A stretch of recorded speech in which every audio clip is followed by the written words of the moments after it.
Hello, chat.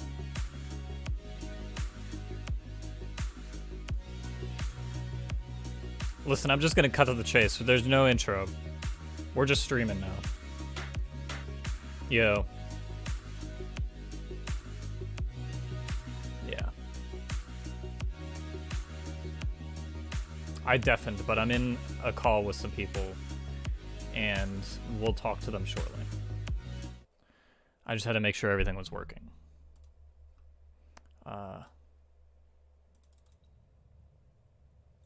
Okay. I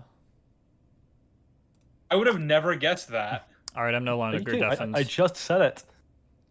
No, I know you said that there are actual lyrics. I was looking them up. No, I was said curious. the lyrics, you tit. Oh, I didn't hear you. We're live. Don't say slurs. That's fine. Slurs. I'd been forgotten, Joe. I'd have been married a long time ago. Where did you come from? Where did you go? Where did you come from, Cotton Eye Joe? Where do I want to you know what? I've just found what Sarah reminds me of. What? Bored. No, don't do that. We're here to derail Andrew's stream by being racist. So what happened last stream? Except it wasn't I was just sitting in the back playing game, and you guys were the content. we went on all these like tirades and tangents. Yeah. Oh, So I have found peak Calcastus luck. Hmm? Wait, give me a second. You see, you bring up these images, and chat won't have context. Hold on. Let me make a new tab and have it ready. This is how I had my Cal in my playthrough of Jedi Survivor. When it loads. Of course, Andrew's drinking a Dr. Pepper. It's in character. I'm also drinking Dr. Pepper. What? Chat, hold on, I gotta show you this.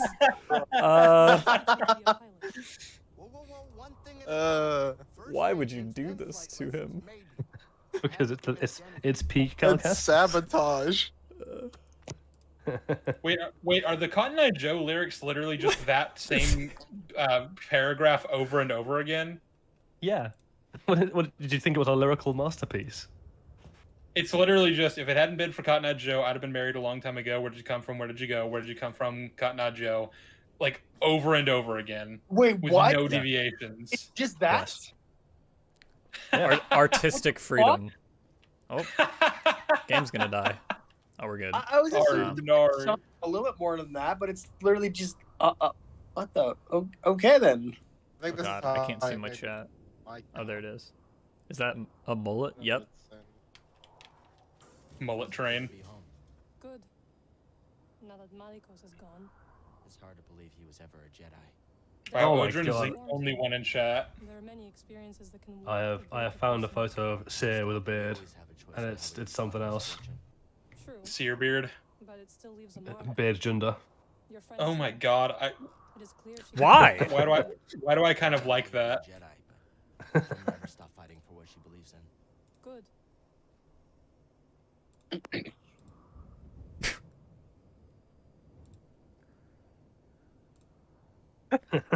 Sorry, just Just show. I have to show chat everything. Too many. There's too many images. that last one. It's like how we felt after watching the Acolytes. Ah! I don't know why I'm so obsessed with Cotton Eye Joe all of a sudden. It's the Because redneck in if it wasn't for him, you'd have been married a long time ago. It's Real. true. What does Cotton Eye Joe look like?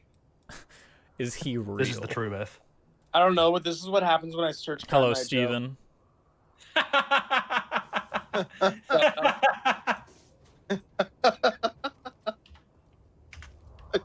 I can't see anything. No, we're not tearing apart Acolyte yet. That'll be Sunday. We'll just do it casually. We'll do it live. Yeah. Okay, let's pick our next destination. Where do I gotta go? What? You can't. Fucking brain rot. What?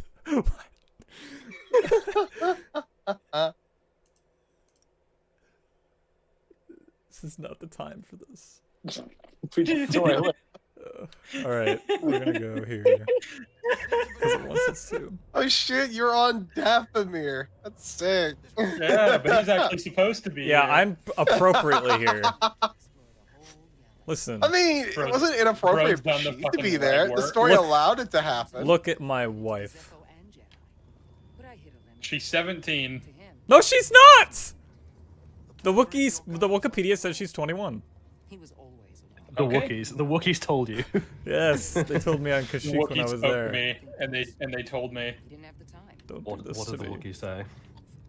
Wikipedia Baron said Trant. 21. Looked like he settled, I think. even for a brief moment. I don't know. It was very vague. Born between 33 to 32 BBY. Okay, so she's about the same age as Han. Ah. Yeah, don't be throwing these allegations at me. For some reason, I thought you were Aye. like talking about Cotton Eye Joe still. I was like, Cotton Eye Joe was born in 32 BBY. He's canon.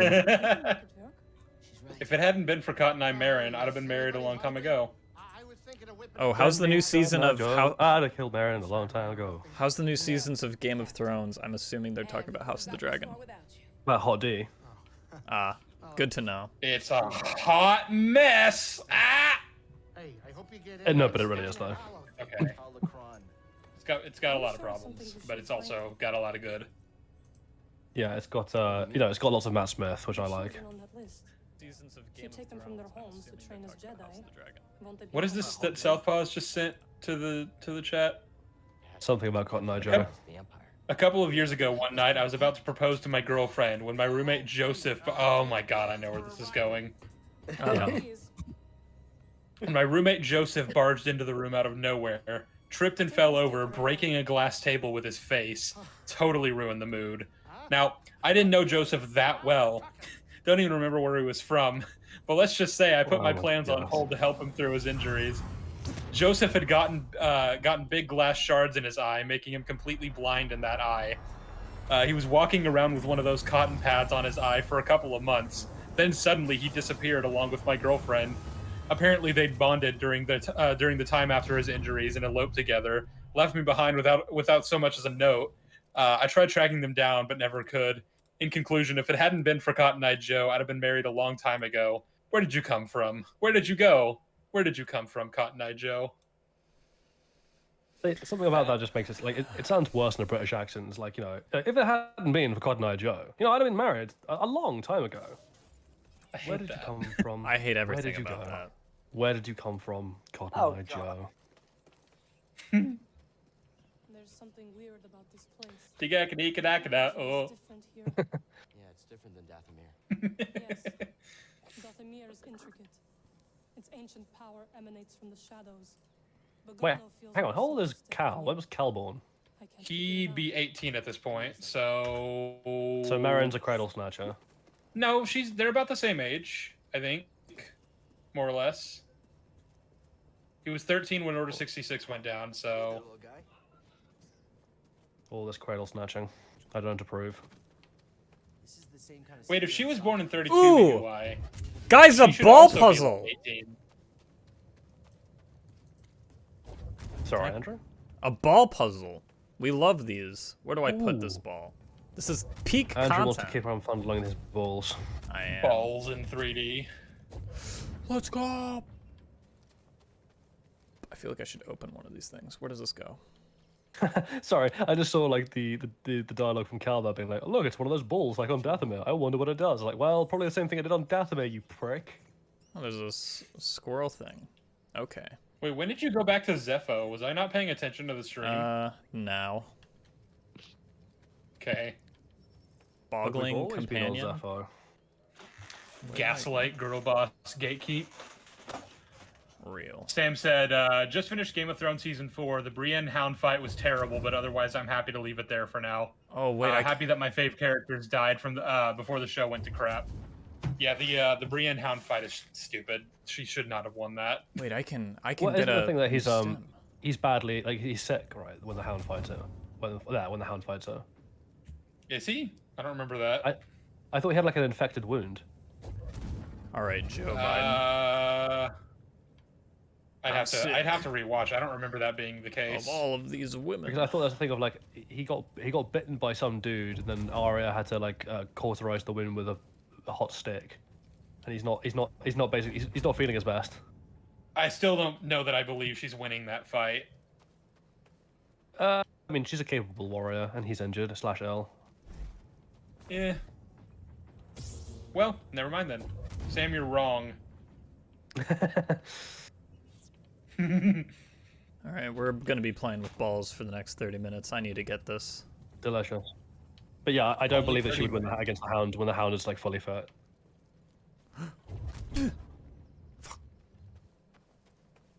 Yeah, because the Hound had armor and a big fucking sword. I love it how like that's like there's only 2 times in the entire show that armor actually works, and one of them is when the Hound talks about it. It's like that and that time Jorah fights a Dothraki guy, like the only times armor matters. Yeah. I love whenever like Arya is literally saying you know, Syrio Forel is the greatest swordsman in the world, and he's like, how did he die? And she was like, well, he wasn't holding a sword. He's like, the greatest swordsman in the world didn't have a fucking sword. Like he was killed by Meryn Trant. It's like Meryn, fucking greatest swordsman in the world, was killed by Meryn fucking Trant. It's like, well, he didn't have a sword. Like he didn't have a sword. God, I fucking hate Meryn Trant. Hound and Arya were just such a great combo. Like my favorite bit is still that bit where she's like, he killed Lomi, and like the Hound's like, what the fuck's Is a Lomi? Lomi? Dude, when I was showing my roommate that, I got to the scene where Yoren died and the Watch was like massacred and captured by Lannister Wait, forces. Yord and, like, Lomi... died? Not you. I said Yoren. Spoilers, bro. Yord. You misheard me. So I was watching that scene with Logan, and like, you know, Lami got stabbed, and I was like, no, Lami, and he was like, was that his name? And I was like, yes, Lami Greenhands. And he was like, you're joking. It's like he will be remembered. Like the show will give more weight to his death than Obi-Wan gave to Wade. Dummy Lami. Do you think we could do like if in the inevitable Kenobi season 2, we're gonna have a moment where Obi-Wan kills the stormtrooper who killed Wade? That was for Wade. Please. So, Like audience he'll be there with someone else, and he'll be like, he killed Wade, and Obi-Wan's companion will be like, what the fuck's a Wade?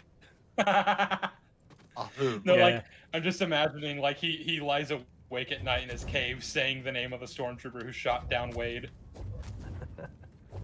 It's not Yeah, the like, Jedi so way, wasn't- let's yeah, get like- Wasn't it away. Reva? Wasn't it Reva who killed Wade because she threw the bomb at his speeder, Oh, and that's yeah. what made it go down.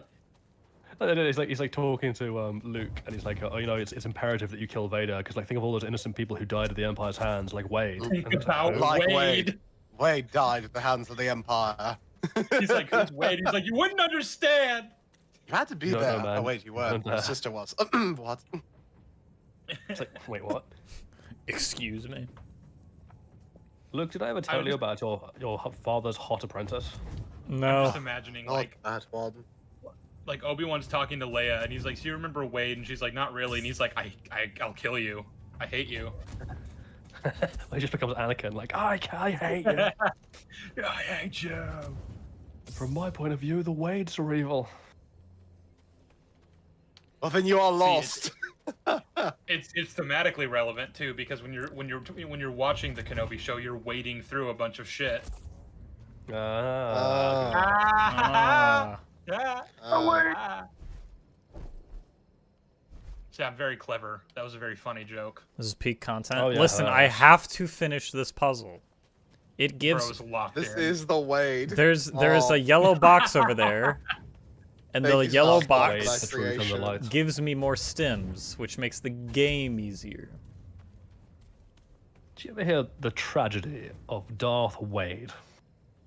Oh wait, but your See, my- weapon. I mean, you know her. Ah! See, my headcanon is that Darth Plagueis and Wade were born on the same day and are actually one person split into two people. I'm sorry, that terrible pun I made on Twitter when you said that joke about Coyote Mundi is the best thing I've written in like a decade. Yeah.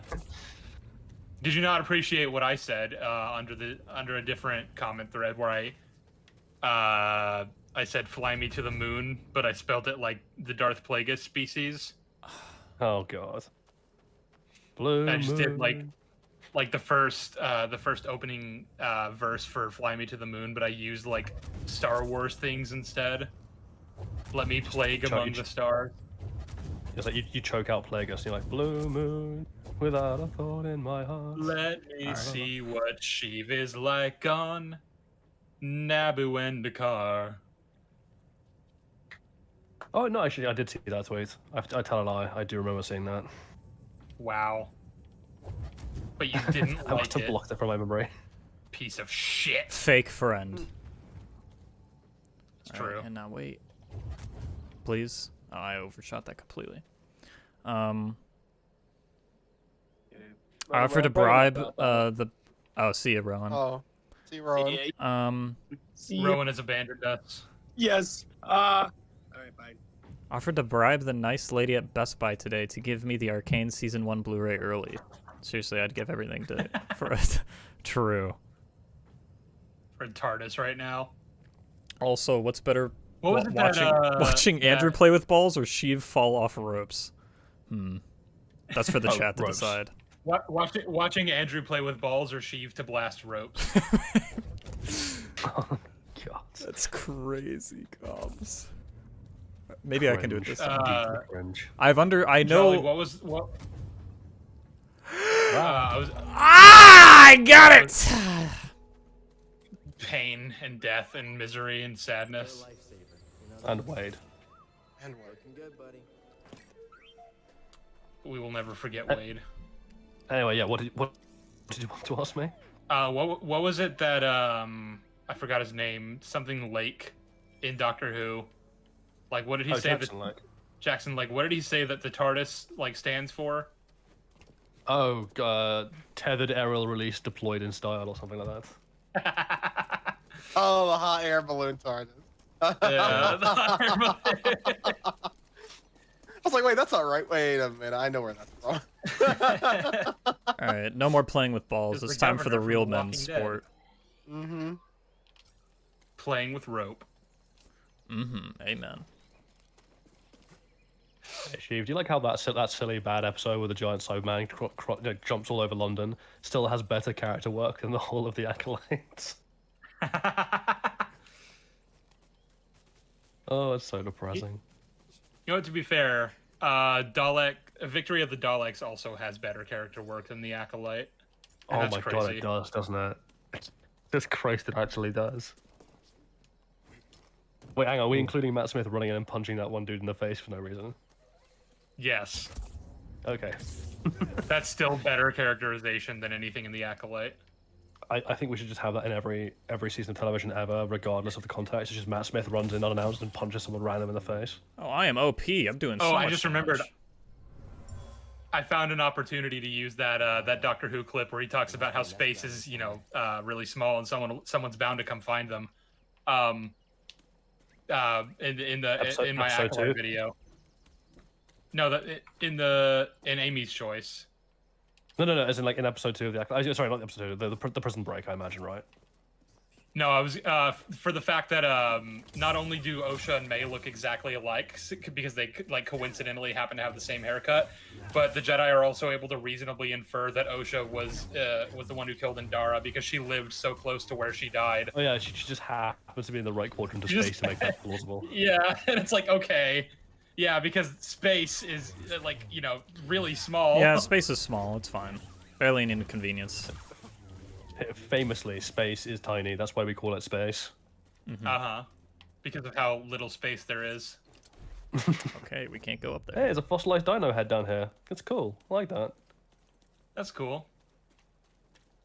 Someone in the chat, Steven, I think, said the Timeless Child does better work with. No, it doesn't. The Acolyte. No, it doesn't. Oh. No, it absolutely doesn't. No, I'm sorry. Like, I won't even count this as a joke. No, the Acolyte is better than Timeless Child, and it's not even close. I hate that has to be true.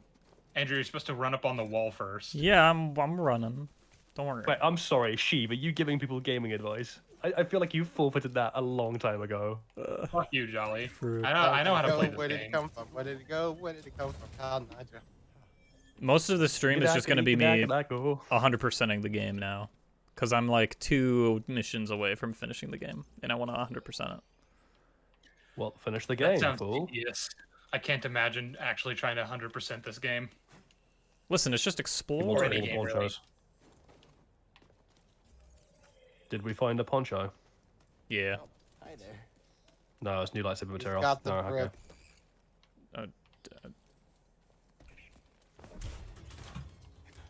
I can't remember. Like, you can get a red lightsaber blade in this game, can't you? Is that one of the 100% rewards? I believe so. I I'm not actually think sure. so, yeah. Ow. Because you get that weird little force vision where Cal's an Inquisitor. Crazy. I think it is a skin. For later. Oh, the Inquisitor is a skin.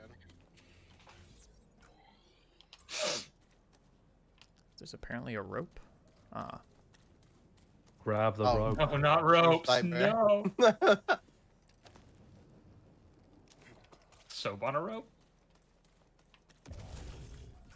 Excuse me? Oh. It's a Bogdo. South Poo. Oh, there's 2 of them. He's muted. Uh-oh. This is... He's Problematic. I cook it a pizza. He cooking a pizza. He refuses to... Out of principle, yeah. Well, he's here with us For in Wade. spirit. Like Wade. Like, wait. Yeah. Wade will never be forgotten. He's a Force ghost, and Imagine at the end of Return of the Jedi, like all the celebrations are going off, and like Luke and it's like Yoda and Obi-Wan and Anakin's Force Ghost turn up, and Luke's like smiling, and then Wade just appears in beside them. Obi-Wan's just like, I- Wade! wait, didn't I do that joke in my Kenobi video? I can't remember. Did you? I honestly can't remember. It's been a while Wow. since I watched your Kenobi video. Fake friend. Wow. I have watched all of your videos, alright? Every single Let me- fucking... Actually, not every single one of them. But most Let me of them. find it. What if Dude, I I just haven't run? even watched all my videos. It's fine. What if I just not engage with this fight for a second? Hold on. Shiva's a grifter confirmed. The big frogs And? scare me. Alright, Alex Jones. But those are gay frogs. Those are different. Me when Big Frog. Me when... it's like a corporation. Big frog. Hey, we got that big frog money now. Got that Gungi money. The Gungans are all secretly absolutely loaded. Why are you jumping on the dinosaur? He's already dead. Leave him alone. I'm trying to figure out. Bully him some more. Stop. He's already dead.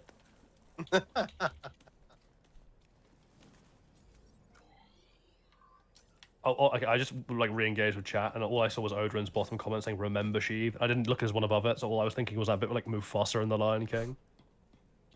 Like, remember Sheev, who you are. You are my son. And the one true king. Someone on the Ahsoka stream made a joke about all the containers of Thrawn's ship being filled with other white. Remember.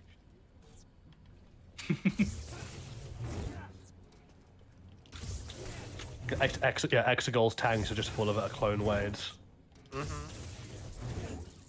Make a sacrifice. Oh! Oh, I found Ogdo Or Bogdo. Like Wade. The big boss. Moff Gideon was just trying to clone Wades. Ogdo Bogdo. You haven't defeated Ogdo Bogdo yet? Nope. Never played against him. I skipped him. Stephen Legreste was like, "I'd love it if Yord came back as a Force Ghost with his neck Yup. bent like Nell in The Haunting of Hill House." Alright, boys. She needs to go back to Pagano. You need to fight Ogdo Bogdo. Uh-oh. Oh, Pagada.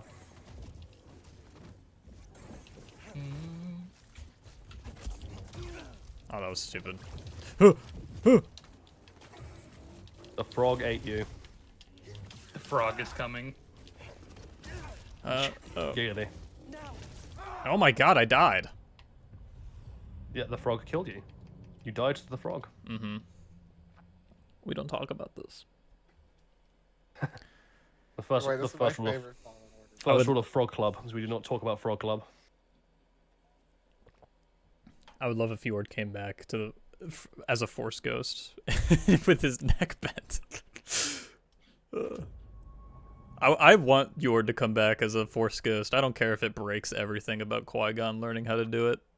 Just do it. We don't care anymore. Yeah, that's the thing. I mean, I don't care what they break now. It's all done. It's Yeah, finished. yeah, That's all. It doesn't matter anymore. yeah, we just run it now. I found the part in my video. They could literally tell me that that Yoda was Darth Revan, and I'd be like, yeah, okay, whatever. Where is the boy? Oh look, yeah, there he is. Wade. Wait. Kind of looks like Stannis Baratheon there. In what way? I remember when this game first came out, everyone was like, "Oh, Ogdo Bogdo is so hard," and I never ran into him at all. Like, I don't know how people were running into him so fast. He just wasn't hard for you. You on the I'm- surface after leaving the temple, you could accidentally fall into the hole that's above the area that you Oh. That's how I did it and everyone else did it. We kind of just accidentally fell into Ogdo Bogdo's lair and got kind of... His lair, his evil lair. Yeah. Oh, here? I think I accidentally went in there when I was trying to find my way back to the ship. Hello. Yeah. Well, I found another stem thing. Epic. This, you and I are gonna be unstoppable. We have found bugs.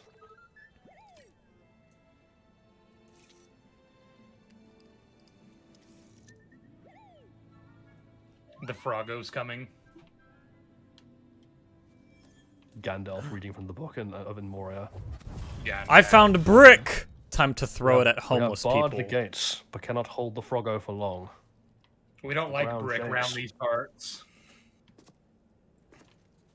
Too much of Frogs. that Andor. Mhm. Frogs in the deep. What the? It just sent me backwards. That's not how Oh, that was your best frog boys? impression? No, that was me hiccuping while burping at the same time. What is a ribbit if not hiccups persevering? True. No.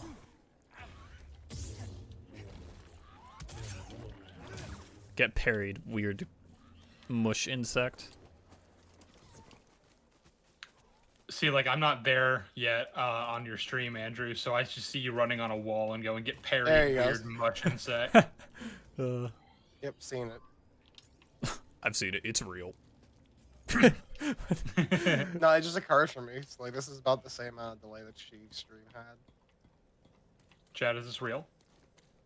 Chat, am I real? Chat, what what is is reality? Chat, let's do an Is it more impromptu than a philosophy of lecture? metaphysics. Chat, are we all just brains in jars? Chat, let's talk about sick. Descartes.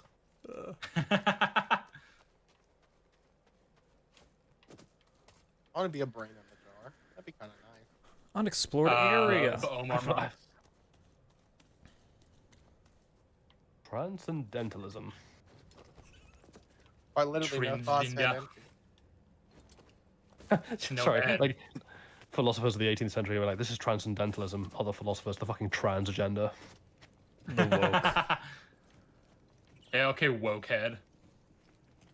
I can't get over the irony that the word woke and the word red pilled basically mean the exact same fucking thing.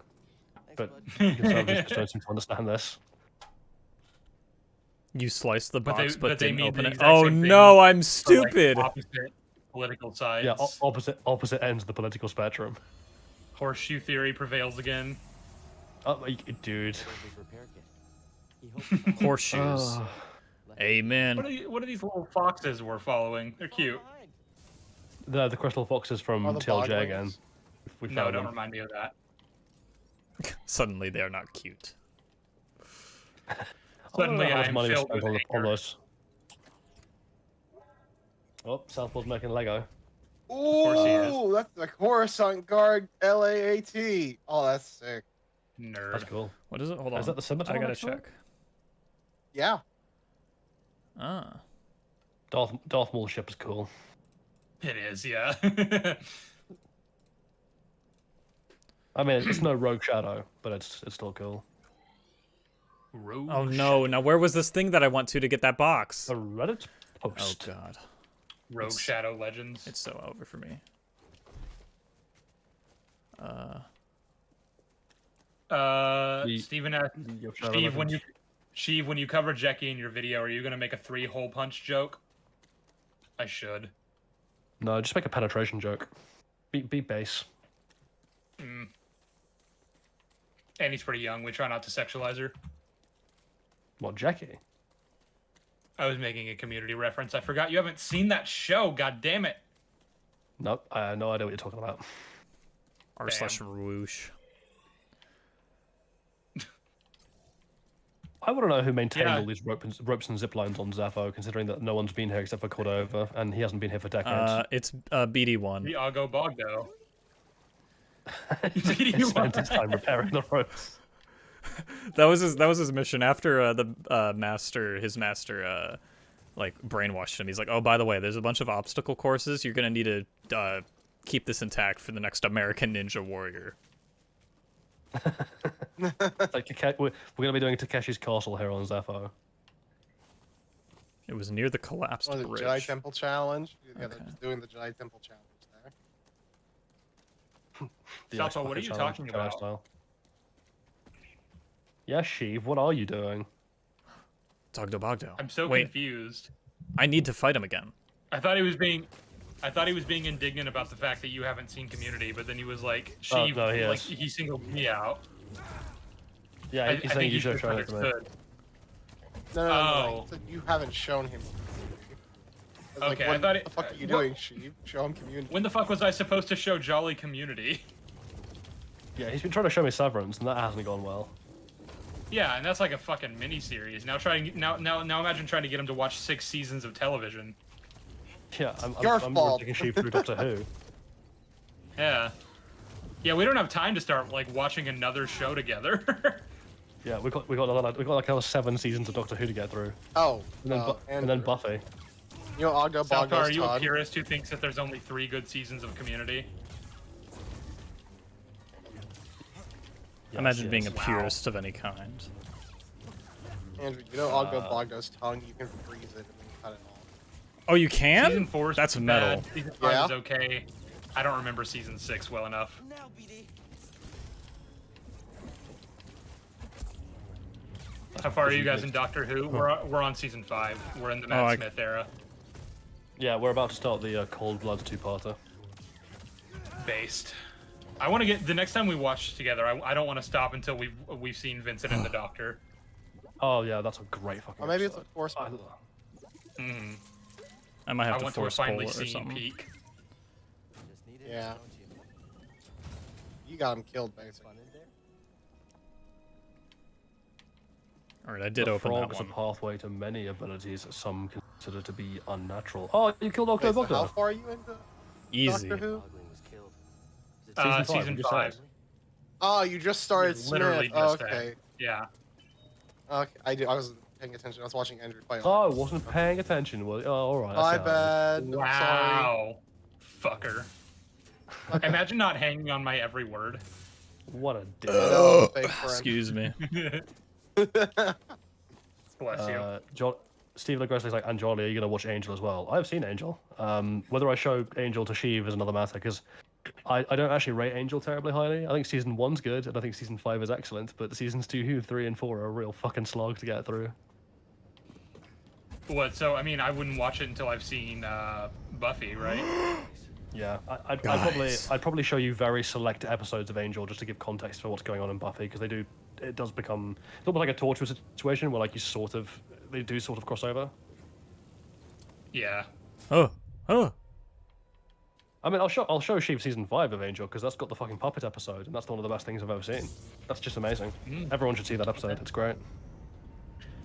It's kind of like how I got my roommate through seasons 2 and 3 of Stranger Things because season 4 is just that good and everyone should watch it. Wait, Sam Montgomery thinks that the Cold Blood 2-parter is bad. Like, I'm sorry, what? What is this lie? What is this calumny that you speak? Saying being the worst of series 5, it can't possibly be worse than No. Victory of the Daleks. Victory of the It Daleks is can't be. considerably worse. All right. That episode sucked. I maximized my force That episode was ability. a thing.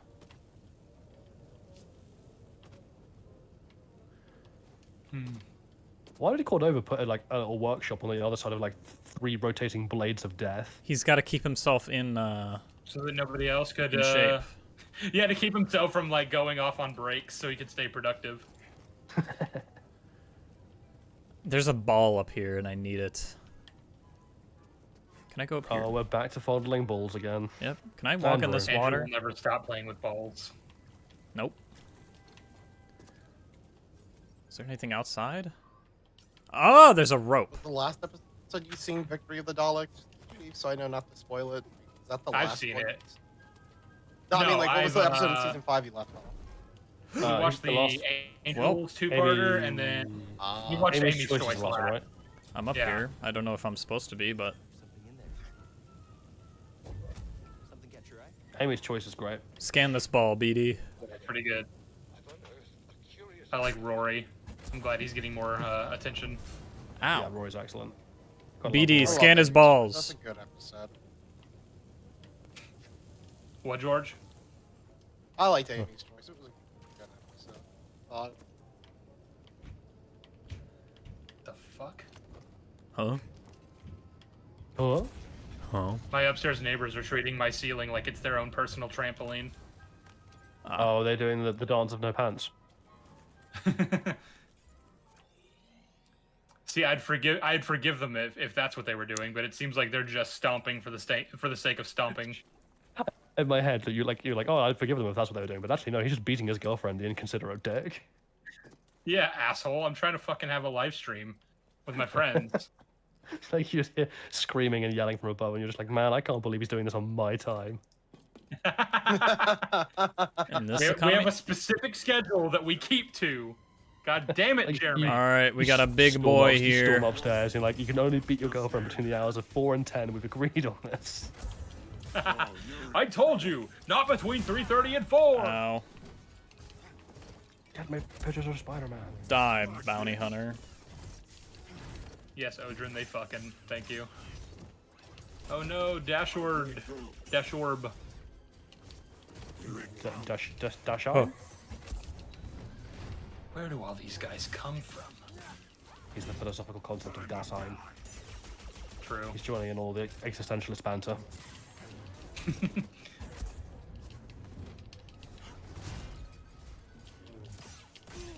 Uh-oh.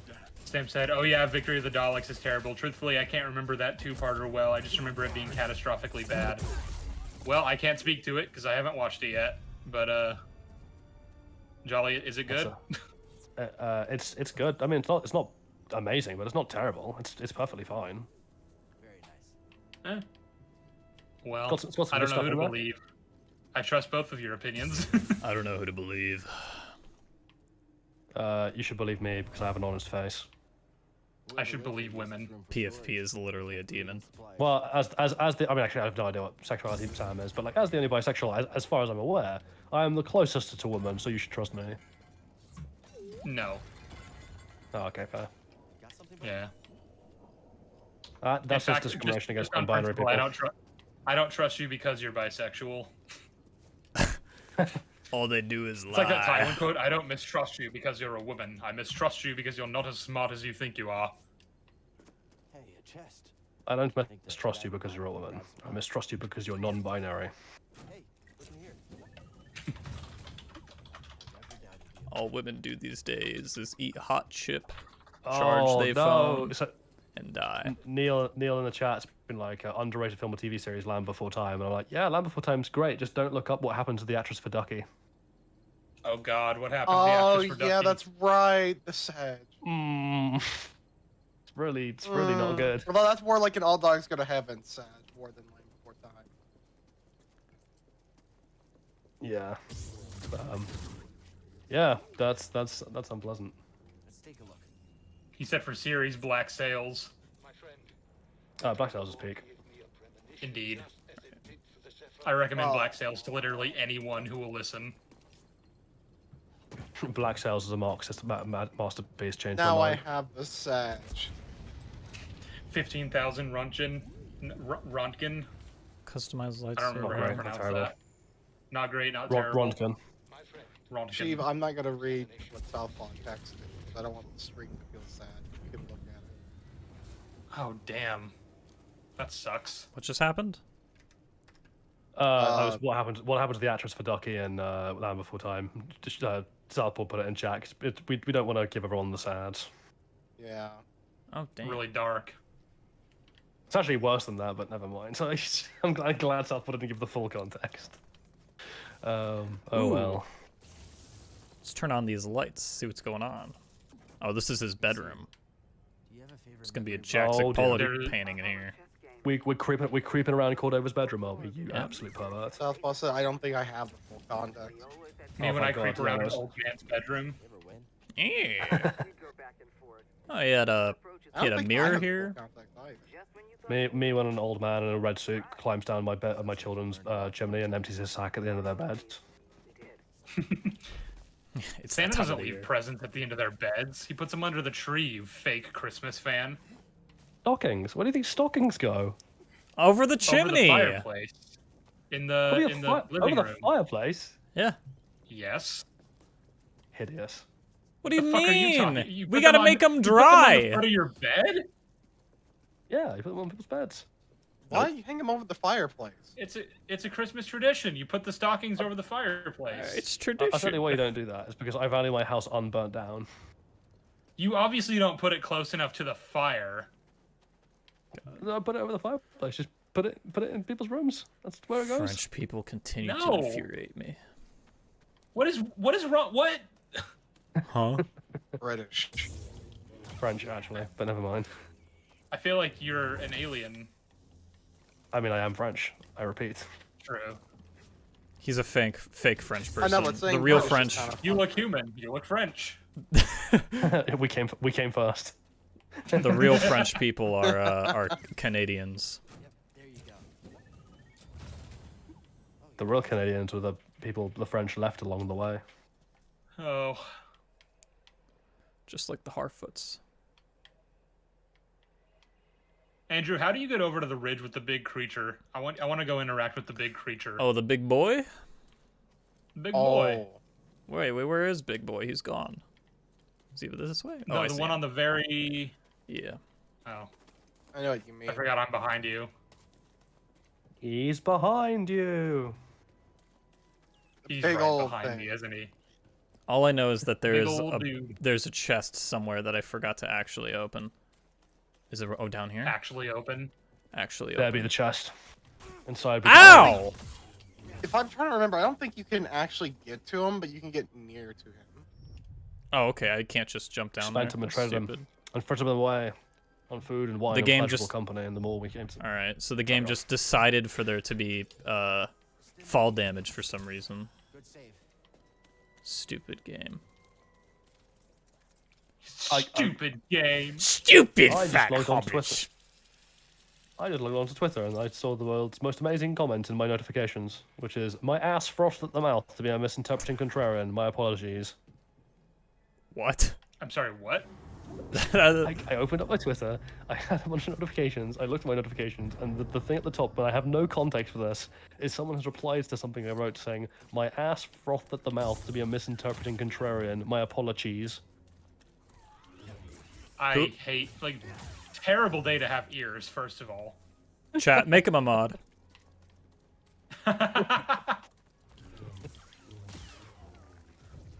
That sounds like something that My creationists fault for would having say. cognitive thought.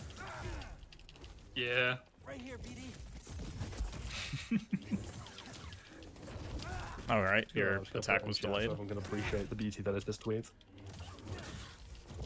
Dude, I hate the My frogs. ass frothed at the mouth to be a misinterpreting contrarian. My apologies. The frogs Truly, just disappeared. This is what the prophet of old foresaw. There you go, Sheep. You got your title for the your Acolyte review. I actually have a working title for the Acolyte review, but I feel like I don't want it to be the final thing. I'm just going to put it in the chat here, and you can react to it as you will.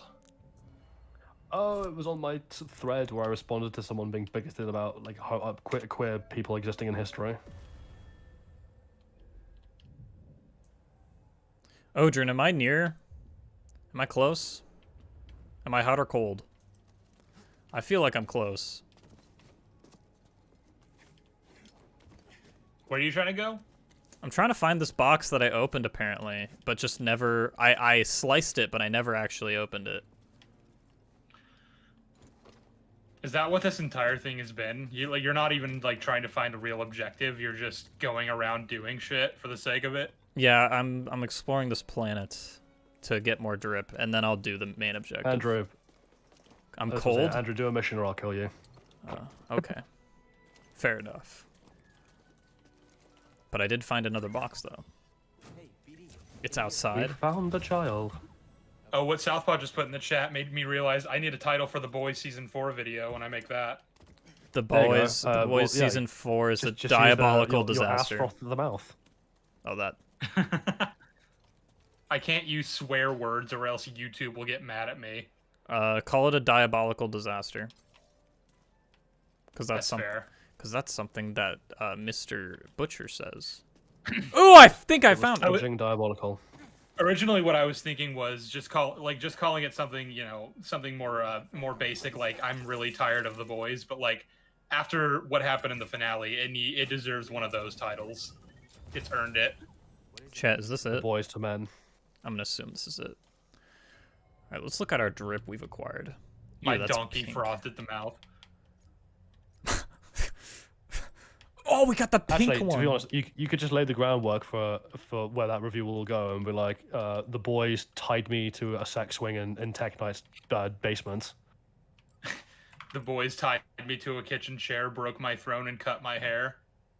And from my lips, it drew the hallelujah. Yeah, absolutely.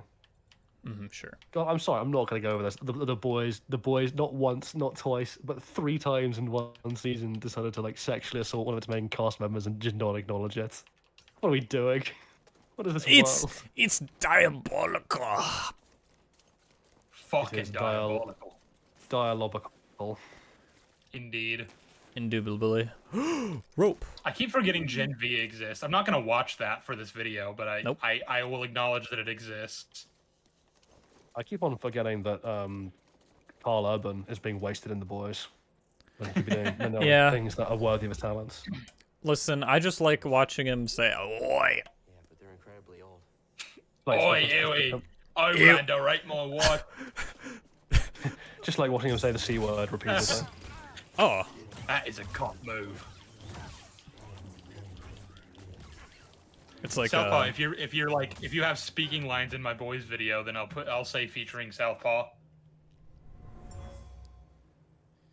Huey. Burial site. Bro, Oh twang. man, it take me wife and son. Starlight's I ran honest to down reaction. rape my wife.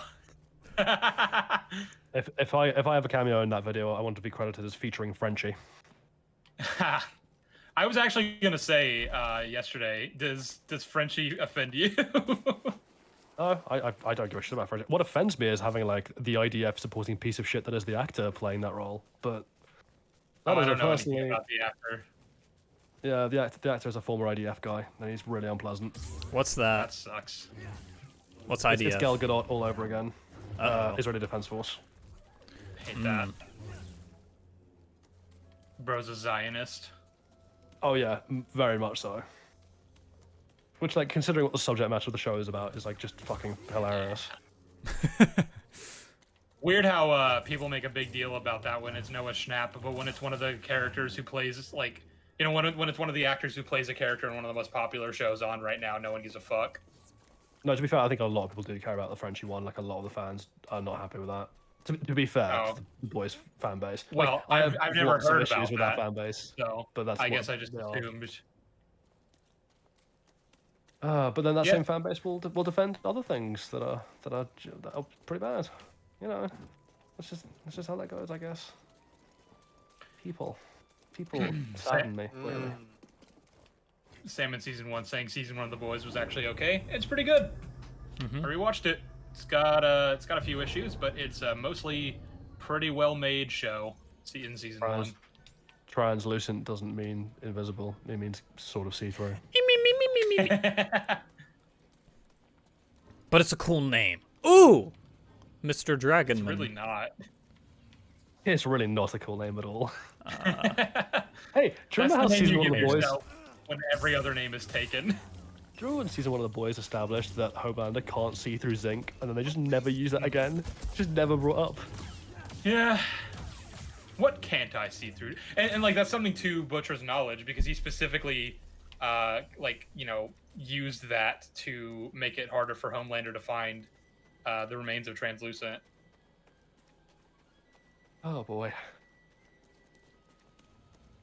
Is this bug lost? Yo, you trying to come after me? Andrew's being assaulted by crabs.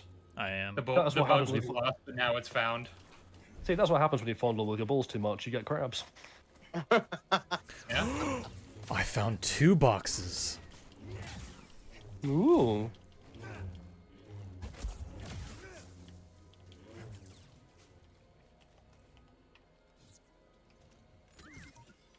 Hey, BD, in here. Of course. What's in the box? What's in the box? What are the I hate how people great.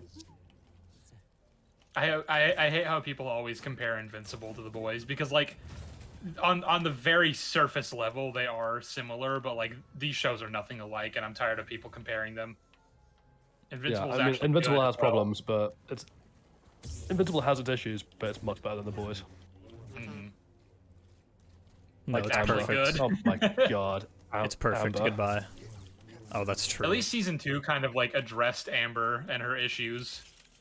I mean, kind of. It was more just like we need to get rid of Amber, just to put it to Pretty one much. side. Yeah. It's like, all right, how do we get rid of her as fast as possible? All right, goodbye. We had a good rap. What was funny was the conversation that the interdimensional stuff at the end of the season like sparked between me and Sheev about like whether or not that technically counts as a contrivance or whether that even makes any sense considering the nature of multiverses. Oh yeah. You're like that's actually kind of interesting. It's just like, yeah, if you have an infinite multiverse and like you have the ability to travel between them, then can you get penalized for contrivance ever? Considering that like by definition it has to happen somewhere. Like an I mean, infinite yeah, number but of at that times. point it's like what even are stakes, you know?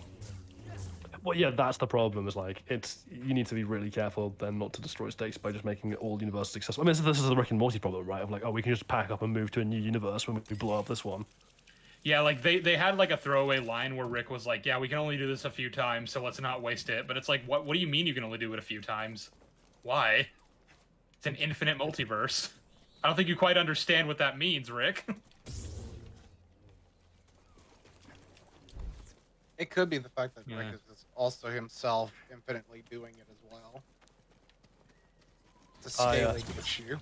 Speaking as someone who teaches philosophy, it always upsets me how ripe for metaphysics of identity discussions multiverse stuff is. They're just never ever.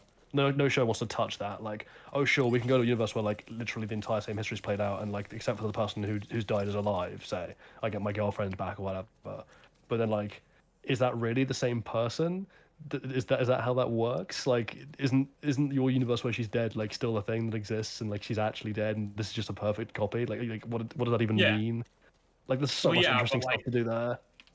As long as it's not like affecting you mentally, then it's okay. Like you can kind of just pretend that that's not real.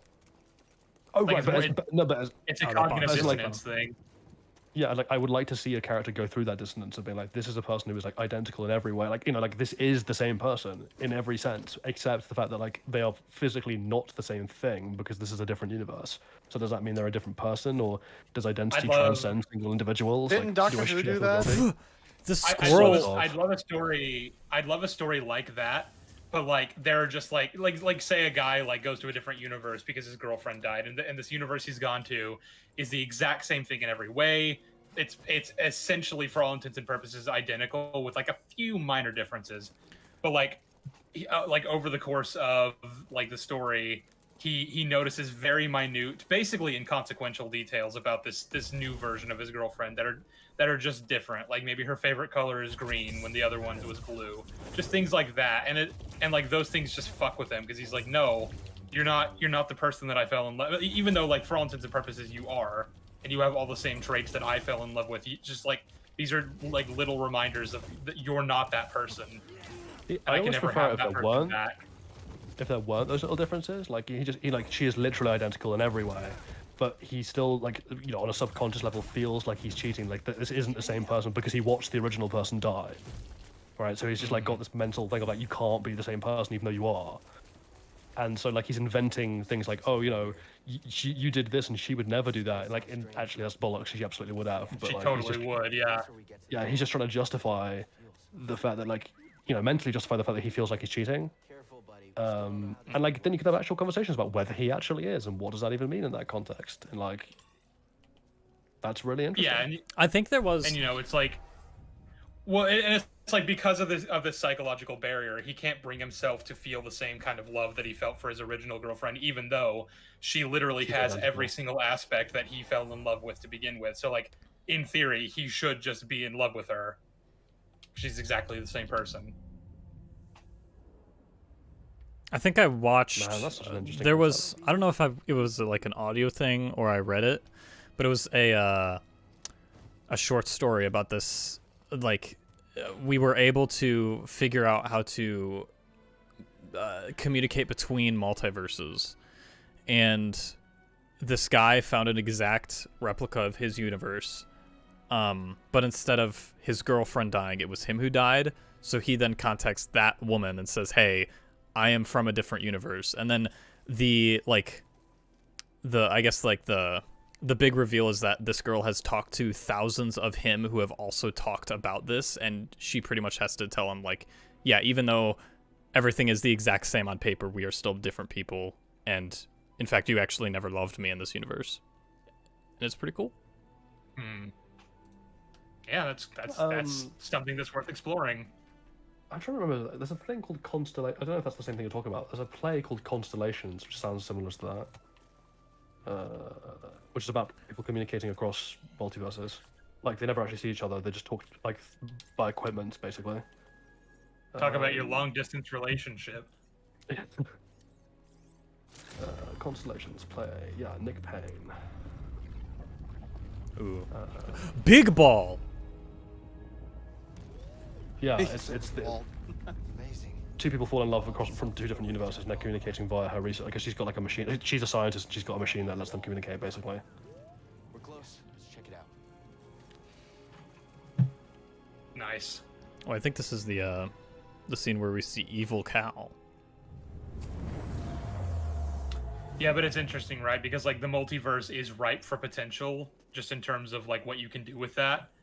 But all you ever see it used for is either like superhero schlock that uses it for very basic, stupid things and contradicts its own rules and mechanics, or something like Rick and Morty, where it takes a very nihilistic approach about everything and goes, "Well, see, everything happens because it's all infinite, nothing matters." The end. Well, It's like, okay. I haven't seen the movie still, but how did Everything Everywhere All at Once deal with it? Everything Everywhere All at Once is the exception. It did what Rick and Morty did, except it had an optimistic approach and it worked way better. Okay. It talked about like hope and how like you can find meaning in the little things, and about like you know, like meaning in the context that we understand it, like is found in what you make of it and not like what is objectively, you know. It's a good movie. It's a neat movie. That Zepho Sage is culturally appropriating dreadlocks. That Zepho Sage looked really familiar to a character, to like some species in what is it? No Man's Sky, and had flashbacks. Yeah. Gather round, everyone. Actually, to be fair to the whole like meaning thing, Doctor Who, not with multiverses, but had a similar thing, right? When the Doctor first takes Donna back in time to the creation of the Earth, and she's like, "Oh, we're just so tiny and meaningless," and he's like, "No, because like yeah, all this is like magnificent, and, like creation is magnificent and vast, but it doesn't mean anything unless you're here to witness it. Like you give it meaning, otherwise it's just rocks floating." I gotta rewatch Everything Everywhere All at Once. It's so good. It is excellent. Yeah. I guess we'll have to wait to see if Beyond the Spider-Verse manages to pull off its multiverse stuff well, as well. We pray. Southpaw says it will not. I have faith. Doomer. I have faith it will. Faith. Man, That's this something cutscene. I This lost a cutscene long is. time ago. I'm just watching Oh, children get I was brutally gonna say, murdered. there was a season 2 episode of Doctor Who that did do a thing of like Ricky's grandma. Oh yeah, but Basically, Oh yeah. But the universes aren't the same, right? Like they are different. True. Because they do that again with when Pete comes back in the finale and meets you know, other universe Jackie. Yeah, Jack. And he's like, we're not, you know, you're not my Jackie. And then he's like, oh fuck it, I don't care. True, but as far as I say, Mickey, for him there was really no difference, even to the point where like the rug was still on the steps. That Well, there was a Yeah. difference in that, like Yeah, he didn't move. Ricky was gay and had a relationship with spiky head dude, whose name I forget. Oh yeah, no, I'm not saying there's no differences to Ricky, Mickey. I'm just saying to Mickey. In terms there's of no differences to, like him as grandma. Yeah. Yeah. And the situation surrounding what was it? She died. She died when Yeah, she fell on the she steps, tripped down the if I recall. stairs. Yeah. So he was like, I'm going to get that rug removed like now. Wow, Ricky, I don't do you even remember care when if Mickey, it's not my grandma. do you remember when Mickey Yo, had, this like, kid really got great scene blasted. about- Where like the actor's like crying about, he's like, oh, you know, I guess I'm just a bit useless then, I've always been a bit useless.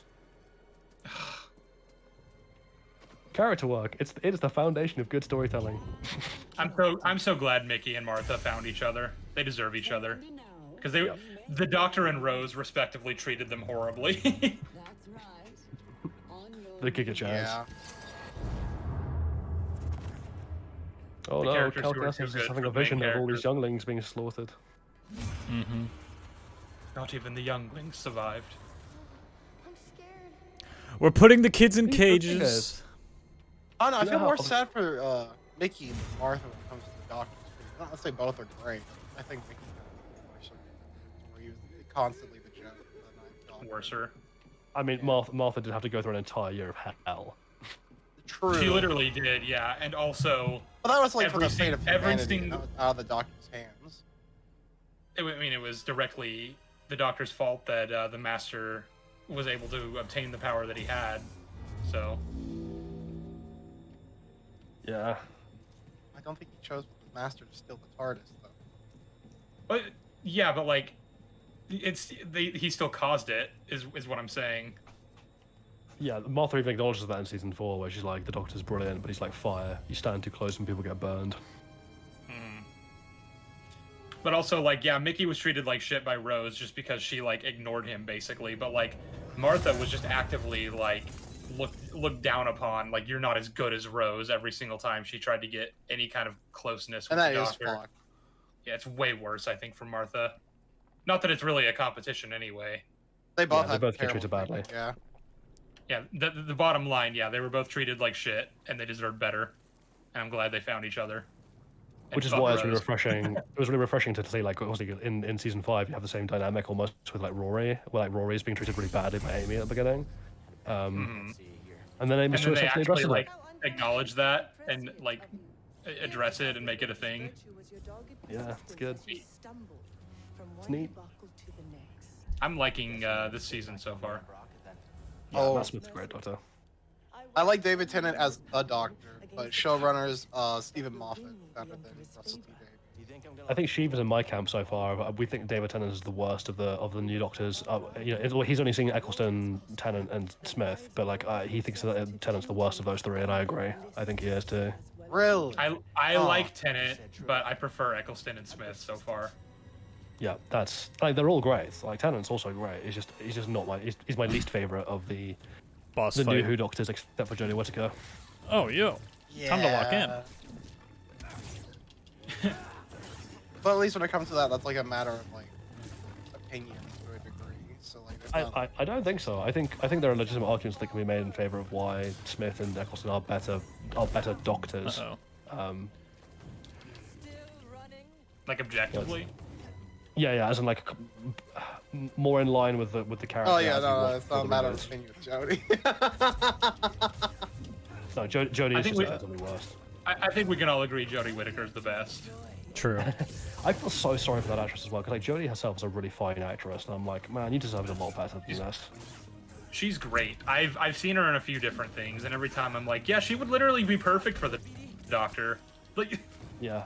Like on paper at least. Except now we're gonna make her like incompetent and please idiotic and block. stupid and racist for some reason. Yeah. Pro capitalism, And pro-capitalism, yeah. because that's something the Doctor condones. Jodie, the neoliberal half-wit doctor. Also, like, I think it's so bad they were like, oh, the first female Doctor is the first Doctor to be like really insecure about their own cleverness and like constantly looks to their companions to solve all the problems. Like, and it's really like And ineffective. completely lacking in empathy. That was a choice. Utterly lacking in empathy, utterly lacking in charisma, utterly lacking in confidence, and like there's no hint of the age. That, like, God, I don't know what they were doing. Good. It's like she bumped her head and lost all of her memories and was just basically starting anew. You say that. The Eighth Doctor starts off his run by having no memories, and he's still way more the Doctor than yes. Like, he literally know starts that. off with no memories. And then he finds out he's half human. Oh god, yeah. Well, thank God we didn't keep that in the canon. That was terrible. I see. I wish more franchises did that thing where like they'll introduce a thing that's bad, and everyone will be like, "Fuck you, no," and they'll be like, "Yeah, okay, no," and they'll just ignore it. They just will never acknowledge it again.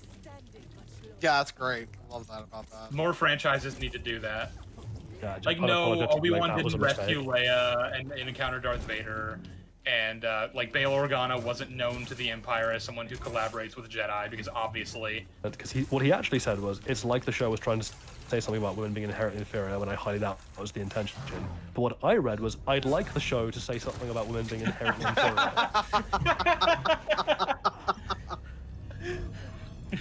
See, Southpaw can't speak and defend himself, so we can misconstrue whatever he says, and he won't be able to defend himself. Oh He shit! said, "Sorry, Jolly, I'm not that base." I never said that. Pull that quote. I really like I mean, this to be cutscene. fair, women clearly aren't inferior, because one of them is kicking Andrew's ass right now. They are. True. Rilla. God, Trill is such a great character. Do I sound like a robot? imagine... No, you sound fine. You sound fine. Oh, thank God. Hey, chat. How's it going? Chad, is this Can you real? imagine having an Inquisitor character who's a woman who's done really badly? God, thank God we didn't get that. My God, can you imagine that? Oh yeah, How I've been annoying it would miserable. be to have that. Spam F if you like Fallen Order, or if you want Trilla to dominate you. Spam F if you think Reva was a mistake. Who's Reva? She doesn't exist. Yeah, we don't know who is that. There is no Reva. Why would you say that name? I love that Reva. line that Trilla says. Be careful with that. It's been through hell. Yeah. It's Good stuff. neat. I like that they're using his psychometry to further character development. Yeah. I also like that Cal is one of the very few Jedi that could do that. Well, not anymore. Now they can Yeah, all do not it. anymore. They can all do it. Ugh. That's just a thing. Yeah, Yeah. because Ahsoka and then Acolyte both. They're just like, we learned this. I'd like to point out, by the way, that canonically, whilst this is all going on for Trilla, Barriss Offee is just randomly being given a helmet and told to kill innocent civilians, and she's totally cool with that. Oh my god. I hate this.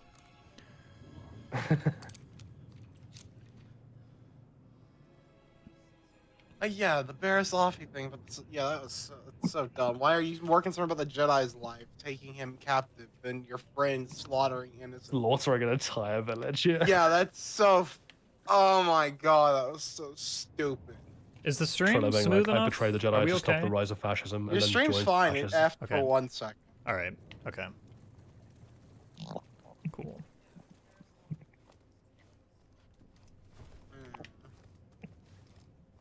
Let's go bother Vader. True. I can't wait. Bother. Oh my god. Oh, the final level in this game. Oh my god, so good. Oh, there's men That here. is- The way that this game handles Vader is really, really good. Unfortunately, Jedi Oh. Survivor didn't do nearly as good a job as handling Vader as this one did, but oh well. Imagine handling Vader well. Cringe. Yeah.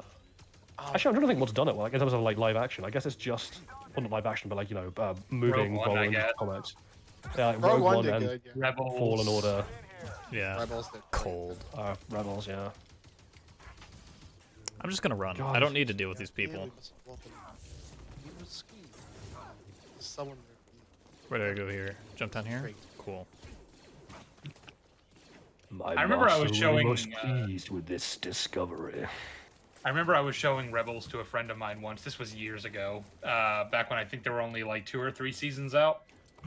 And we got to the season finale where Vader showed up, and like there was that big tease, and he was like, "Ooh, Oh, yeah. now we're getting good."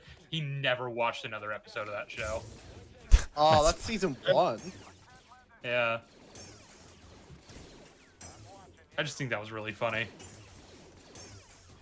Oh, now we're And cooking Tarkin with shows gas. up and saying that the We must Empress roll them sent back. like, someone else to deal with the situation, and then just Vader walks out of the shuttle breathing.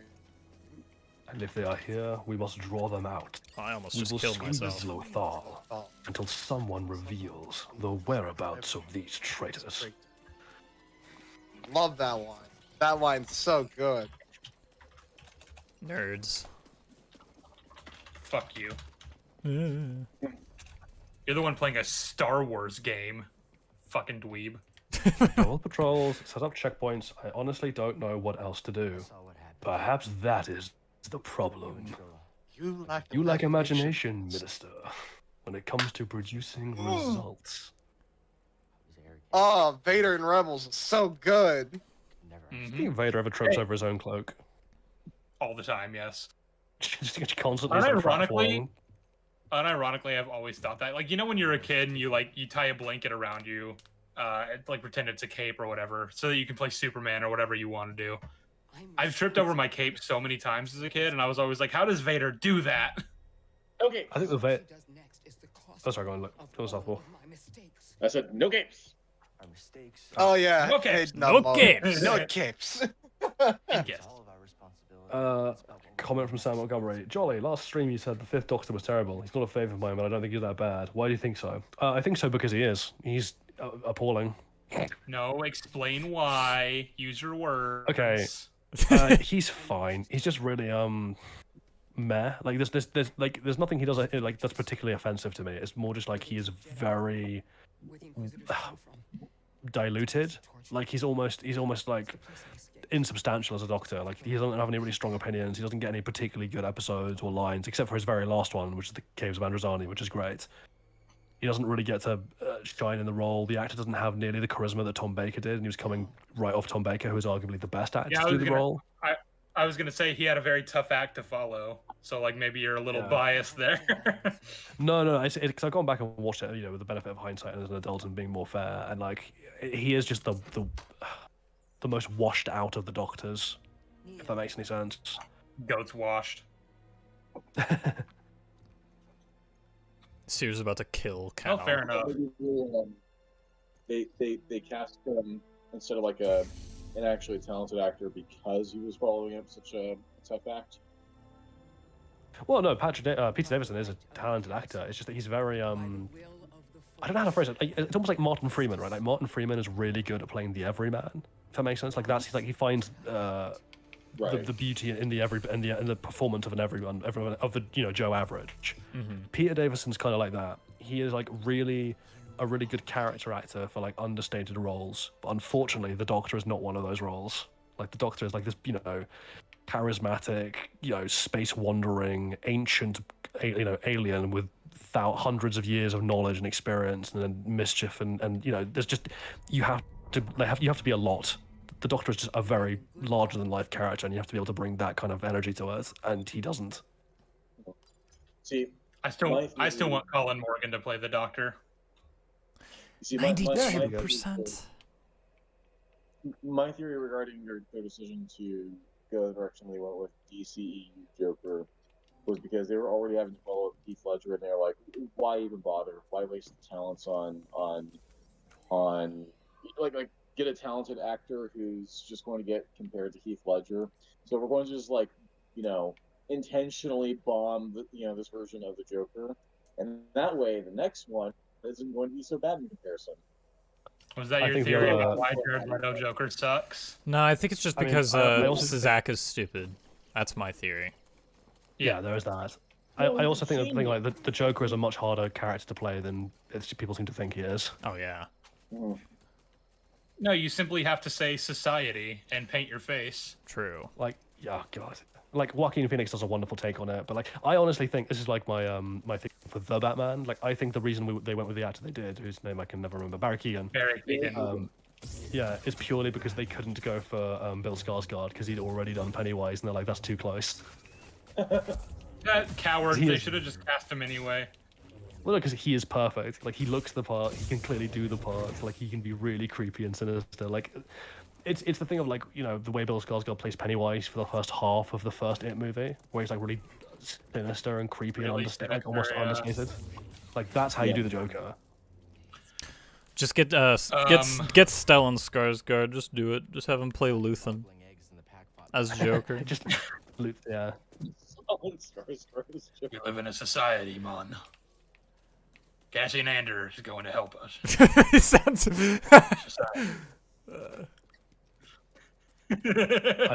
I think we should get Jeff Bridges to play the Joker. Oof. Evil robot Jeff Bridges? That took a while Yes. for that to kill me. Okay, I can't go that way. The Batman was able to build this in a cave. The box of scraps. A couple of years ago, I selected a fan casting for Reeves versus Harvey Dent, Wait, I'm back and here. I Am I picked stupid? Rahul Kohli. Rahul Kohli would be a good Actually, I'll Two-Face, just I think. Although, I think who I'd... Oh wow, that was a 4.5. I'm trying to think who I'd actually cast Rahul Kohli as if I was doing a cast him in a Batman project. I can't think of a better role for him than Harvey Dent, personally. Harvard dentures.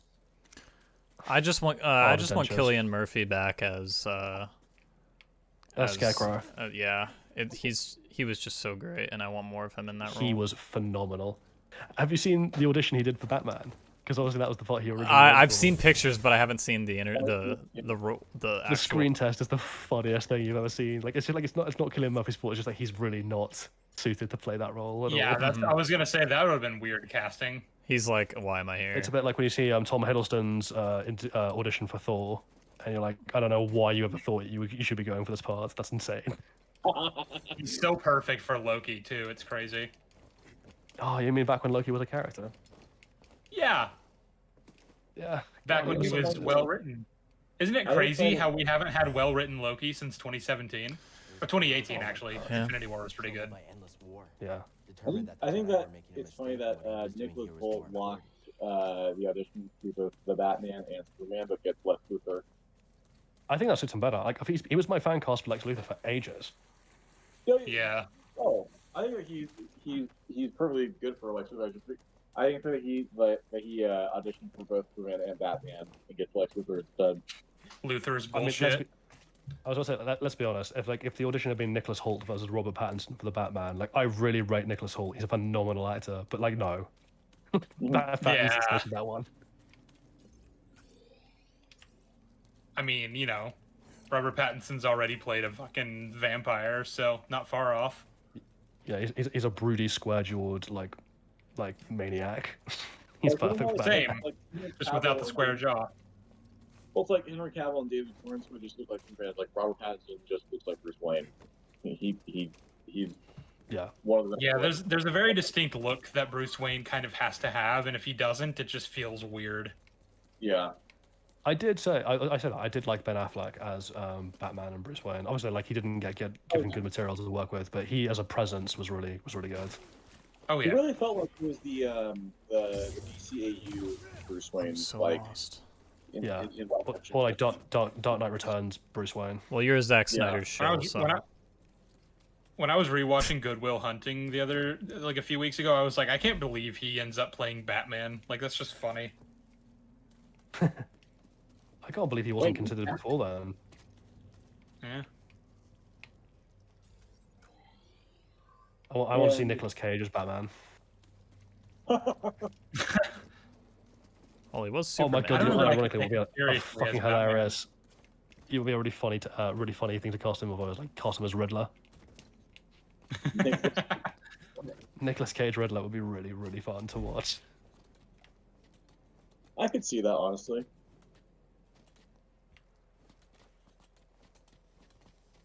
Yeah. Where am Actually, I? Rahul Kohli could be a good Ra's al Ghul. Mm-hmm. Oh my god, he would kill it. He would kill it. Can they?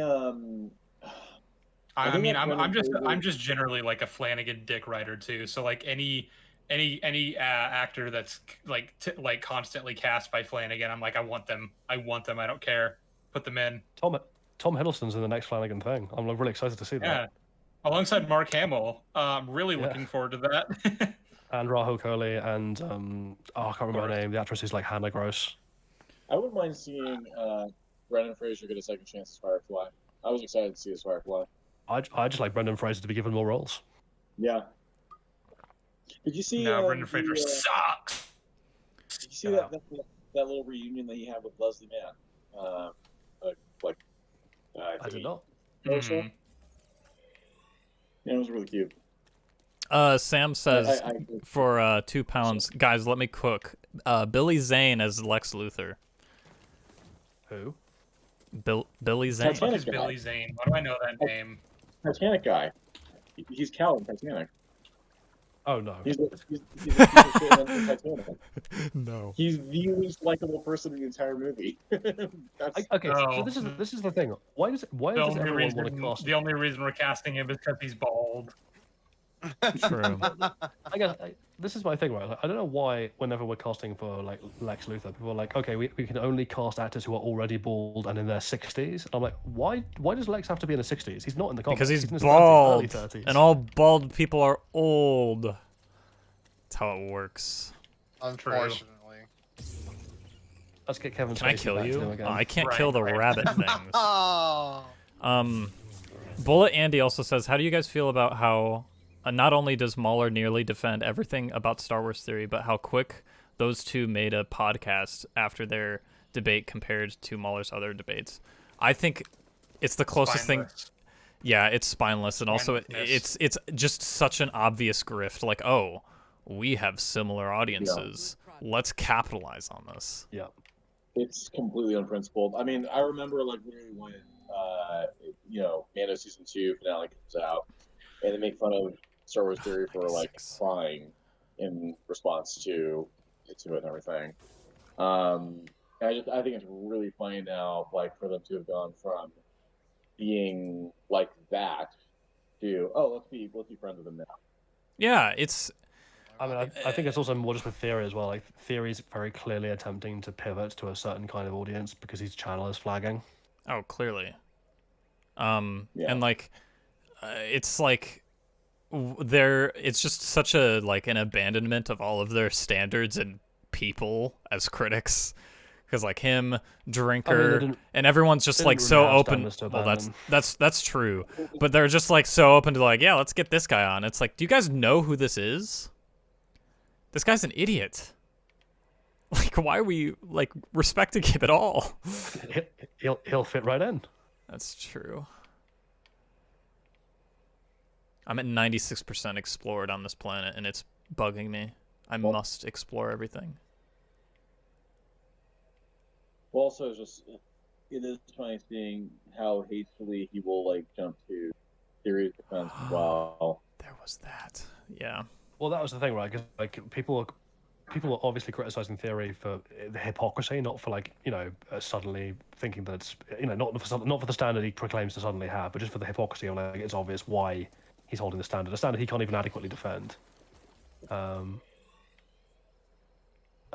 yet like people like Mauler were like jumping like, oh, like you're just angry that he doesn't like this thing for good reasons. I'm like, no, we're not even angry. Like we're just tired of the obviousness of a man claiming that the reason he doesn't like this thing is because of these objective standards that he himself doesn't even seem to understand or be able to defend.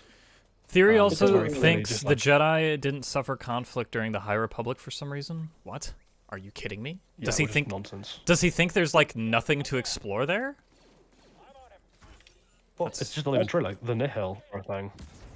Yeah. That's just the thing that they seem to constantly do, is just like accusing like other people of being the ones who are angry. Like, I think that you're projecting your mate.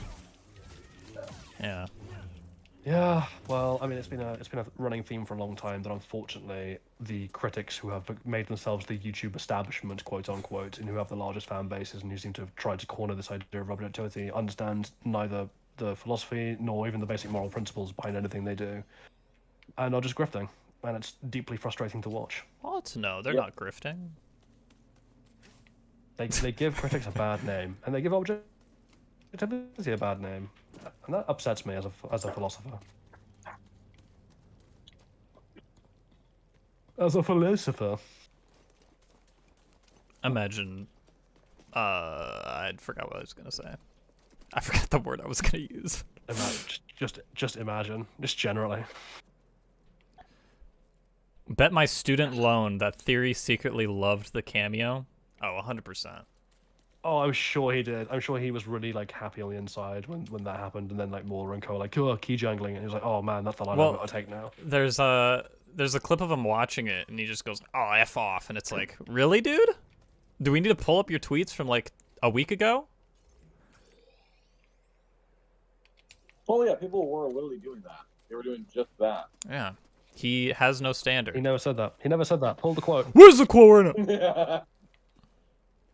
Where did I say I wanted to play this cameo? God, can you imagine? Can you imagine being that lacking in principles? Can you imagine how miserable your life would have to be to countenance that as a way to live?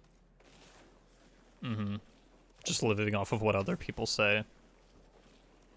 What, but I mean, because this is almost a like a Colin situation when we were covering the way Colin treated Sheev's video, and you just watch things like that, and I'm like, either you're a cynical liar who is very clearly just grifting, and like that's a deeply depressing life to have to live. Like I feel sorry for you, or you are genuinely so without principles and so without morals of any kind that you just lash around wildly and latch onto whatever's passing. And like I can't even imagine how confused and terrifying life must look to you if Yeah. you're that empty of principles on the inside. Yeah, I mean, especially with like, art, like just accepting anything as peak and just moving on and waiting for the next thing to come out, not even contemplating what the thing you just called peak is. Well, because like what's hard this for me why is like I advocate for a more restrictive definition of art. Yeah, well, it's also like when I watch something that's really good, I'll spend like a week just thinking about it. It lives rent free in my head for like the next month. I won't watch anything else. I'll just think about that thing, which is why it's hard for me to watch new stuff because I'll watch something good and be like, must think. And people are just like, watch everything, question nothing. I mean, I think I'm familiar with like the depths to which these people are willing to just dig to in order to just prioritize their own egos before anything else. I'm pretty sure I have seen the absolute worst of it. There's a lot to say about it, but I mean, it's not my place, so. Well, you liked Glass Onion, so your opinion is rejected. True. Yeah. The blunder. Miles Braun is an idiot. I feel like I should be able to punch these. Punch that shit. And I just saw George's comparison of the Task Bruce with Ben Affleck, and I'm like, yeah, like Affleck had the look down pat. Yeah, he looked good. He had the swag. Until Justice League, when he wasn't. Some of the reshoots are rough just because he wasn't on the grind. Yeah. It's like, ooh. Oh man, I remember when I went to watch Batman vs Superman in cinemas, and like the whole way through I'm going, what the hell is this? And then they just have the training montage where he's like pulling the tires and shit, and I was like, oh, suddenly I'm interested. Yeah, Show it's me like, more. time to hit the gym. Where have I not explored? I like, like, you know, Pulling they're a little filming- Oliver Queen for that montage there. like they're filming that scene, and there's a guy just off camera, and like, you know, between cuts, it's like, okay, we're gonna just apply a little bit more oil to your muscles just to really get them to gleam in the camera. And if Well, Theory, you if see, and if Theory wasn't oh, angry at okay. the criticism, he wouldn't have spent the past few days calling critics shills. Ugh. Yeah, I don't understand what he's doing. I don't know why he's on Twitter. I don't think Wait, he sorry. does either. What did Theory do? Just calling anyone who criticized him a shell. Yeah. I have I'm no, sure that's I have something no, that I don't know how he descended to this madness. Cause like, Money. well that true. But I remember Just watching throw him when I around. was in like middle school when he started his channel, and it was just like lore stuff, and I'm like, oh, this is pretty good. And then I stopped watching him for like 5 years, and then this is how he turned out. It's like, what happened, man?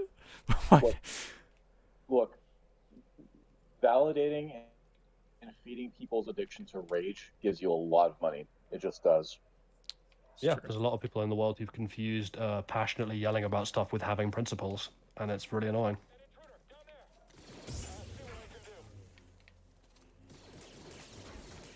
How's that exploration? Oh, you're still on 96%. Yeah. Andrew. I don't want to do the final mission until I've explored 100% of every area. We're gonna be here for Yeah. a while. Screen. Yeah. So, do you think that's what's the in-universe explanation for that for Cal? Like, it's like, man, we got to go confront Vader. Like, Troller's got that list, and we need to go get that back. And Cal's like, but I need to find every cave. That's nice and all, Seer, but I need all them stim packs for that final battle. Cal's like, if I That's check big every true. cave, I'm not gonna play this. All right, I I killed was those men. listening into you guys talk about how theory has no principles, but I was unable to join in on the conversation because I was making Pop Tarts. Wait, Because you you have no principles. wait, you were making Wait, you're Pop making Tarts? Pop-Tarts? What do you mean? Like I was heating them up. You that I heat could them eat. You're up? supposed to heat them up? Oh, I You're forgot. supposed to, yeah. People actually You're heat them supposed to put up. them in a toaster. I've never done that They're in my supposed to life. Whatever. No. I don't do that. I have a Pop Tart right here in the box. I just keep it. Andrew, That's it. Just George, open that you guys shit are up. missing out. Toast your fucking Pop Tarts. They taste way better. I eat it raw and wiggling. God, that just reminds me of Pop-Tarts. that just reminds me of like the world's like weirdest like story about avionics history, which like bear with me. So there's a thing called the chicken gun. Have you heard of it? You know what? No. I've never heard of it, but Okay. I'm on this. Tell me more. Okay, so a chicken gun is basically it's a giant air cannon that they literally shoot chicken carcasses out of airplane windscreens to test whether they'll break during a bird strike. So there's literally just a cannon that fires chickens, but like dead ones, obviously. But anyway, like it was developed by the British like just before World War II, because like shoestring budgets, and then like later on they loaned one to I think it might have even been Boeing, and like Boeing every time they used it they kept on breaking the windshield, and no matter how strong they made the windshield. So they sent a message to the British engineering company being like, what the fuck? Every time we use this thing, it breaks our windshield. What the hell? And they're like, okay, how are you using it? And so the Americans like sent over all the data, and the British just sent back a reply going, gentlemen, thaw your chickens. Gentlemen, we've gathered here today. There comes a time when you're watching media. Well, When there you was have a thaw your chickens. downstairs? I've never seen this Yeah. before. Oh, we're cooking with gas now. There's nothing here to explore. No, absolutely We're nothing. cooking with uranium. He's looking for now. 4%. Wait, I've been here. He's Am I looking stupid? Am I here? No, I haven't. Wait, I have been here. Oh, I am Am stupid. I here? What is reality? What is love? 4%. Not bad, not terrible. What is reality but your fantasy? But have I been down here? I reject reality. and It looks substitute like I reality. have been down here. But we will Yes, go you back have. anyway. You've been in Enoch Cordova's workshop. Wait, can I But do you swim know the here? Muffin There's Man? like lights here. Muffin Literally, Man! Muffin Man. Oh, we're cooking. upgrade your lightsaber there. Yes, I know the Muffin Man, who lives on Drury Lane. Box time! Progress, baby. It's been 30 minutes, but we finally found something. Chat, at this Sam rate... said, reminds me of this YouTuber I used to follow called Mr. H Reviews. He did Alien Oh, Predator lore no. videos. Then Captain Marvel came out, and now he's basically a Nazi. Don't check his Twitter; it's disgusting. Yeah. What is it with Captain Marvel specifically that got all these chuds like riled up? Well, it's this. Another box. Goodies. I think it's just like, I've oh, actually, a true moment. story, bought a gingerbread man on Drury Lane. Oh yeah. Security. You. Yeah, because Drury Lane is a street by Covent Garden in London, and there's a bakery there, and I bought a gingerbread man just to be facetious. You disgust me. Andrew, is there like a limit to how long you can be underwater? Nah, I got a breath. Yeah, so when I your got. air runs out, you No, die. you have a Jedi rebreather down in water. Yeah, Oh, I forgot about rebreathers. Yeah, you get the thingy from Phantom Menace. Revenge of the Sith. Yeah, that too. Phantom Menace. So I forgot was it was out a of- Phantom I was Menace. I forget about Otagunga. shut up, George. I was out of Still- speaking range Damn. when she asked what it was about Captain Marvel that like fired up all the chuds. Do you guys not remember the thing that Brie Larson said? Oh, I about remember. not wanting I to just feel like- remember that not being nearly big enough of a deal to warrant, what, 5 years of discourse? I understand that, Sheev. It is not that big of a deal. The problem is chuds don't see that way. Well, I don't really care what the Chuds have to say about anything. Innocent To be or honest, I've never otherwise. really, yeah. To be honest, I've never really cared for them, innocent or otherwise. Also, we say innocent or otherwise. Is there such a thing as an innocent Chud? Is that even possible? No. I mean, It's like a paradox. Some of them could be like just misled teenagers, Just be normal men. They're just innocent just men. just innocent. Yeah. We're just normal men. We're just innocent. I'm. What do you It- What do you mean normal men? It really is a innocent men. 50-50 role with people in terms of like, well, it's that meme where it's like the two paths, like teenage people is like become just a shill to grifters or whatever else, and it really is that because like I've had on two encounters of friends coming familiar with like Critical Drinker. One of them was like, you know what, never really took him seriously, and then the other was like, you know what, I don't hate the guy, and I was like, no. Such a No. role. Path I can't follow. Which way, Western man? It really is I mean, that. Joy, go back to if you go back to 2014 or 2015, I was I absolutely had a chud phase. So, but I was like 18, 19 at the time. I think So, we've all I been think, like, there. I think just a lot. I did not have a Chud phase. All right. Oh, Well, sure, good Jolly. for you. I'm better than you. You morally good person, you. No. Yeah, It's just well- I was in a boarding school and too disengaged from the internet to go through a Chud phase. I'm gonna Well, wait for these stormtroopers I to can kill this safely say frog. that, I think that a lot of these chuds are. I mean, unfortunately, some of them are like late 20s, early 30s, mid 30s, whatever. Some of them but in I their also 40s and think a lot- 50s. I do think there's a lot of them, however, who are really just like really young, young dudes who are being led astray. I mean, like Jack Kentner, when I first interacted with him, was absolutely like one of those like chud types, but he's mellowed out, I'd say, considerably in the last year. So it's just one of the things where I think that a lot of these people are just like, Well, yeah, young who I don't can know. I can speak from experience and say that a lot of them are just people who are looking for reasonable discussion. And unfortunately, and this is the issue that I have with people on the left, a lot of people on the left don't like to have these kinds of discussions. They see someone who has even slightly right-wing political beliefs and they're like, nope, not going to associate, not going to talk. It's your job to educate yourself. And then those people are like, okay, the only people who will talk to me are these right-wingers. So they're clearly the reasonable ones. Yeah, Well, and what's yeah. particularly annoying about that is a lot of those left-wingers are left-wing in name only and couldn't defend their positions to save their fucking lives. Yeah, Well, you there's mean, that like, too. Well, I mean, for example, that I'm sorry, but ecom are just like that. They're absolutely like that. They're not left-wingers. Yeah, exactly. Yeah. They're not left wingers. I'm saying, however, that they are very hostile to people who they perceive to be right wing because they believe themselves to be left wing, but they are not authentically left wing.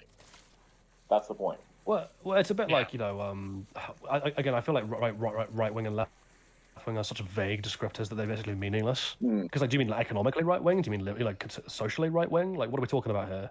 Are you authoritarian right wing or anarchistic right wing? And I just have over no the left. allegiance.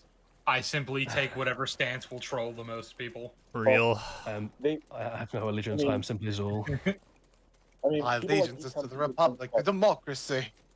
like- I mean, If you're not with me, then you're Sure. my enemy. The thing is that people like ecom think that if they are trans or queer, that means that they're left wing or something. And the problem is that chuds are also going to see that. They're going to see, oh, these supposedly left wing queer or trans people are being incredibly hostile and abusive towards me, and that's going to push them away. It's What They about give- Blair White? Oh, true. Well, Like I that's mean, my response to that. Yeah. Being trans doesn't necessarily make you left wing. No, but Yeah. like, I mean, Ecom doesn't really like argue from like a right wing, like explicitly a right wing position like Blair White does either. Like they would hate Blair White. I think they do. They just don't realize it, right? And like this is almost like you kind of get this with the right as well. Like a lot of people who claim to be on the right just don't understand what the hell they're talking about in terms of their positions. Like if I brought Well, as they're on on a the right. stream, right? Well, but, but the left does it as well. Like if I brought as on a stream, right, and I was like, okay, you're anti-communist, you're anti-socialist, and you give me a good working definition of capitalism for a discussion, like he would not be able to do it. He'd probably like say something about free markets or talk about like private ownership, and I'm like, yeah, but those things can also exist under certain kinds of socialism, and the markets existed long before capitalism. Like, what are we talking about here? That was a big damage. All right, come here. What the fuck is that noise? I'm The woman screaming in the background or moaning, I can't tell what that is. what? In game? Oh, did you hear I it don't too? know. I heard what sounded like either a woman screaming or a woman moaning when someone was talking. Like as if it was coming from someone's background. All right, I'm leaving those guys alone. I think that's a goose. What? A goose. Yeah, give me a second. 'Cause right now I'm in the middle of the countryside. There isn't another house for like miles, so I don't know what the fuck that noise is. Give me a second.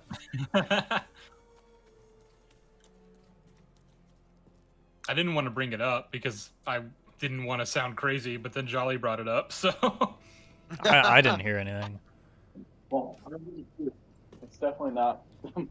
Well, it's not okay. It's not from me, so I think it's. I'm thinking it's from Andrew. Honestly, I think What? he's got headphones on. I Yeah. mean, my guess would probably be that it's Jolly. Like there's a goose like in the background or something in where he's at. He's in the countryside. Yeah, he just got that thing Yeah. on him. Yeah. I don't know why I described It's not it. Jolly. You know, I can got think of that. being like You know, I got that motherfucking thing on me. Yeah. I mean, I have to get Andrew, I actually- feel like Sorry, Andrew. I feel like the remaining 4% left to explore has to do with getting that ball down, Really? I can't get. I don't. You might be right. like off the I've done ceiling. it. True. Let's go back to the ball. It didn't give me any like I identicator. You've done it? I could have done it. So it's doable. No, I've never done this. I've never been to this room before. I could have done it. I could have done it. Can I like force pull you? Good, dang it. I scanned it earlier. I think this is where you're Okay, supposed to interact with the balls at the first point. Like, oh, this is your ball awakening. I don't know why I I described have it like that. to get going to the screen. All right. But to circle back around to like what we were originally talking about regarding like, are there innocent chuds? Like, I think there's some guys who like, yeah, they do simply need better guidance than they are getting.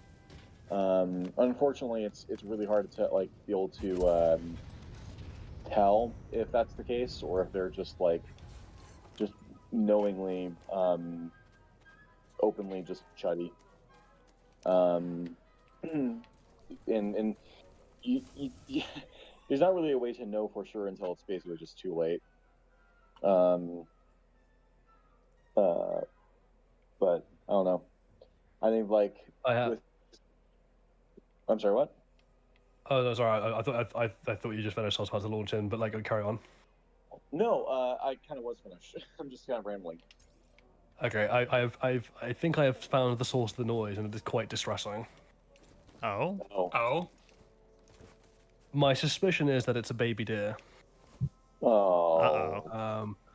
And so like, because it's like in the hedge line just beyond my field of vision from like when I shine a light out the window, I can literally hear it. It's like really close by, but I can't see mummy or daddy deer nearby, and I'm pretty sure it's a baby deer. So either it's injured or it's lost. Oh. oh. Oh. Well, it's time to become a You should go father. help it. Or it's time to go I get don't dinner. think. I don't think I can because I don't have the facilities to take care of it. But also, I can't risk that. If it is just lost, I can't risk going there and scaring the mother off. That's true. Mm. So if it's still crying in like a couple of hours' time, I will go out and do something.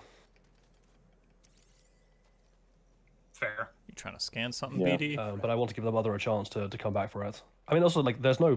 this is England. There are no predators that can take down a fully grown deer. So I presume mummy or daddy is around somewhere.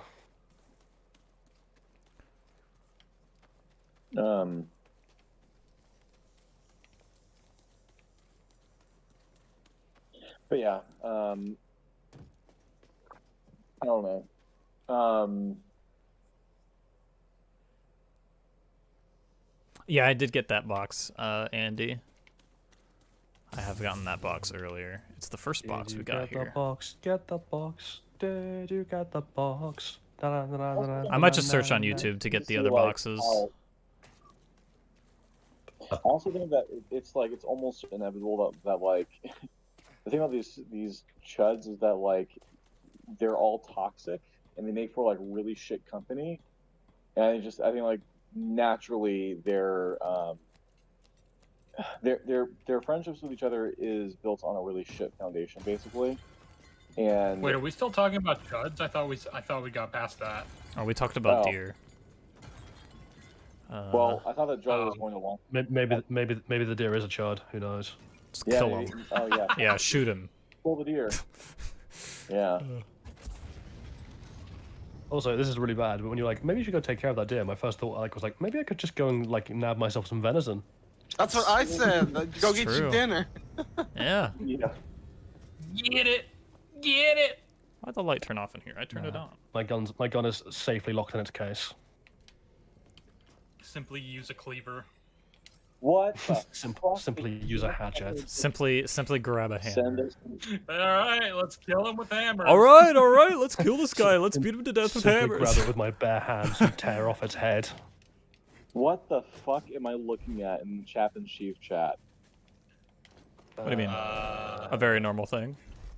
Here's why Yoda sucks in The Empire Strikes Back. Oh my god. Yoda is annoying and Let's impatient, read cowardly, this. and generally just a nagging nuisance. He is almost as bad as Jar Jar Binks. Almost. Wow. What? Oh my goodness. Me thing is, when you I'm can really stupid. clearly tell. You can really clearly tell when a video has just been created to like create a talking point, like to create a kind of like artificial piece of discourse, because no one It's thinks some this. article. It's of for, course it's an for hate article. clicks, for sure. Yeah, like I mean, it's the same thing, right? Like that's clearly a piece of discourse that's been created to like farm hate and outrage. No one believes this.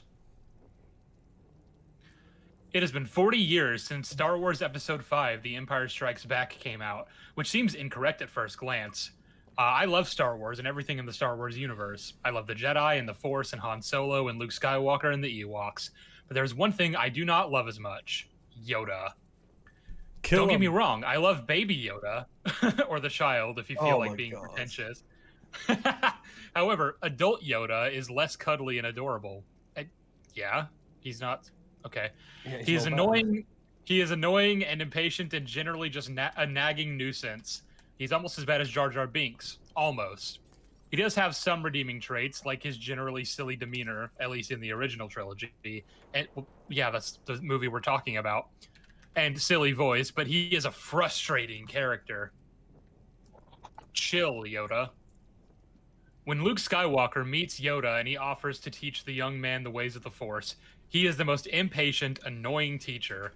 My favorite part is when Luke is doing a one-handed handstand while stacking rocks with the Force. When R2 makes a noise, though, Luke is distracted and drops the ropes. An understandable mistake for a rookie, right? Wrong. Yoda berates him for losing concentration and shakes his head in exasperation. Luke is such an idiot, obviously. Yoda just needs to chill out. Luke is still pretty young, despite Yoda's statements that he's too old to be taught the ways of the Force, and he does a good job for how inexperienced he is. Plus, he has a strong love for his friends, which Yoda reprimands as well. What the fuck is this article? Well, this is what I mean. Like, this is clearly hate It's just- farming. This is he not a doesn't- serious article. This person does not believe a word of this, and we all know it.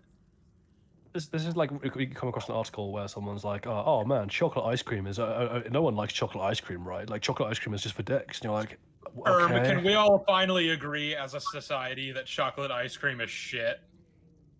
It's like, can we all And just this agree article- as a society that democracy is cringe? And you're like, all right. What the like if Sigma? someone were, like it would be like if someone were like making a YouTube video, like, man, can we all just agree that X-Men Days of Future Past plot is like actual garbage? It doesn't make any sense. Oh wait, Can we all agree that the only Sigma male is Ooze Sigma?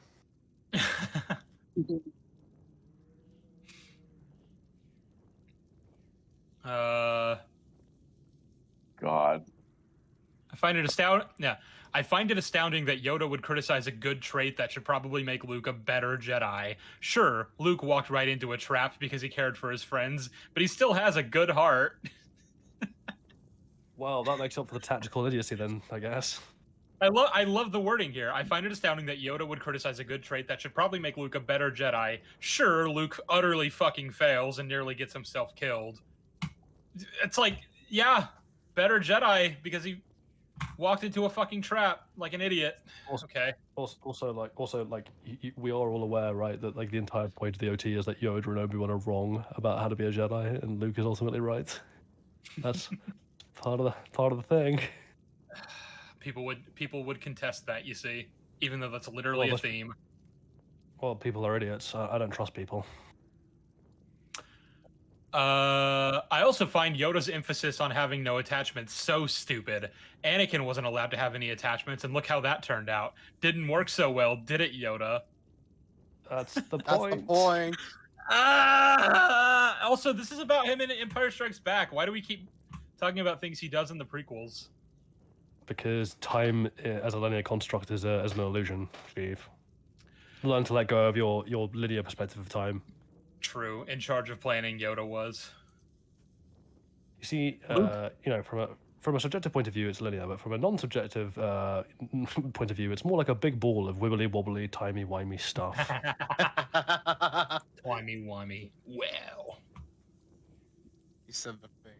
Allons-y. All right. Allons-y. Well, I have to get going to bed, gentlemen. Coward. As much as Well, love to say. I have a Reddit post. I'm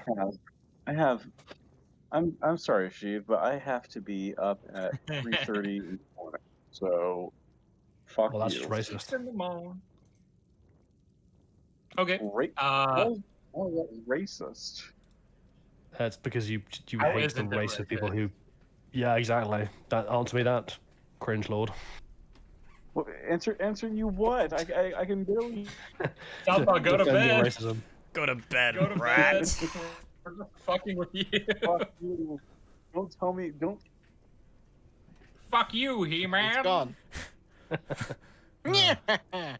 Well, I'm glad we've all concluded that Southpaw is a racist. We're all agreed. We won. Yeah.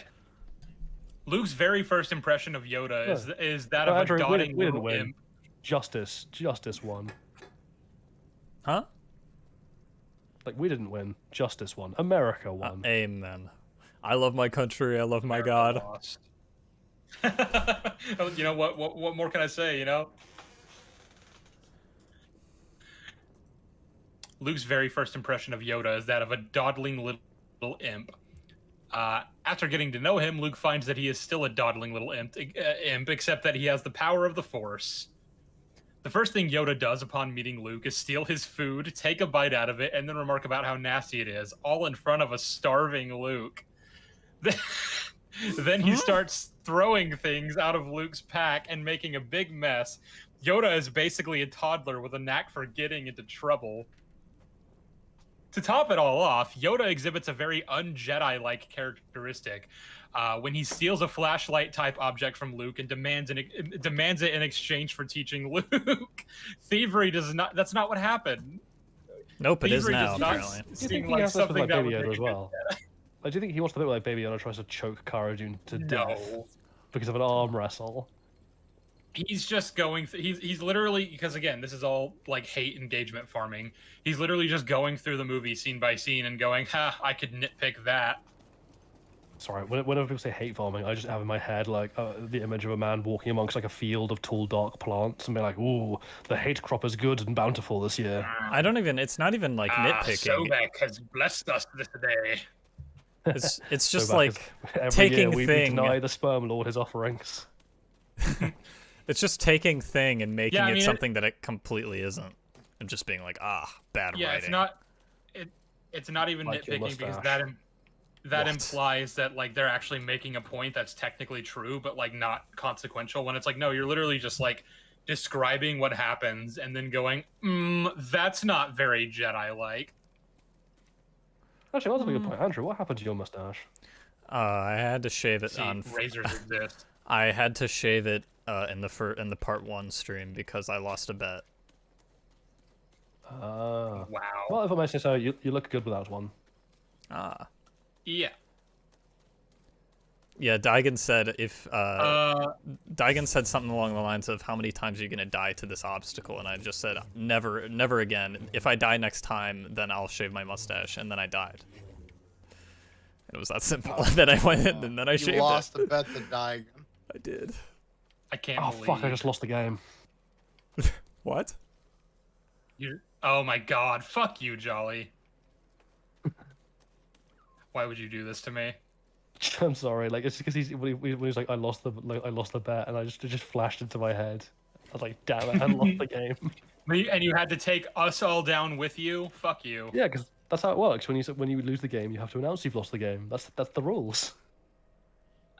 Hate you. Sam asked, Sheev and Jolly, you said earlier that the new season of House of the Dragon is a mixed bag. Would you still say it's worth watching seasons 1 and 2, or at least the series can still recover and improve? It can worth still. watching. I think it can still recover. Yeah. It's still worth watching. Like the problem is like this is like we compared it to season 5 of Game of Thrones, right? Like there's still plenty of good stuff in there. It's just like a noticeable downgrade in quality from what came before. Sam hasn't seen season 5, so that's not really a comparison that works. One of us, like I was just saying, we made this that is just comparison. Right, one. of, like it's the same thing. Of like I would still say there's good stuff in season 5, and I would say there's good stuff in season 2 of Hot D, but like it's just a noticeable downgrade. Downgrade. Oh, why'd I fall there? I'm stupid. It's a noticeable downgrade. It's just a little downgrade. Alright, that's chest 2. Chad, I'm just looking up a tutorial to find all these chests, because I'm not having you just watch me just look around for 5 hours. He's given up on doing it himself. Yep. What he's done. I explored I enough. just realized. Who is this guy? Bullet Andy. Is that Az in his profile picture? What? I think it is, yeah. Oh, I think Bullet it is. Andy in the chat. I just realized that. I don't. That is funny. Just normal men. I'm gonna... He asked in the chat, Sheev, do you ever think about reviewing Star Wars Theory's Vader fan film? Can we bully it? Or any of his other original work? I see. The thing is, his fan film is terrible. I'd love to like pick it apart. It's just not on the docket right now.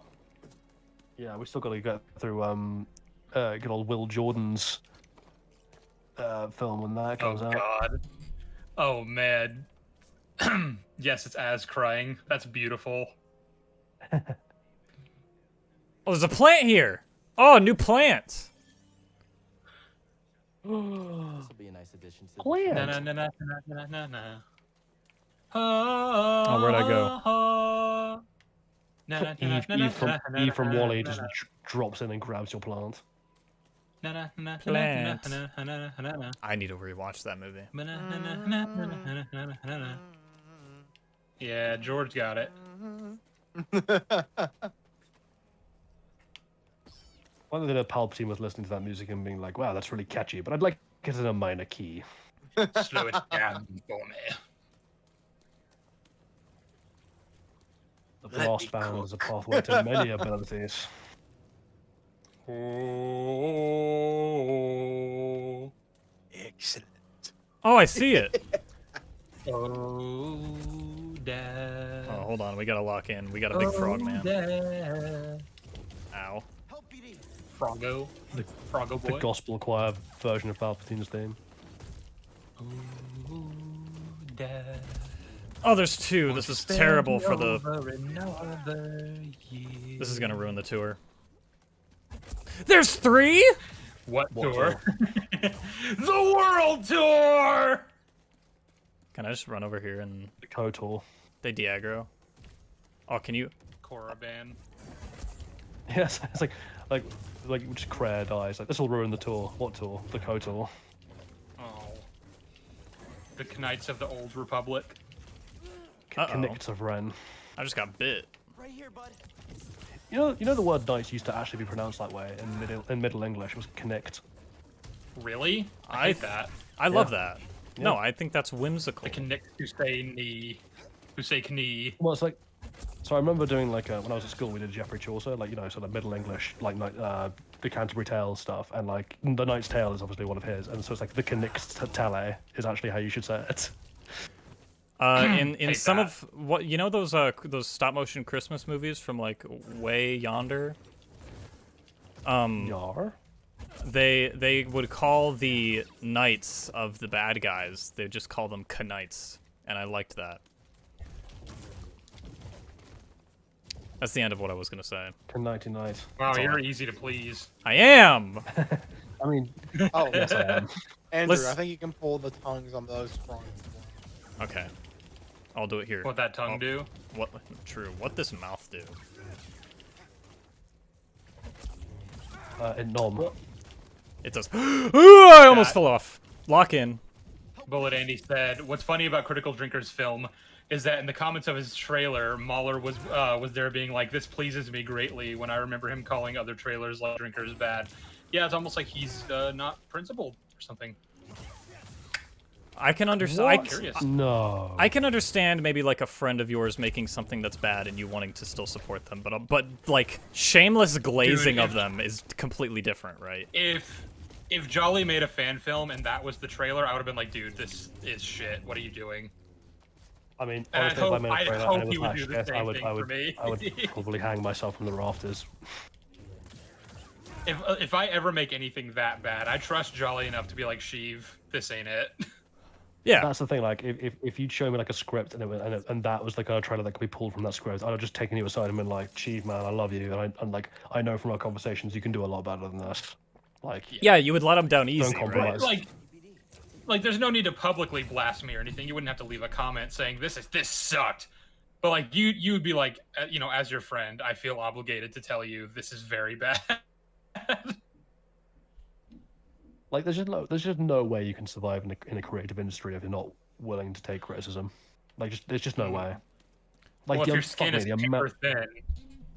Well, then you just don't survive unless you're like enormously privileged and have like the benefit of masses of money and contacts to barrel you through it. Like, you won't survive. Like my entire career as a young actor, like you go through, I mean, literally hundreds of auditions like a month, and like 99.9% of them, they're brutal.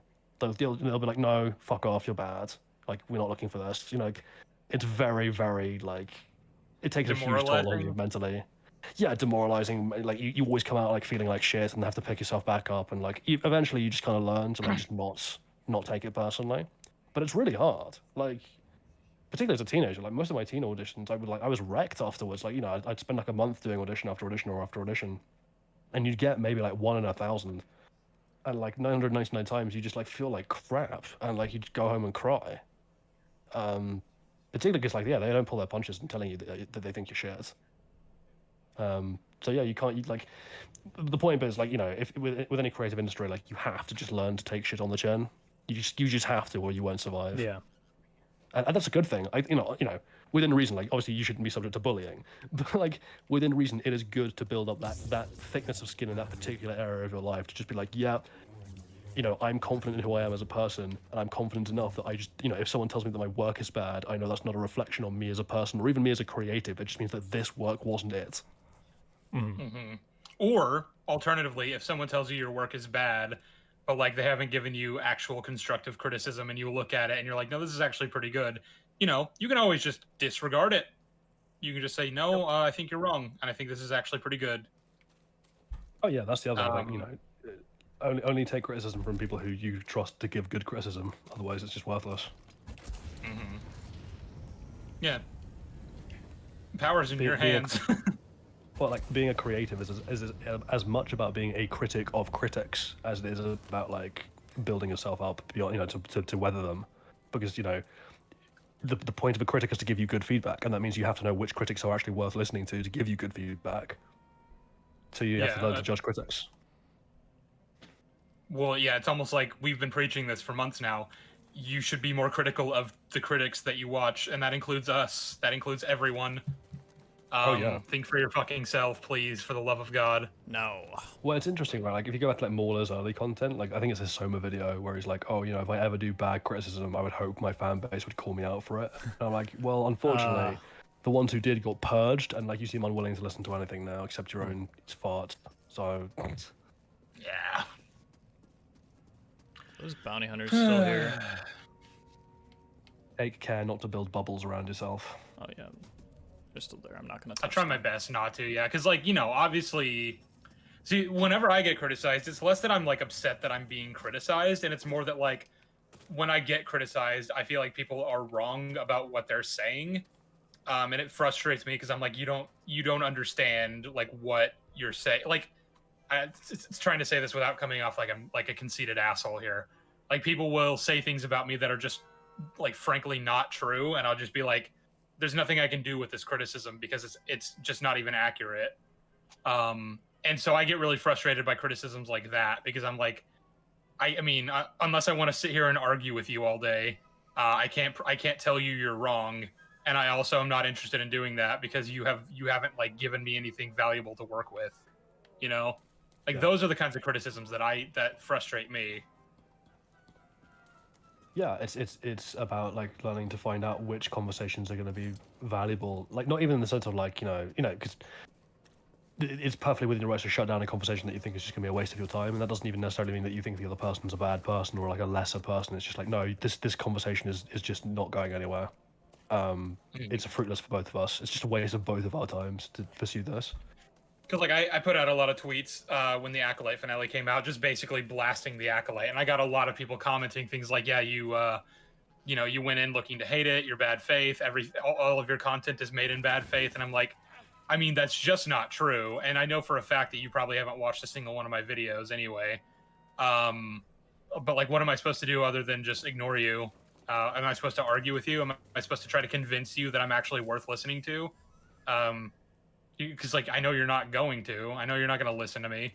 You made up your mind without watching my video, you know? Yeah, the line was made up when it literally said bad faith, and that you went in hating it. No, it's like, maybe, just maybe, the show is bad. No! And I picked up on reasons why it's bad that maybe you either missed or just don't care about and don't factor into your assessment. Both could be true. That's fine. Yeah. But also, you're a grifter, you know. That's true. Yeah. Faceless. I also find that funny, right? When like, I can't remember who it was, but someone criticized you being like, "Oh, you're just doing this for money," and you're like, "Well, yeah, it is my career. Like, of course I'm doing this for money." Like, Dude, I literally dishonest. I literally got in so much trouble on Twitter by like with some people where like someone asked me like, why do you still watch Disney Star Wars shows? And I was like, because I have great financial incentive to do so. And people were like, you just admitted that you only do this for money. And I'm like, yes. The only reason I do my job as a career is so that I can make money and continue my survival. That is true. Yeah, it's like, unfortunately, I live in a capitalist household where food is not provided to me, despite the fact that it's a human right, and therefore I have to work for a living. No, the Empire, the Empire made the big fella I'm- leave. Look, I'm forever thankful that this is my job and that I can do what I love as my job. But at the same time, yes, the only reason I still watch Disney Star Wars, despite the fact that I really would rather not, is because otherwise I'm cooked. I have no fucking, like, you know, I have great financial incentive to continue being able to live. So I'm going to keep watching Disney Star Wars, even if I don't particularly like doing it. And also, just like, you know, the fact that you're doing it for money does not mean that's the only reason you do it, right? Andrew, what are you doing? Tutorial Like- video. Trust in the tutorial. No. I've just watched you on screen, and like you were just like grabbing in front of your face in thin air. Oh, Like a fly went by. oh yeah. No, I'm schizophrenic. There's a fly. Don't worry about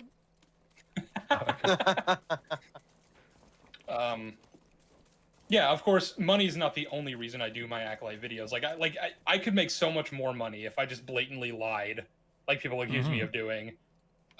We should become the You thing know, they hate. like the Grifter Sphere doing. I could, Yeah. and I'd make so much more money, but I'm not going to do that because that would be dishonest. So I'll do what I can, and I'll try to be as fair as I can, and I'll do my job as well as I can possibly do it, and I will make whatever money that gets me. Yeah, I mean, it's like, you know, I could make a lot more money working for Google than I do as an academic, but I don't do that because I think Google are unethical. So Yeah. that's how that goes. I make enough to live and I'm happy with what I do. I like what Oh, I I do. almost died. I was gonna If say I was that, even half the lying grifter that people accuse me of being, I would be so much better off. I would not have needed to make a GoFundMe to pay for medical expenses because I would just be able to pay that shit out of pocket. Yeah. I was gonna say, I it's still not like think- you also go into things that, like you go into the idea of instantly hating it, like they accuse you of. Andor's a good example of that not being the case. It just turned out that Andor is actually really good. Yeah. and also Andor's there's funny too because I went in expecting to hate that because I just had a pattern of like I've been hating everything they've made because it keeps sucking. And I watched Andor and I was skeptical at first, sure. But I was still as fair with it as I possibly could be, and I ended up fucking loving it because it's great. I still think at some point someone needs to make like a content creators union, because like you were saying, like having to fundraise, crowdfund your medical expenses, which I think is barbaric. I mean, I'm on the record. I think American privatized healthcare is barbaric. Ah, it's fine. Nothing's wrong with it. Yeah, just simply don't get sick or injured. It's okay. Yeah, Yeah, simply don't ever have anything bad happen to you in your life Yep. by chance. statistics That was about unironically these my people. plan because I was like, I don't have insurance. Fuck it. Just be privileged, But yeah, like idiot. I still think it'd be a good idea at some point if like a bunch of like content creators with large audience, large enough audiences to have this kind of sway, like just try to put together some kind of like content creators union, and like just had like a collective fund for small YouTubers so that if they fall into this kind of problem of like needing health insurance or whatever, they can just get it. Yeah. Also, with people who accuse me of going in like wanting to hate something, like you know what? I inadvertently got out ahead of it this time with the Acolyte. I literally made a stream. It's public on my channel, where I talk about the Acolyte trailer and my thoughts on it, and I slapped down a lot of the preemptive criticisms that people were making, because we hadn't seen the content yet. We have to be fair. This, and this. Like I really stepped up to bat for the show, even though I was not impressed by the trailer at all. So there you go. Before the show was out, and I didn't have any particular like specific content to criticize, I didn't criticize it. Go figure. Whereas like every time someone accuses one of us of being like, oh, you go in with bad faith and you never intended to take it in good faith, I'm like, man, you should see how we treated Ahsoka. We went out of you our and I way were so to be charitable to that show. unpopular when we were defending the first 2 episodes of Ahsoka, because everyone else was like, no, they're bad, and we were like, no, I mean, okay, let's be fair.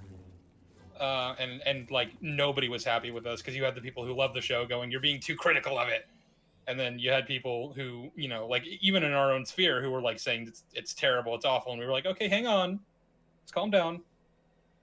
President cook. Trump is in the comment section. Beautiful. What? Why aren't you dead?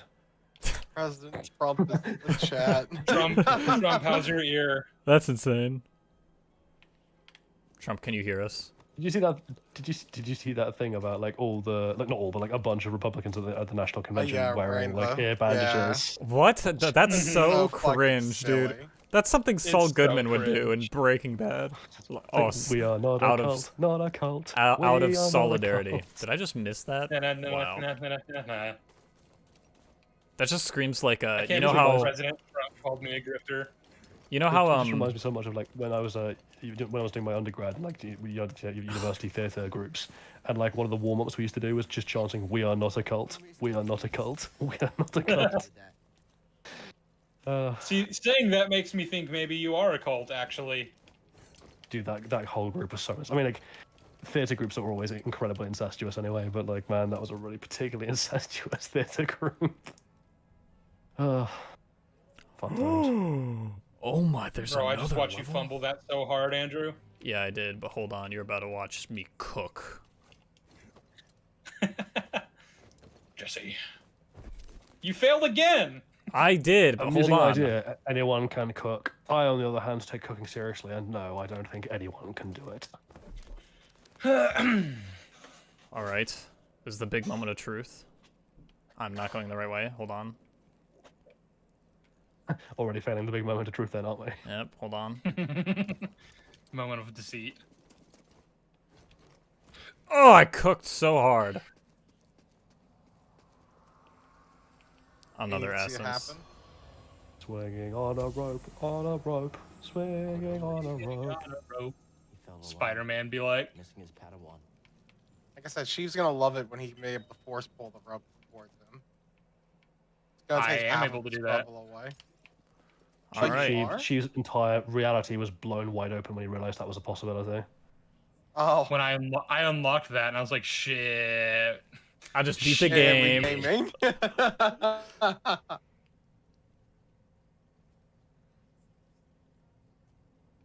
Just because everyone can't cook doesn't mean everyone should And then you cook, see since, people yeah. like a critical drinker and nerderotic agrees with politicians that want to take away welfare. Oh yeah, of course. Andrew is being a Right here government you agent. have- Yes, Trump paid me off. The best. You have the best take cook in America. The two best take cooks in America.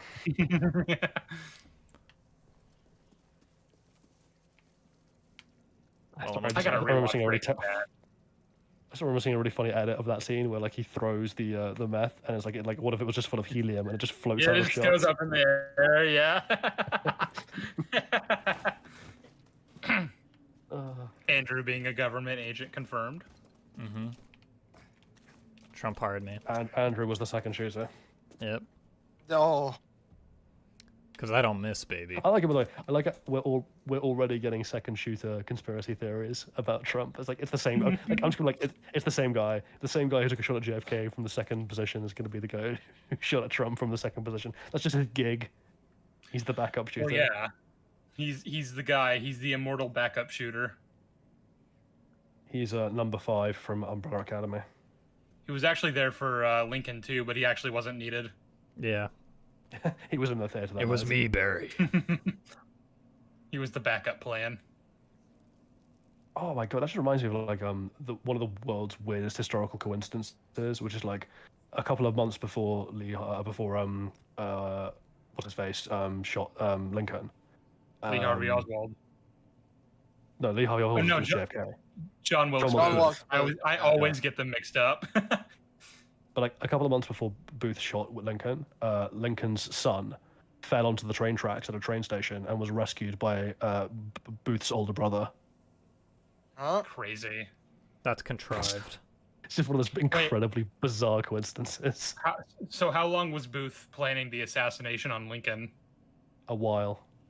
Booth, like his older brother, was an actor who worked in the theater, and that's how he knew the theater so well. He went into the back door, like the backstage, backstage door. The actor brother was the one who saved Lincoln's son. Well, they were both brothers. So John Wilkes Booth was an actor, and his older brother was a really famous actor, like a much more successful actor. Like someone did the joke of like the modern equivalent would be of like Barack Obama had been assassinated by Liam Hemsworth.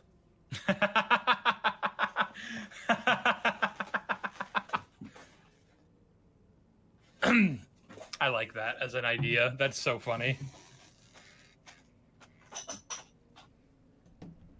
Okay, I need to get. Wasn't there a bit in The Good Place where they made up like another Hemsworth brother that nobody knows about, and like he dated Tahani. I can't believe I forgot Tahani. Yeah, I Yeah, wanted which to is say funny. Tatiana, and I was like, that's not right. Which is funny because there is actually like technically there is a Hemsworth brother that nobody knows about, which is the eldest one. Like barely anyone knows he exists. Well, yeah, but what was was his name enough. in the show? I looked him up because I was like, is he real? And he isn't. But I was like, chat. Chat, is he real? Oh, it's like Greg Hemsworth or something, isn't it? yeah. And I remember being like, I kind of feel bad, like if he is actually real and if this is actually him, like I actually don't know who he is. Like, shows We to have go, a- yeah. So in the UK, we have this thing called Red Nose Day, which is like a comedy charity day that's done every year to raise money for like starving people basically. We have that here. Oh, Red Nose Day. Oh, cool. Yeah, You do? But like, Yeah. Target Or at puts least it on. I've done it. I don't know. one of the sketches they did for 1 year was they were like, tennis player Andy Murray, who was like a really good tennis player. Oh, dude, the worm from His Dune brother is Jamie here. Murray is also a really good tennis player, and so they did the joke of like, actually, there's a third Murray brother who nobody knows about because he's shit at tennis. Wait till you find out that's actually true, but he just doesn't have any kind of public presence. Well, the thing is, they got Andy Murray and Andy Murray's mum, who was a tennis coach, who was the person who trained him, like to like be part of this sketch where they had like interviews with Andy, and they're like, "Oh, what about your brother, like Johnny?" And he was like, "Oh yeah, we don't talk Like they about Johnny." say with like contempt, they're like, "Oh yeah, Johnny." I got new druid. Yeah, basically. Poor Johnny. Ew, it's green. Johnny It's Murray. disgusting. Here comes Johnny singing oldies goldies. Andrew, considering how you talked with the movie cynic before and how he's an associate with the Fandom Menace, are you still friends with him? And do you still think Guardians of the Galaxy 3 to be mid? No, Guardians 3 Sounds is bullet, mid. Andy. Stir bullied me out of that opinion, so. Good. Good, because it's great. Well, at I first, will not hear any first Guardian 3 slander. it was TK. TK DM'd me my own thumbnail and then said die, and I was like, oh, okay. And then Sheev was going through my videos in a VC, and he's like, wait, do you think Guardians 3 is mid? And I was like, no, I don't. I don't think that anymore. And then Stir put me in a forgot about VC. that. Yeah. Stir put me in a VC, and he's like, bro, we need to talk about your video. And I was like, oh god. I would have just spammed you with Cosmo's puppy dog face. Being like, how can you hate me? What's See, wrong we're a with you? community who bullies people out of opinions that are wrong think. If you think Guardians 3 is mid or bad, you are to be shot in the head. Shot and killed with hammers. Shot with I'll hammers. I'll get my hammer gun out. The hammer gun. It just fires Mjolnirs at people. Oh god. It's like a rail But gun. Bullet Andy also asked if you were still like associated with Movie Cynic. I haven't talked to him in a while. Yeah, I don't even know who that is. Is that the guy with the blue hair? Yeah. Ah. He was on the Guardians 3 stream that EFAP did, I think. Doesn't even have the Chad dyed white hair. Has to dye it blue, like a punk. I want to dye my hair white sometime, just once. Jolly, That's your great. hair would Only recommend it when it's in another like life. True. only when my hair's like Sorry, Andrew? really long, I'd dye my hair white. But I don't see myself You- letting you my hair wanna go be a white. Targaryen? No. Oh. I vaguely understand that reference. What I think is yeah, funny no, is how a lot of people. I recommend it. I think it's funny that a lot of people like fan cast Henry Cavill as Aegon the Conqueror simply because he had the long white hair for The Witcher. So it was like we can see the vision. We know what he would look like. Which is really funny then the House of the Dragon confirms that Aegon was a short king. Yeah. You know what? I'm happy to ignore that. I still want Henry Cavill to play him. I want Charlie Hunnam to do it. He would be great too. Yeah. He'd be awesome. Either way, though, neither of them have the same build as Tom. What's his name? Oh yeah, I can't remember that's his name, but yeah, as Aegon too. Aegon squared. Guardians 2 is Aegon not 2, mid. Targaryen, Guardians 2 Boogaloo. is also good. All right, chat, calm down. I might be convinced that it's the weakest, but it's not. It's the least He great. thinks Guardians 2 is straight up bad, which is wrong. I don't think Oh, you yeah, he see. does. I don't think he thinks that. I think he just does it out of spite of us. No, I think Could be he thinks that. Yeah. I think that's what it is. Because he's That- had that opinion for a bit. That's his play. I think that's his angle. I remember when Guardians 3 first came out. I was in a VC with C, and we were both just praising it to high heaven because it's great. And then he started talking about how it's such an improvement with from Guardians 2. And I, who believe Guardians 2 is pretty good, but is easily the weakest of the trilogy, was like, yeah, I agree. And he's like, yeah, Guardians 2 is shit. And I was like, Excuse me. what? It was literally Peter Quill, like, what? What? Now I know that Shows sounds him bad. Death. Yeah, no, And we C's had talked that about it a little bit, opinion but he before was not Guardians convinced 3. by my arguments. I've gotten all these. I tried to talk him out of it, but he wouldn't listen to reason, you know? So I had to shoot him. Yeah, Shoot him see, with see hammers. walking It around. broke my heart audience to put that walk. tumor in his head. What? All right, now I know that sounds bad. It's pretty bad from what I remember. Nope, you remember wrong. Goodbye. It's very good. All three of them are good. It's just the way of the world, you know. It is a consistent trilogy. I do like that. I say 2 is the weakest, but it's not Yeah, bad. If Andrew gets white hair, I'll be one step closer to my goal to get everyone to get white hair in our group. Ah, Why? Why is that your goal? Just for the memes. he needs menial He dyes his tasks. hair white and he looks like Lord Corliss. Yeah, he can be the coolest Valorian of the group. God, he looks so sick though. That would be a good look for anyone. Yeah.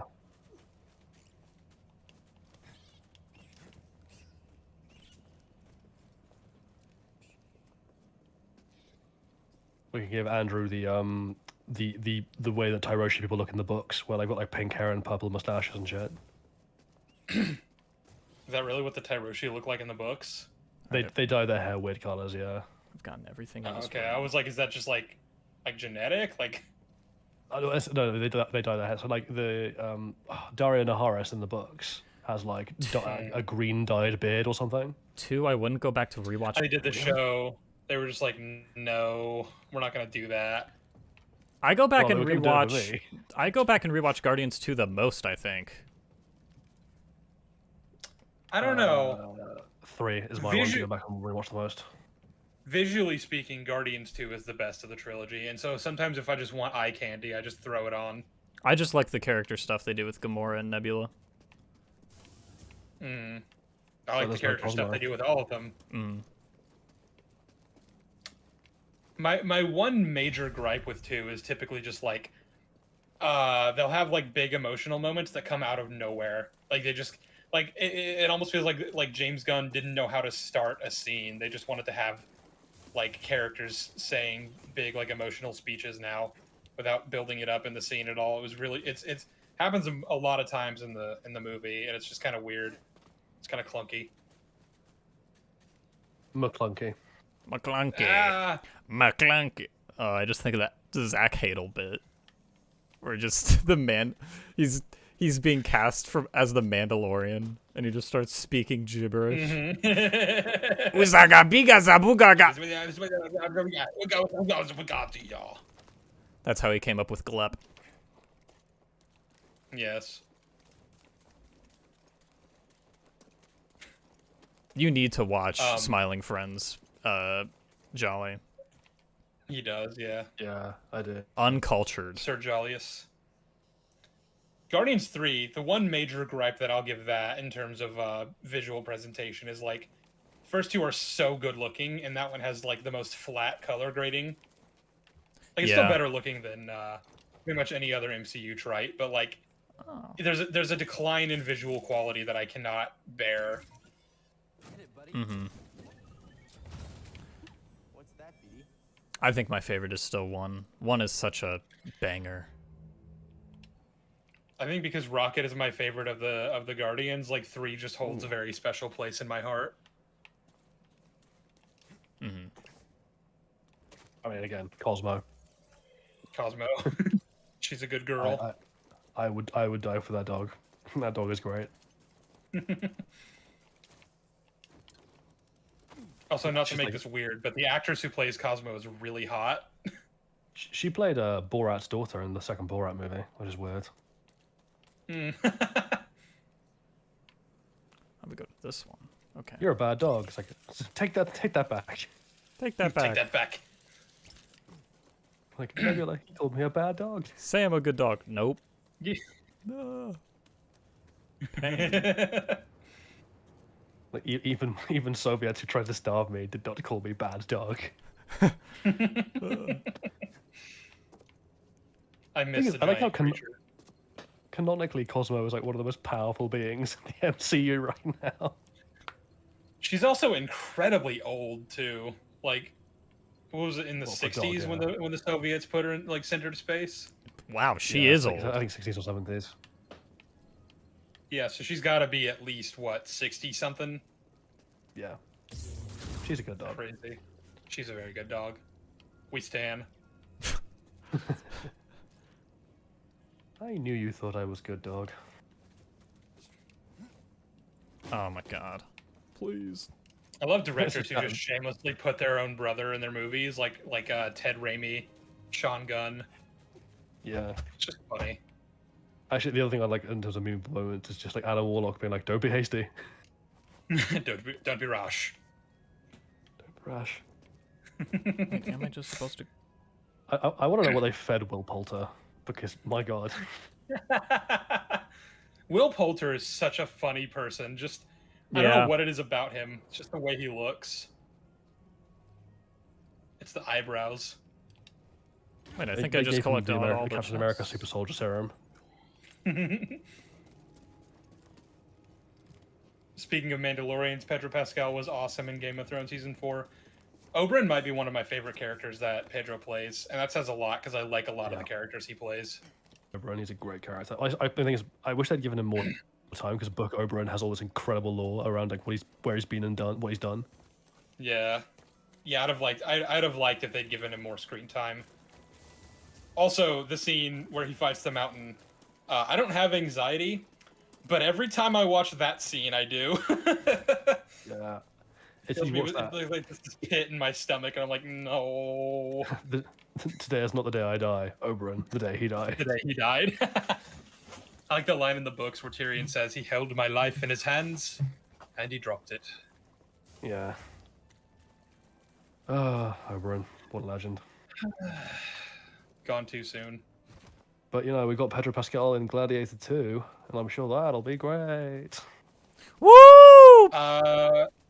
Do you have reason to doubt? Do I have reasons to doubt Gladiator 2 is going to be a good movie? Yes, I have many reasons to doubt that Gladiator 2 will be a good movie. Well, goodbye. Number. It's like, do you mean, do I have reason to believe that the movie directed by Ridley Scott, the man who did Napoleon, which is a sequel to a movie that objectively not only did not need a sequel, but should not have had a sequel, the story was very much over, is going to be terrible? It's like, yeah, no, I think Well, I we can all mean- safely assume it. Ridley Scott has never failed with a sequel. Oh yeah, also like the original script for Gladiator 2 was written by like a Nickelback, like one of the singers from Nickelback or something. Like something Wait, what? fucking crazy. We got 100%, baby. Hell yeah. Now you can finally go to Fortress Inquisition. Now we can go to another Finally, planet. after 2 fucking hours, we can leave Zepho or with Bogano. Not Zepho. Yeah. All right, now we go to Dathomir again to collect iron. Oh my god. I'm Finish at least finish the campaign first. True. I don't know if I'll get all the way through it tonight, but we'll see. We'll lock in. You might have. No, Dude, I wanted- if he 2 if he hours. doesn't go back for collectibles, he will finish. He just needs the. I just wanted to finish a planet. Oh, look. Can I sit? No. Sam says he thinks Game of Thrones season 4 might be his favorite season of the show. Season 3 hands down for me.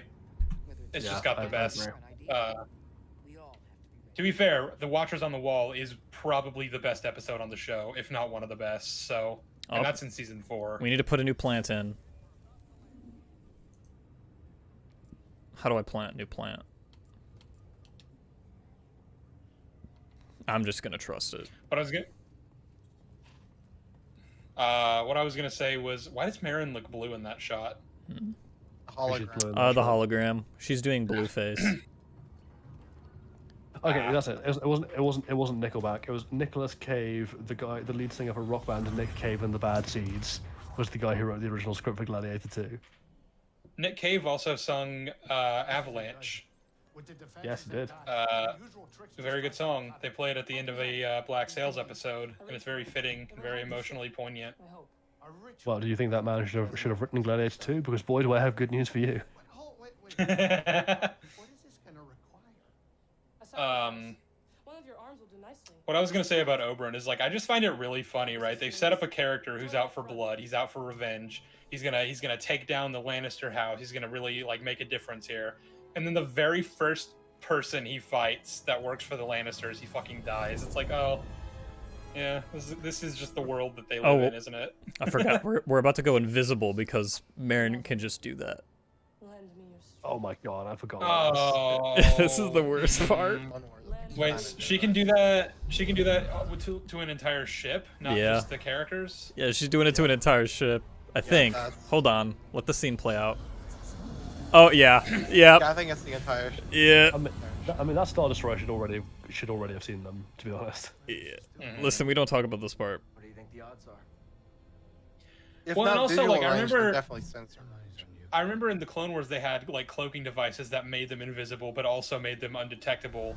But like, if you're just using magic to make the ship invisible, like physically, like how does that stop ships from scanning you? It's magic. Kill me. Magic. I hate this. The lives of every child on that list are Yep. at stake. Whatever happens in there and whatever you see. I don't know. Fly casual. I don't know. Get a witch on board to just do it for us. Yeah, they should have just brought a witch to Endor. They wouldn't have even had to steal the shuttle. They could have just done it. Wait, why are they going into these tubes? Oh, they're going. Okay. Oh, you're gonna love this. Yeah, they have to be fired at the planets. They have to what? They're You'll using see. basically the chutes to go out of the ship, shot down. Think of like the Bad Batch leaving Camino in reverse. I don't remember anything to do with how they left Camino. Man, Fortress Inquisitorius looks really cool in this shot. I wish the hat it would look the same in Kenobi. I'm still waiting for Pixel Joker's Kenobi edit, Yeah. where he's like taken shots and things from the show and reworked it to actually look good. Because like, man, that establishing shot, the Inquisitorius base in his trailer, chef's kiss, beautiful. I don't know how, by the way, they fell from orbit. How are they not dead? We don't- The water's deep. Escape pod. Famously, water does not have, terrible consequences if you hit it at speed. Nah.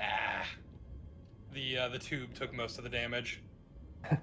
Fortunately, water pressure is just not a thing when you're like tens of meters down. Yeah, this isn't water. This is just liquefied air. This is what this liquid is. To That be we're fair, I have seeing. that same thing with Phantom Menace, where Qui-Gon and Obi-Wan like just dive like hundreds of meters to go to Gunga City, and I'm like, how are you okay with? You should all have the bends. I mean, Gungies. how I don't know that they go that deep. It looks pretty deep in the establishing shot where they're swimming towards it. Yeah, I mean, no, it's definitely deep, and I don't know exactly how water pressure works, like in a lake, if it's the same kind of thing as in the ocean. What? That's not what?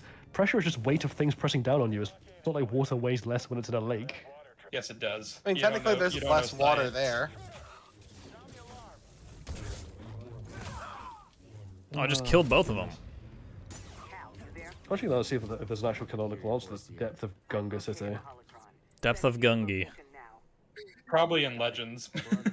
Yeah. Call So it. Gunga. All right, we got to go through Wait. an entire level of killing things. Do you know how many comments I've gotten on my Kenobi video telling me that this, like, Cal Kestis broke into this base 5 years before the show? Like, because I decided not to mention that in my video because I didn't feel it was necessary. I have gotten hundreds of comments making sure to let me know, and I'm But like, I know, guys. I hate to be this person. You said 5 years before. Yes. Even your comments are wrong because technically Cal Kestis doing this is a 5 years after Revenge of the Sith, like the Kenobi show. So it's the same year. What? No, the Kenobi show was 10 years after Revenge of the Sith, dumb fuck. Oh. This is 5 years before the Kenobi show. Yeah, Leia's not 5. Yeah, in I'm dumb. the Kenobi Fuck, show. you're right. Jedi Survivor takes place the same year as Kenobi, which is You're really right. funny. Yeah, I'm dumb. Fuck. I was so confused. Nah, you got me. I made a mistake. okay, there's no answer for how deep Otogunga is, but I would just point out, like, you know, every 33 feet, which is like every 10 meters you go down, you have one extra atmosphere's worth of pressure. That's quite a lot. Nah, you know, the Jedi have super durability, so. Look at that, like, deepest free dive. Okay, I'm getting. All right, there's 156 way too many people here. meters is the deepest free dive. I don't know that we know how deep Otogunga is, so I'm not going to criticize that. I mean, like, water pressure is a thing that exists. Water pressure simply doesn't exist in this story. It's a campfire story. Yeah, you know, it's a bit like how some areas of space have gravity and air, and some don't. some areas of space are a vacuum, and some areas just aren't. That's Star Wars fans are fun. Never change, Star Wars fans. I also remember criticizing the fact that the Inquisitors built a base where there are underwater tunnels with windows on either side, which could easily be damaged by one blaster shot, and, you know, therefore give way to the ocean spilling in. And people were like, "It's like that in Fallen Order too," and I was like, "Yeah, well, that's dumb." But also, it's not even like that because part of that criticism is that one blaster shot hitting the window causes it to crack and spill the entire ocean in. We don't know if that's the case. These could be like really reinforced. In fact, they probably would be, considering how deep they are, and the fact that there's like massive aquatic life swimming around. Come here. Here we go. Get the coward. Counterpoint. It happened before, therefore. I always hate that when Star Wars fans do that. I was like, oh yeah, you think it's a problem here? Well, it also happened here. Like, yeah, it was a problem. Yeah, there it's too. just equally a problem. Bad. No. I literally have a section in my Acolyte video where, like, you know, because Jolly, you told me what I probably should do, and I took your advice, was talk about cause and effect and why it matters in storytelling. So I laid that out, and I used A New Hope as an example of, like, contrivances exist, and that breaks the the narrative somewhat, right? And I picked on, like, a little contrivance, and then I picked on the R5 thing, and I was like, yeah, see, this is a much bigger issue, because if you really stop to think about how much of the story changes if R2 isn't bought by Owen in the scene, like, everything is different. Luke never gets involved. Leia probably dies because, like, even if R2 got to Obi-Wan eventually, probably would have happened way later, and, like, Leia would have been executed by Tarkin by then. You know, like, the Rebels probably never find out how to destroy the Death Star, and even if they do, they might not have anyone who's actually able to pull off the maneuver, because the person who did pull off the maneuver had the Force. Like, there's a lot that changes because of this one completely, like, not set up moment where a droid just randomly explodes, you know? And I'm like, and I picked A New Hope as an example so that I could be like, look, see, I will criticize a movie that I overall consider to be great, because, you know, nothing is free of flaws, and flaws can exist without it being, like, you know, damaging to the entire narrative. But the Acolyte has contrivances like this, but all over the place, and a lot of them are even more severe. Yeah. That prison break scene, man.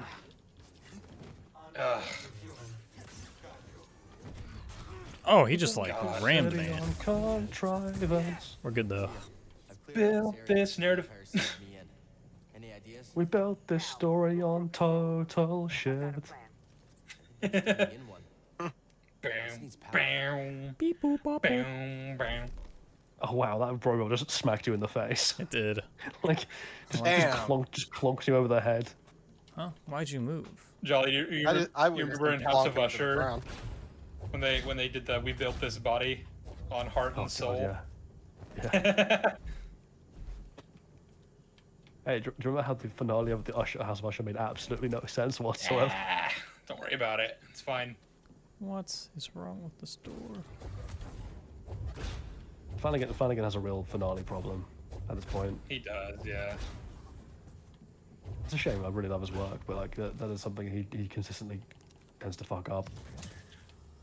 So earlier when we talked about how he should get his own Star Wars show, what we neglected to mention is that if he does, he needs to have someone to tell him no when he inevitably tries to backtrack on the narratively poignant ending that he might have had that might be tragic for the characters. Yeah. Because he will come up with one, and then He'll set it up, and then he'll backtrack at the last minute because it's too sad.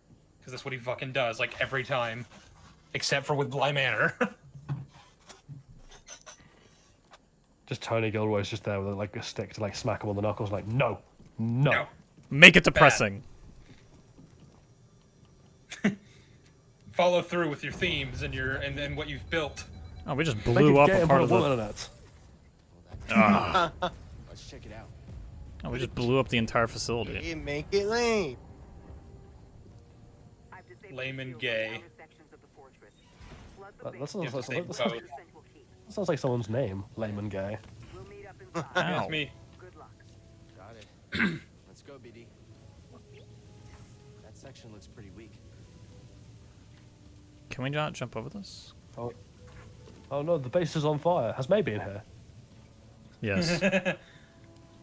The underwater base is on fire. Plugger drivers. No, I'm joking. That's a plot hole. That's convenient. What do we?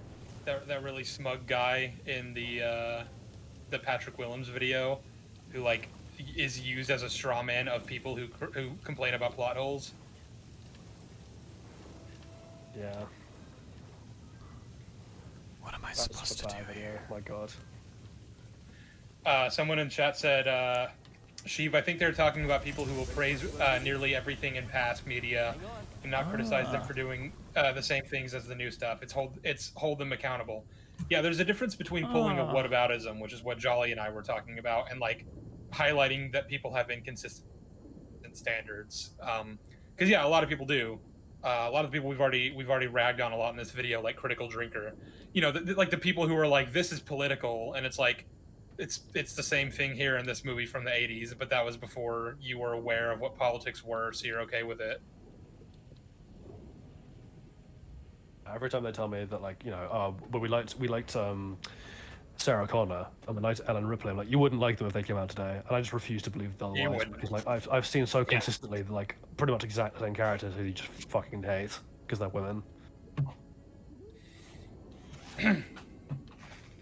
Like we'd have that scene in Aliens where Ripley like uses the you know, where she's like telling the Marines like, oh, I can be useful and put me to work, and then she like gets in the mech suit and she's like, where do you want it? And like you can imagine Drinker like, oh, fucking woman like has to be like so overpowered, telling men how to do their jobs. Yeah, he would hate Like, that. oh, this- He'd this call her woman- a girl boss. Yeah, like, oh, this woman with no combat experience is telling seasoned Marines how to behave in a combat situation. And it's like, oh my god. Shut I up. almost want to do an experiment, right, where I make a movie that's literally just the plot of Alien, but with a different cast of characters, like slightly different, so that it's not completely noticeable that it's just Alien, but with the same kinds of like themes and messaging. And I'd have, you know, the female lead pull off all the same badass things that they do, that like Ellen does in the original movie. And then I'd put the movie out, and I would just watch them be like, this fucking woke ass movie. It'd be the exact same thing.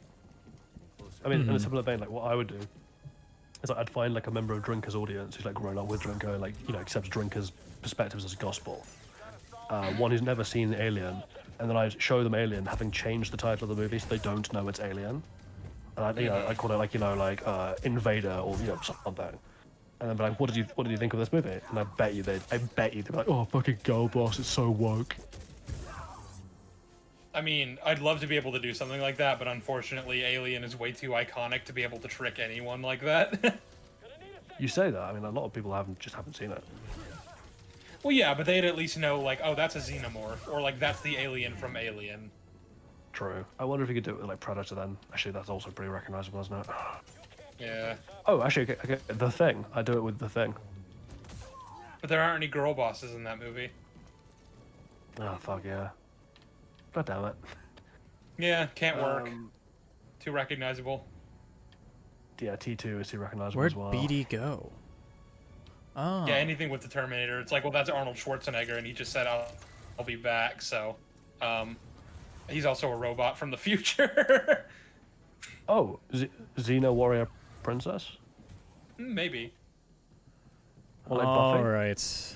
I feel like you'd have to try to somehow disguise it as a movie that came out recently, like which I don't think would work because it would just look like a movie that came out in the '80s. But like if you somehow could do that, and if you somehow could show it to them without them realizing that it's Alien or whatever, that'd be really it would be genuinely interesting to see. You'd be like, yeah, this came out like a few months ago, just released from theaters, and now it's on DVD. Here you go, and just see what they think of it. I'll be interested to see what Alien Romulus is like, because if Alien Romulus is a good movie, because that's got a female protagonist, very much in the Ripley mold. Right? What you're? If Alien Romulus is a good movie, and yet they're still like, oh, this is really bad and shit and woke, I'm like, okay, well, my point is proved. All right. We've Oh, many I mean, men here.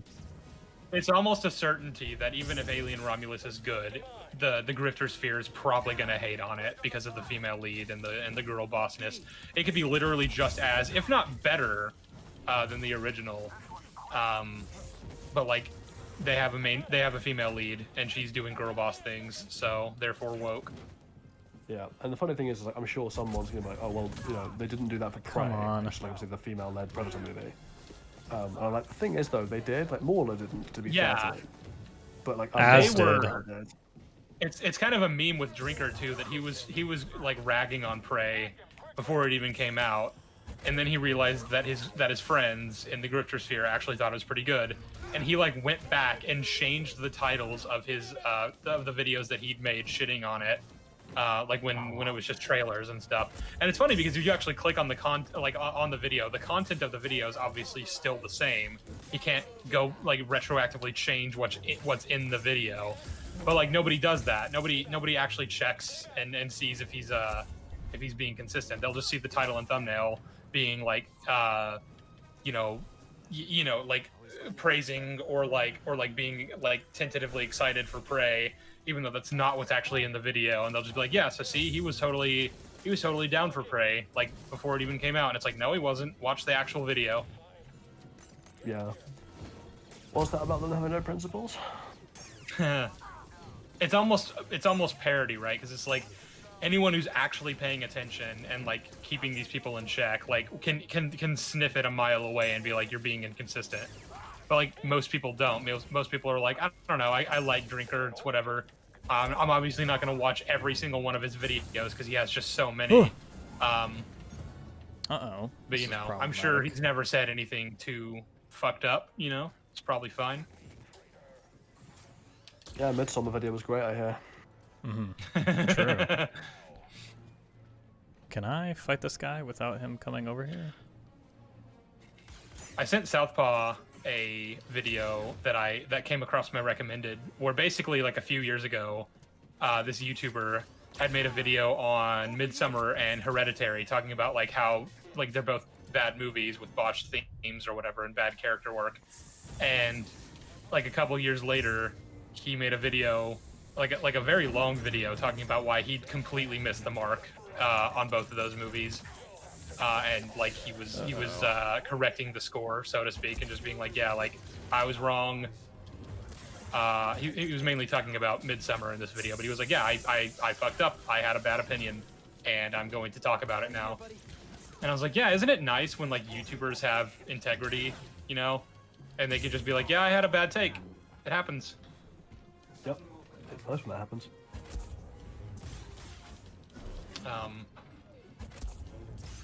Yeah, his basic criticism of the character of Dani was just that she was one note and unrealistic or whatever. But then he was saying like, you know, I've recently like dealt with grief in my own life in a similar way that Dani has, and I found myself relating to her in ways that I never imagined. And I kind of realized that I completely misread and misinterpreted a lot of what the movie was trying to say about her. Like I have this experience now that I didn't before, and it's changed how I view this piece of art. What? I think that's neat. I like when people are able to just own up to stuff like that. Counterpoint, grifting. Ah, true. Based.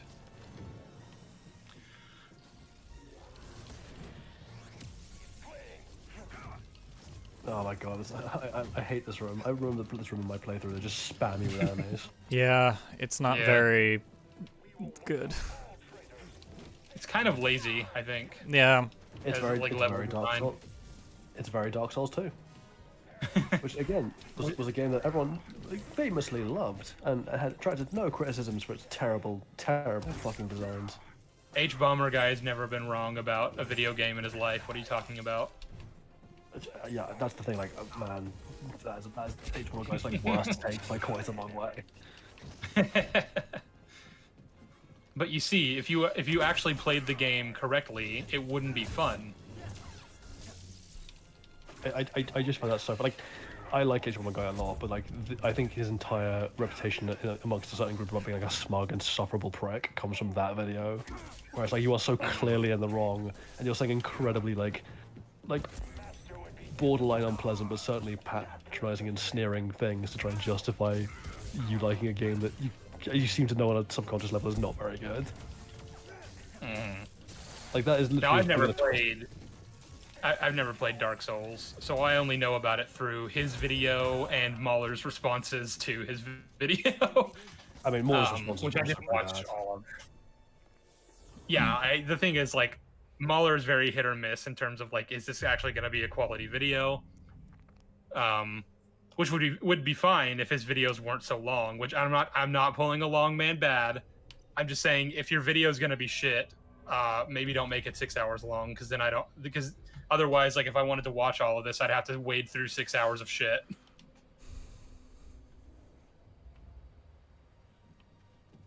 I'm particularly just not a fan of the way he edits his videos currently. He plays so many clips for no reason, and it's usually redundant because he'll literally be like, "This event happened," and then he'll play that like the clip of that event happening, and I'm like, "Cool, you already told me that happened. I don't need to see it." Yeah, there's a lot of repetition. Uh-oh. And the thing is, like, I'm not averse to repetition, particularly in a long video, right? If you're making a point and then like 2 hours later you have to go back to a clip to make a point, like I can totally justify like replaying a clip to refresh absolutely. memories. But you don't need to do it right after the thing you've just described. Yeah, I repeat myself in my own videos if I'm like, it's probably been long enough that if I were to reference something now, I'd have to remind the audience, okay, this is what I said here like 20 minutes ago. Keep that. I told you to keep it in mind, but here it is. Now it's coming up. Where's the trophy room in this fortress? I want to see Terra Sanube in Amber. No, not my glub shitto. Why would you say that? That was my glup shitto. No, that was my glub shitto. I love this silver-looking lightsaber. We start just Also, playing the idea of putting the Tuck lightsaber in the War. cane's kind of badass. Yeah. The real club shatters the Terra Sanube we met along the way.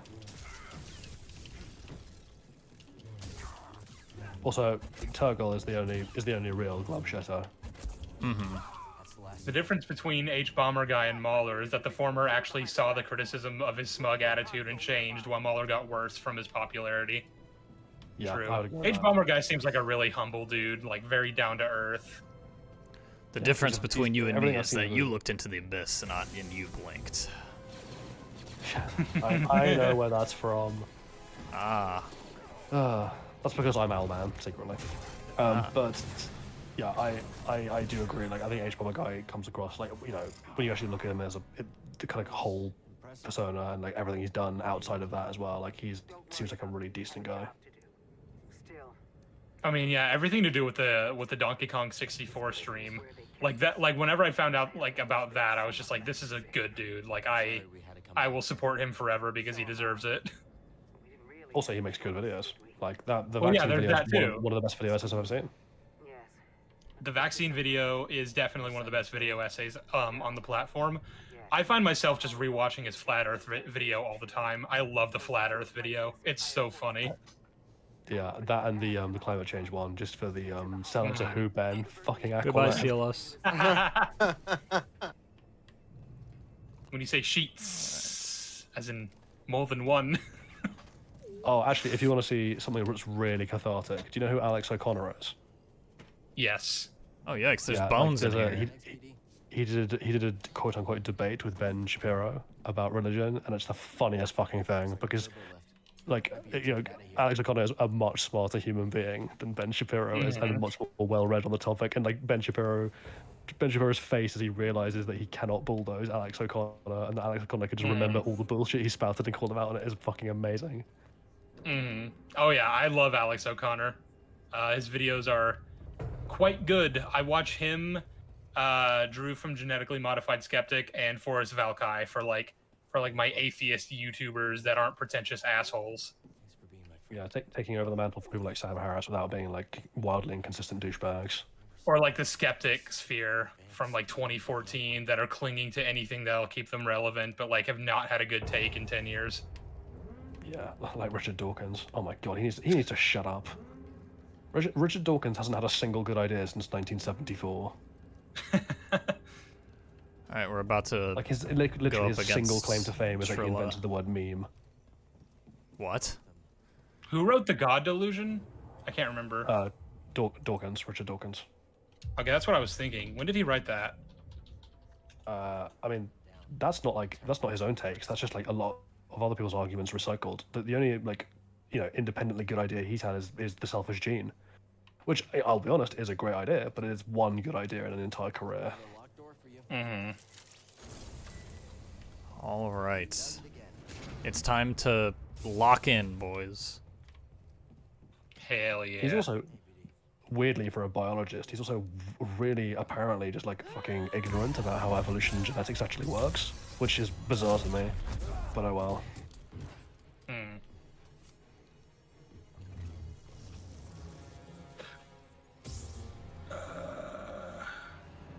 All right. It's time to see BD1 fight Vader.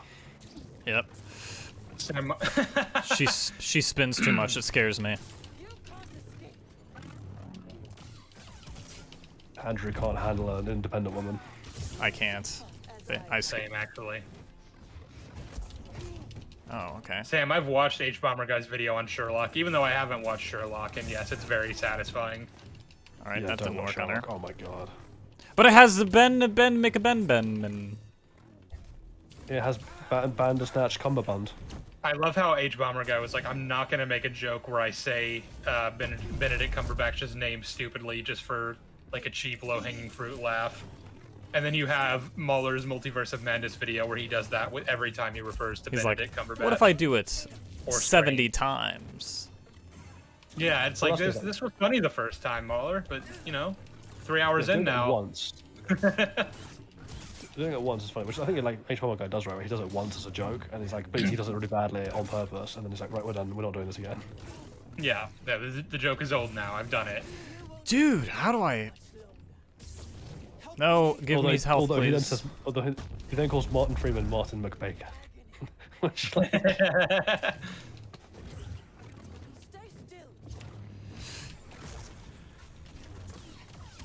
Trilla Siduri.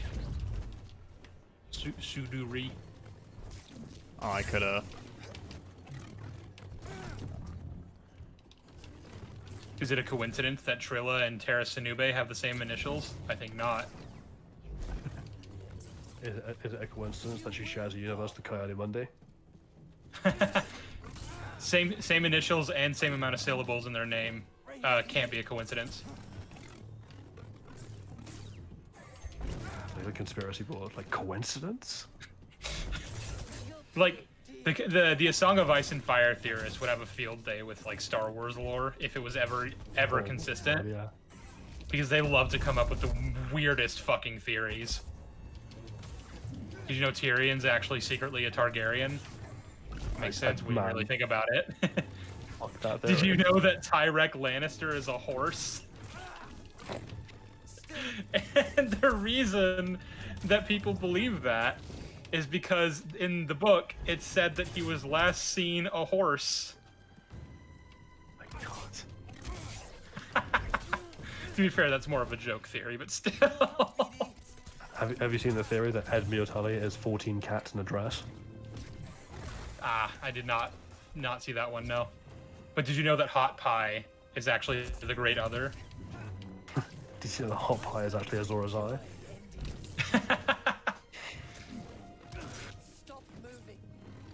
See, what you don't know, because you're a fool, is that Euron Greyjoy is actually Sutek. See, what you don't know is that the Iron Bank is actually the IRS.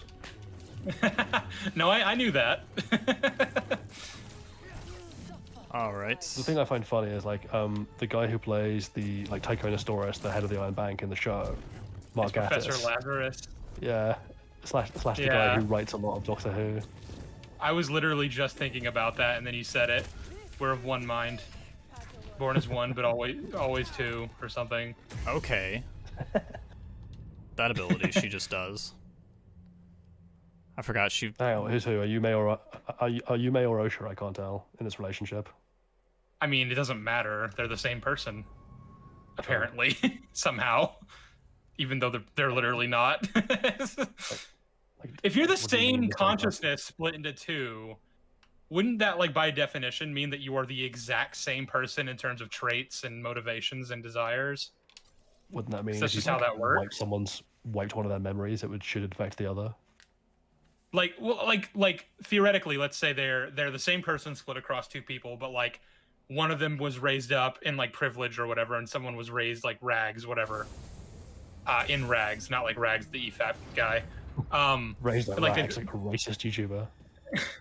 They had completely different upbringings and like different life experiences that have, you know, like then I could see that they have different personalities. But if they're literally the same person, and they have the exact same upbringing and all the context surrounding their lives, just like happened to both of them, like should they not theoretically just want the same thing all the time? Because that's just how that works. I dodged that, please. This is what I mean by what do you mean by different person? Like what is different? Like what about them is this? That was not the what about their identities is the same beyond genetics? Yeah. Like I don't understand that.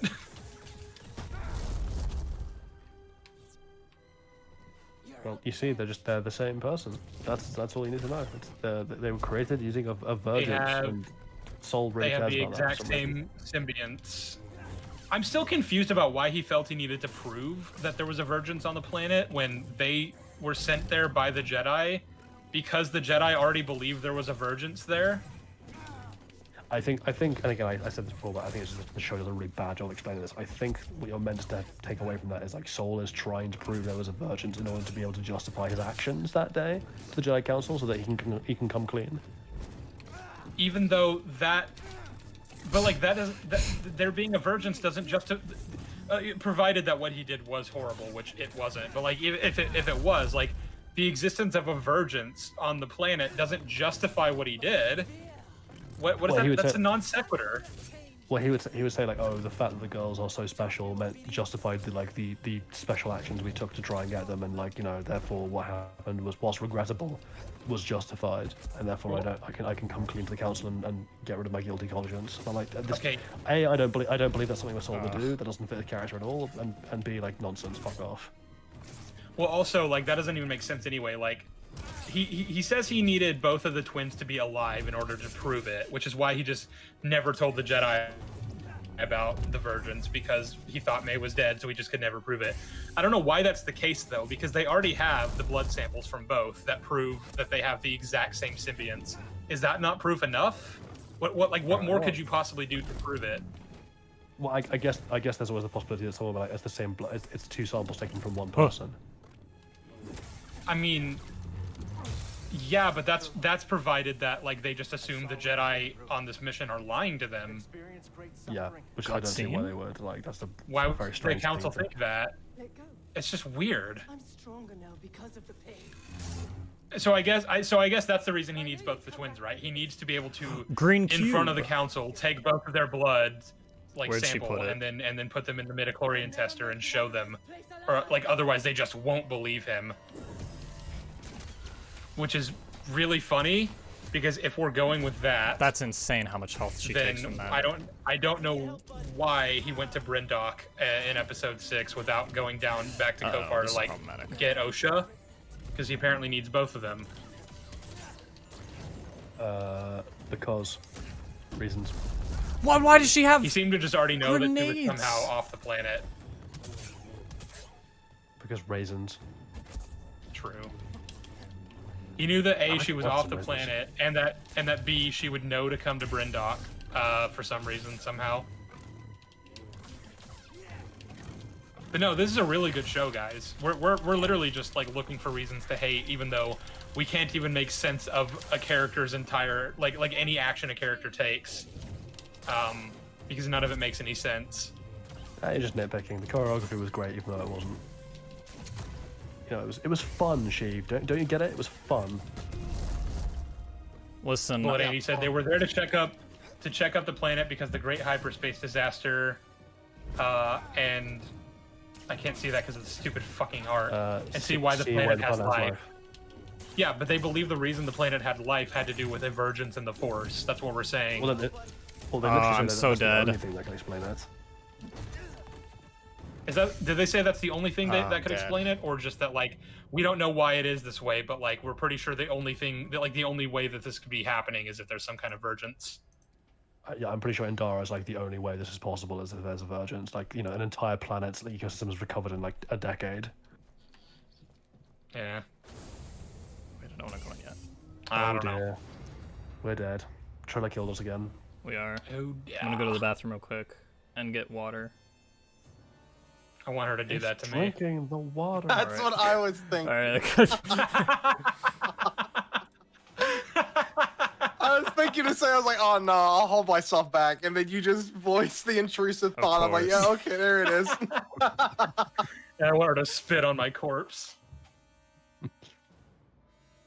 Wow, no laughing for that one. That was just weird. Yeah. What we've learned is I'm very funny and you're not. Oh. Also, side note, like, I like how, because like Bullet Annie's right, like it's clearly meant to be the great hyperspace disaster, but like she just goes, it was destroyed after a hyperspace disaster. I'm like, what a weird way of phrasing that. Yeah, that is weird because it's like surely everyone like just knows about the great hyperspace disaster if you've lived in this universe, right? Like even if it happened a century ago, like that's going to be a matter of historical record at that point. Well, that's a bit like if I brought you to like a bombed out village, like a still abandoned, overgrown village on like the outskirts of France and Germany, and I was like, oh yeah, it was destroyed in a war, and you're like, you mean the war? Like surely. Yeah. Which war? They didn't put a little label at the bottom of the screen, so I don't know which war it was.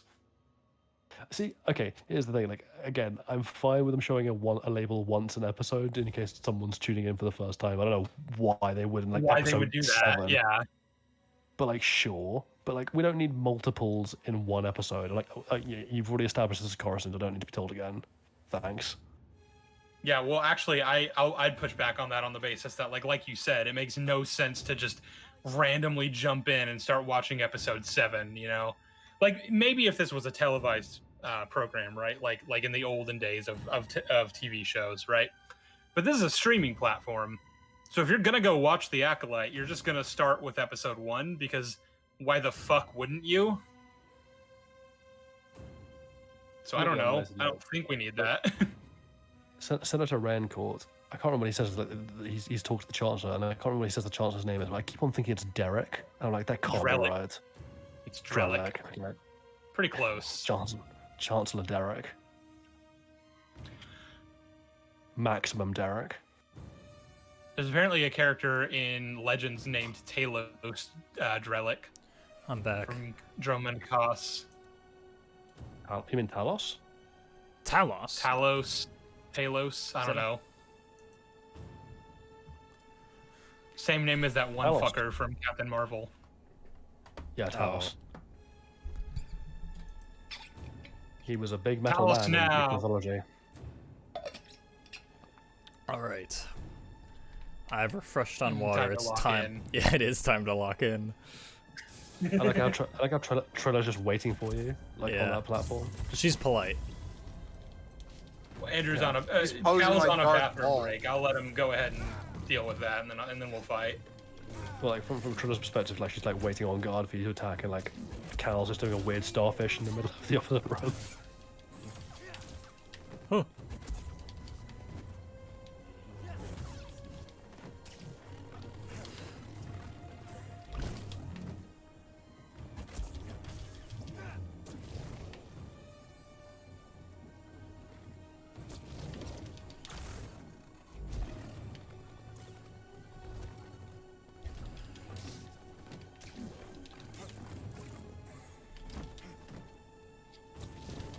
What would you guys right now rate House of the Dragon season 2? I think like a 6, 5. It's a 6. But if it continues in its current quality by the end, I'll be like, that's a 5. Yeah. Oh, I'm not. This is not a good run so far. You're gonna win. Don't worry about it. I have faith. Faith. Oh, Sam asked what we thought of the season 4 finale of Doctor Who. I like the character work. Good character work. Come Yep. on. I hate this move. That finale isn't very good. Yeah, the plot is like the plot ending is contrived as hell. It's like it's a huge Deus Ex Machina. Yeah. We're referring to the Yeah. No, referring to what, End of Time or Journey's End? Oh, I thought we were talking about the one, whichever one it was, where the Daleks captured Earth. Yeah, I Journey's thought that End. was End of Time. Okay. No, End of Time is the Time Lords come back. Oh, that was that had its issues, but I think it was overall pretty good. I don't know. Yeah, that's another one. Was like character work is really good, and the idea of the Time Lords being evil and what that means to the Doctor's personal arc is fantastic. But like again, the plot to get them on screen is nonsense. It's like they could throw a diamond back through time, and the Master could pull them out of the time. Okay, fucking whatever. that's why I was so confused. One's the finale of the season, the other one's the finale Of Ten and basic- Terror, yeah, basically the season. Ah, it's that ability. I can never block that. He will knock 4 times. I like the resolution for that. That was good. I like the water. I really liked, yeah, that. Oh, Waters of Mars is great. Yes. What I was saying is, It's Wilf. I like that it was Wilf, yeah, not the Master, like you'd expect. Also, I'm just imagining Wilf, like, because he's knocking on the glass panel so that the Doctor will like remember he's there and let him out. I guess he just wasn't thinking about, maybe I shouldn't knock 4 times. Maybe that's a bad omen. Well, if you remember, he's literally only told it like once, and he brings it up True. briefly on the ship. But then a lot of shit is happening between then and there, and he's he's an old man caught up in a whole load of crap. No, going on. yeah, no, I know. I'm not criticizing it or him. Like he was not thinking about it, but I just think it's funny because I'm just imagining him like he's How'd like she go about that to knock. far? He's like maybe I do it 3 times. Ah, come on. So yeah, it's a good thing you're not criticizing Wilf because I would have to kill you. I would never. We do not- He's perfect. We do not allow criticisms of Wilf in this house. Mm-hmm. We stand Wilf. Mm-hmm. Wilf has never done a thing wrong in his life, and he never will. Never has. Yeah. I will say that Russell T Davies manages to mildly assassinate him the next time he's back, which is really annoying. Wait, Aw. what? How? How do you assassinate Wilf? Oh, they have like it's so weird. It's also like it's particularly distasteful because like the next time he's back is the 3-part special with Tennant, right? And the actor they have him cameo. Okay. Wilf had cameos at the end of Wild Blue Yonder, which is the second of the 3, and then the actor died before 3. And so they have to say that he's doing all the shit off screen. Like he's like, oh, he's off screen, but he's still alive, because the actor isn't there to do it. And then at the end, the Doctor's like staying with their family, and off screen, they're like, oh yeah, Wilf is shooting moles. No. Yeah, like, no, he's not. I don't Yes. believe you. You I would. mean, like that's what they did. This was in the new like the 14th Doctor. 14th, yeah. run? Yeah, 14th run. Damn. Andrew's cooked. Well- I am cooked. He's just subconsciously he wants to maximize his time with Mummy. Ah, yes. Wise True, man. actually. A wise man once said. That's it. That's all I had to say. There are no wise men. I saw Bullet Andy's comment before the chat jumped up to show me the whole thing. So all I saw was also Sheev, what do you think? It's just like that's the end of it. Sheev, what were you thinking? Sheev, what is it that you think? What thoughts enter your head? Sheev, what you thinking of right now in this very instance? I want spaghetti. It's this. I Too hot. can never anticipate this jump ability. It's so random. Ugh. That is so not Raven. I want some cold cuts of meat. It's that kind of weather. I thought that was gonna be the That throw. sounds good right now. I am throwing. I might follow C's lead and order some Pizza Hut or something. Pizza sounds good. You're gonna try and help Pizza the Hut. Papa John. I would never. They'll kill you. Your smoke too tough. Your fade too different. No. Oh, I got it this time. We're money. Greasy money. Greasy money, baby. I don't know if anyone's seen that. I posted my favorite meme in Fallen Order, and that's Greasy money as the joke.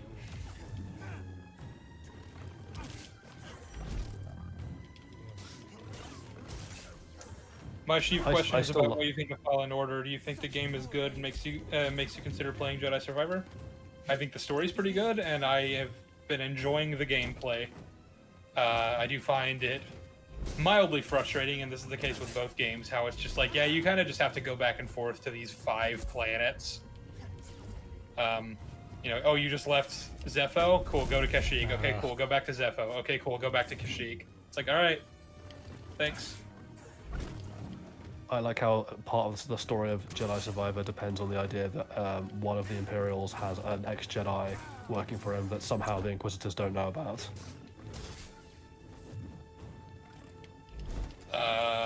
Who? Sorry? Who are we talking about? I mean, do you know the story? Yeah. What's he called? I'm just blanking right now. Oh, The Bode? guy betrays you. Bode, yeah. Yeah. I forgot But, like, about that, dude. This random Imperial just has an ex-Jedi working as like an asset for him, an intelligence asset for him, and I'm like, and at no point have the Inquisitorius or Vader become aware that some random Imperial officer has got like an ex-Jedi on the leash. That's nuts. I don't believe you. It didn't bode well for him. But Ha! wait. Make the joke again. No.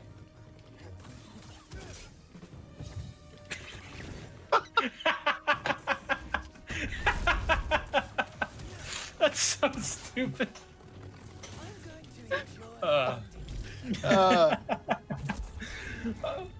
Good sense of comedic timing there, George.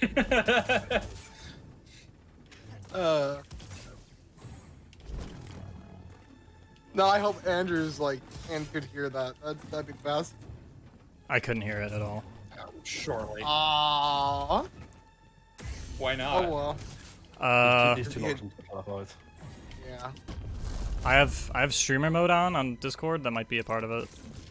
If it was a Discord thing, I don't know what it was. It was the soundboard. Ah, Damn. chat won't Should've understand. just done it through my voice mode. Couldn't stop So that. basically, we were laughing at nothing. Chat's Yeah. gonna be confused. Flashbang. I love flashbangs. Flashbangs in a fight where vision is very important, and there's like no way to counter it other than spamming B and praying. Your eyes can deceive you. Don't trust them. Alright, I'm gonna cut my eyes out for this next run. Well, at least I... All right, chat. We're gonna scoop out this fucker's eyes. All right. Alright, chat. Oh, this should be Kill him with hammers. The chat understands what we were laughing at. It was something like this. Maybe I'll add a hammers emote next. That'll be the next emote. Chat spam hammers. Chat spam hammers. Madvocate needs to stream again. From Monty Python. I love Madvocate's chat. They'll just say whatever I want them to. You hear that, chat? He's cheating on you with another better chat, so you need to live up to his expectations. I'm so dead, hold on. Gotta lock in. Alright, that didn't block for some reason. That didn't block in. either. Oh, I'm dead. Yep, that's How many it. stim packs do you Goodbye. have left? I have 6. Bro, as fuck. Ugh. Are you using all 6? Yeah.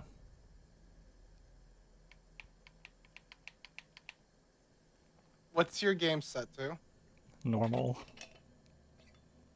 Maybe you want to consider Normal. battle 1.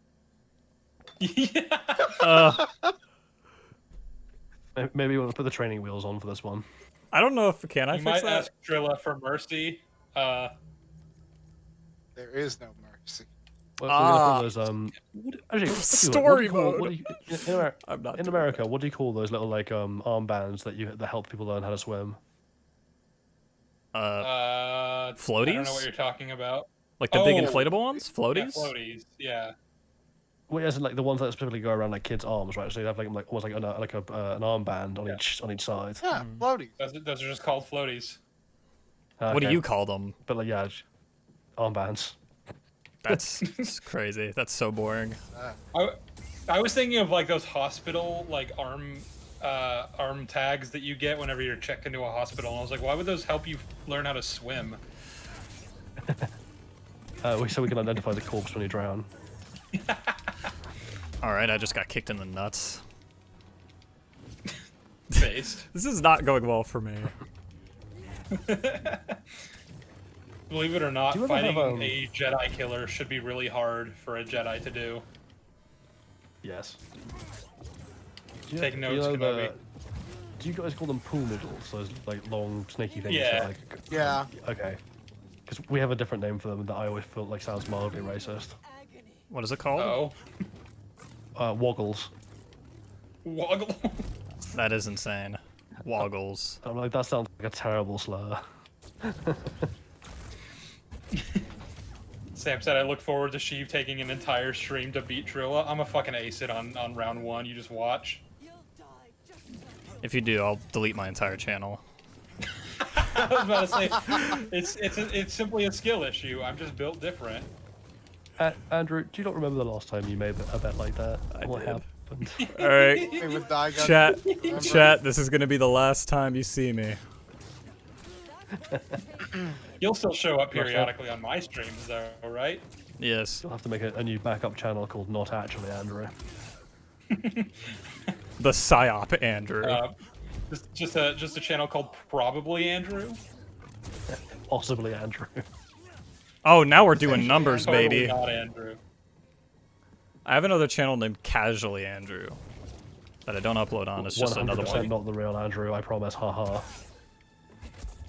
Aha! Not me, It's bro. just his profile, but with like the glasses and mustache, fucking disguise. Incognito Andrew. Incognito Andrew. You can't prove it. You can't prove it, Andrew. The lasers are still going through the glasses. Yeah. I'll get pwned, woman. What if When I said like not Andrew, haha, all I could think of was the Wild Wild West song, like woohoo, haha. what if the next time what if the next time I play before I start streaming, I slickly set it to Padawan mode, and then when I fight Trilla, it's just way easier for me, and then I'm like, haha, Andrew, fuck you. Well, if you can live with that on your conscience, then you're not the person I thought you were.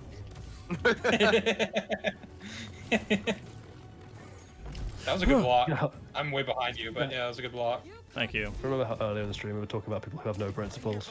Yeah. Yeah, well. Something becoming the very thing you swore to destroy. If you don't like, I have principles, and if you don't like them, I have others. Not even anything you swore to destroy. Alright.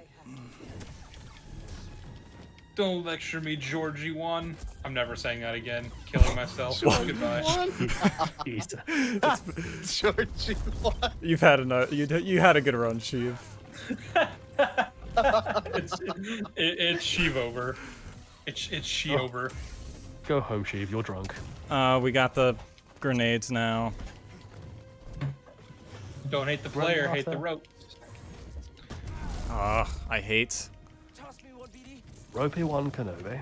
Now that's a name I haven't heard in a long time. Star Wars: A New Rope.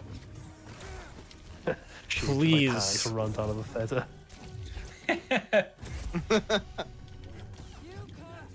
Like, you know that bit in A New Hope where like Luke and Leia swing across to the other side. She just plays that for luck. To his death. For luck. Maybe if I had a sister who kissed me on the cheek for luck, I could pull off the ropes thing. Oh, that was close, baby. I love how that was a just close baby. immediately dismissed. Yeah, everyone was like, we're gonna move on straight from that comment and not talk about it. I don't even remember what you said. I'm locked in, baby. Hey, you remember like 20 minutes ago? We were like, isn't it nice when YouTubers admit their mistakes and like just move on and correct them? Not me though. I'm inconsistent. I'm consistently inconsistent. It's true. Uh-oh. That's I'm throwing now, hold like on. Philosopher, like the kind of thing of philosopher writes in the toilets, like philosophy I graffiti. blocked that. You can't do this to me. Like the sequel to American Graffiti is Philosopher's Graffiti. Yeah, like you go into the bathroom and rather than something like, you know, Gary has a big dick, you just someone's written above the toilet like, is the word heterological, or orthological? And you're like, oh my god. Neither. It's transient. Well, it's a barber's paradox. It isn't. If it is, it isn't. If it isn't, it is. True. I don't know what those words mean, so instead of trying to sound smart, I'm just gonna avoid the question. Oh, I mean, like, so heterological. Oh, words we got are it, words boys. that, All right, lock in. We're about to see Darth Sorry, Vader. I don't believe you, Andrew. It's probably easy to actually. It's going to be easy to explain the way around. An orthological word is a word that is like partly self-referring, and so like short is orthological because it is a short word. Like it describes itself, whereas a heterological word is any word that doesn't describe itself. So like long is not a long word. Hold on, chat. I'm turning up. I'm right. turning up the volume so that we can hear when Vader shows up. Oh no, we didn't do it. Hold on. Sweet.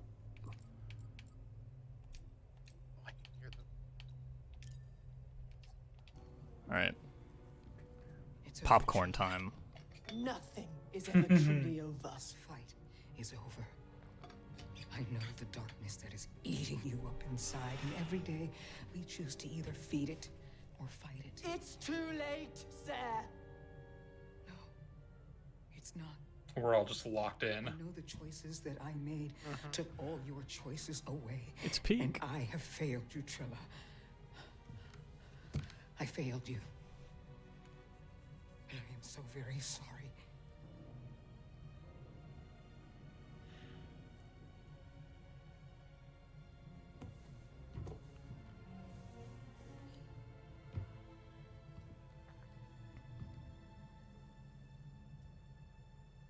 I've carried so much hate for you.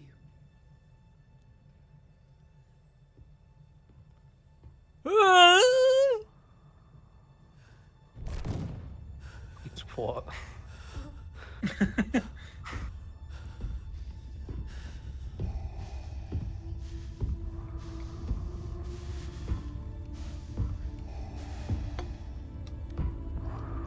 I love this so much. That doesn't look good. It's him. Oh my god! Andrew's reacting to things that I cannot see yet. Yeah. Yeah, I just see Vader coming out of the smoke now. Avenge us.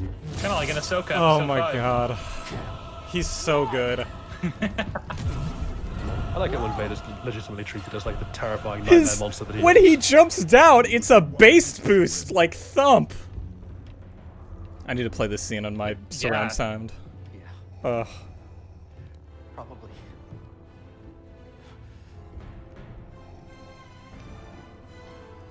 Alright. Now the moment you know you're cooked is when you realize that Vader doesn't have a health bar. We're cooked. Yeah, see?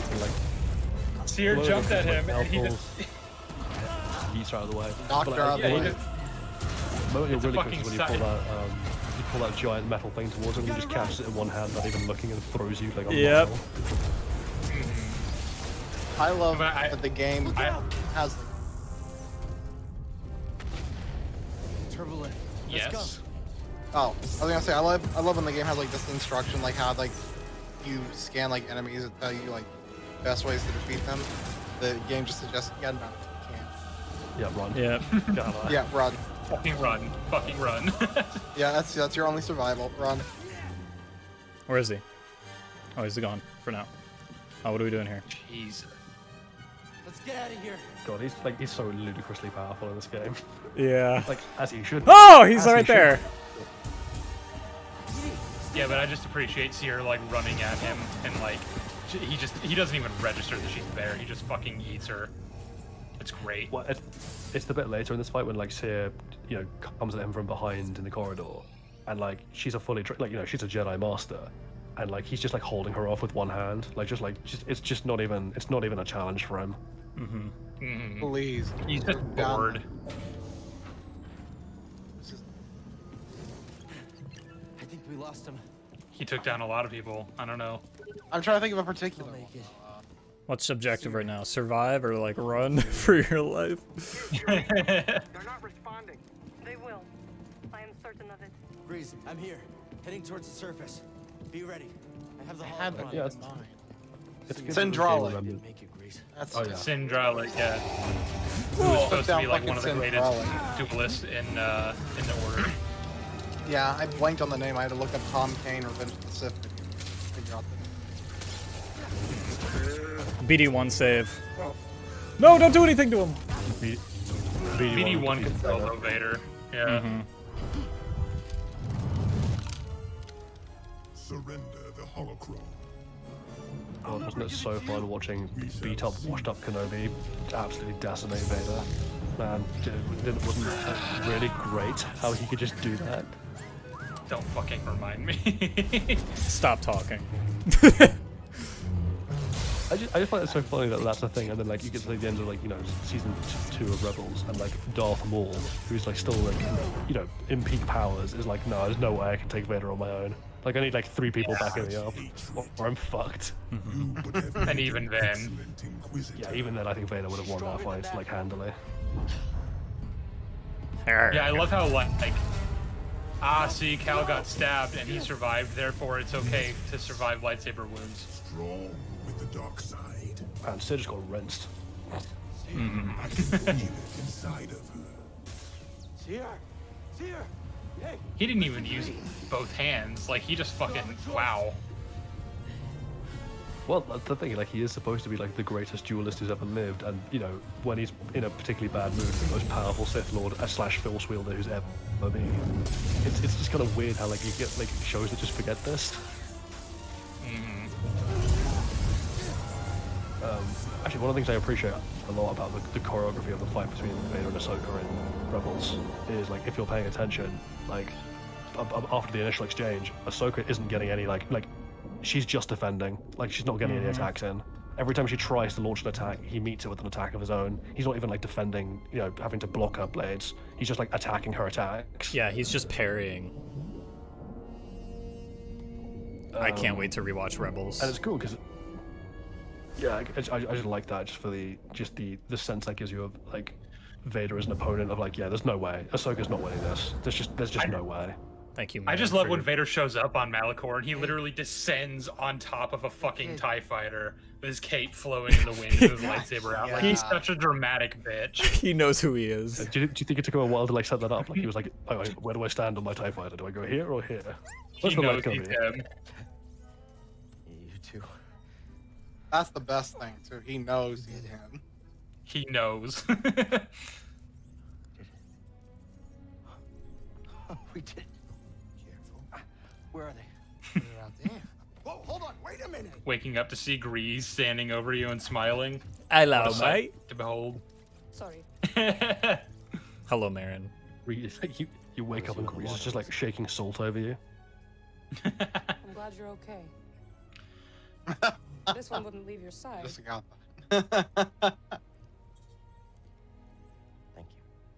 you. is Grease the same species as that guy from Solo? No. Yeah, no. Just I don't I'm trying believe to remember so. what dude you're referring to. I don't think he is at all. He's talking about the little the monkey pilot dude. dude. Yeah. Well, I had to remember what dude from he's an Solo. I Ardenian. rewinded. And Grease is, I'm looking it up now, a Latero. Well, if it's all the same to you, I don't know what that is, but that's yeah, maybe I would still different go. species. Take you They've wherever both you got gotta 4 go. arms. Besides, They're all the You're just same. being racist. Yeah, that's I'm what racially racist. profiling. What about that? Y'all look the same to me. There's quite a few Ah. species in Star Wars that have 4 arms. Dexter Jetsters. Yeah. Too. Yeah, they all look the same to me. The next generation. You ever been to a Wait, Minot wait. roast on Ardenia? after him. Just like the I have, yes. They also have 4 arms. They disgust me. Child on that list will be forever I love this changed. image. Why are you doing that? Not by us. He's going to do Olympic breakdancing. Get down. I love how that's Possibly. natural events. Their destiny should be trusted to the Force. Also, so the ending of this game is like Cal's like, okay, we're gonna destroy this list of Force sensitives so the Empire can't get a hold of them. I'm like, so you know, if you just held off, you could have taken it to Tanalorr, which the Empire can't get to. And So where to now? I don't know, man. I feel like that would have been a good idea. Like, obviously, How there's no way new you could have done that now. Like, how recent is this holocron's creation? Because, like, surely it wouldn't have the names of anyone still alive or young enough to train if it's, like, decades or centuries old. But, well, I guess it's the one that Cad Bane stole, right? Yeah, it's probably one of the ones that Cad Bane stole. But that was at the beginning of the Clone Wars. So I wouldn't Jocasta imagine knew that helped, one. Cordova. These kids would be 10 or 11. I recall. So the next question is, Pro- do I probably more now like 8 or 9? do I now Well, I play? mean, still, Mayor, yeah. Mayor Osha.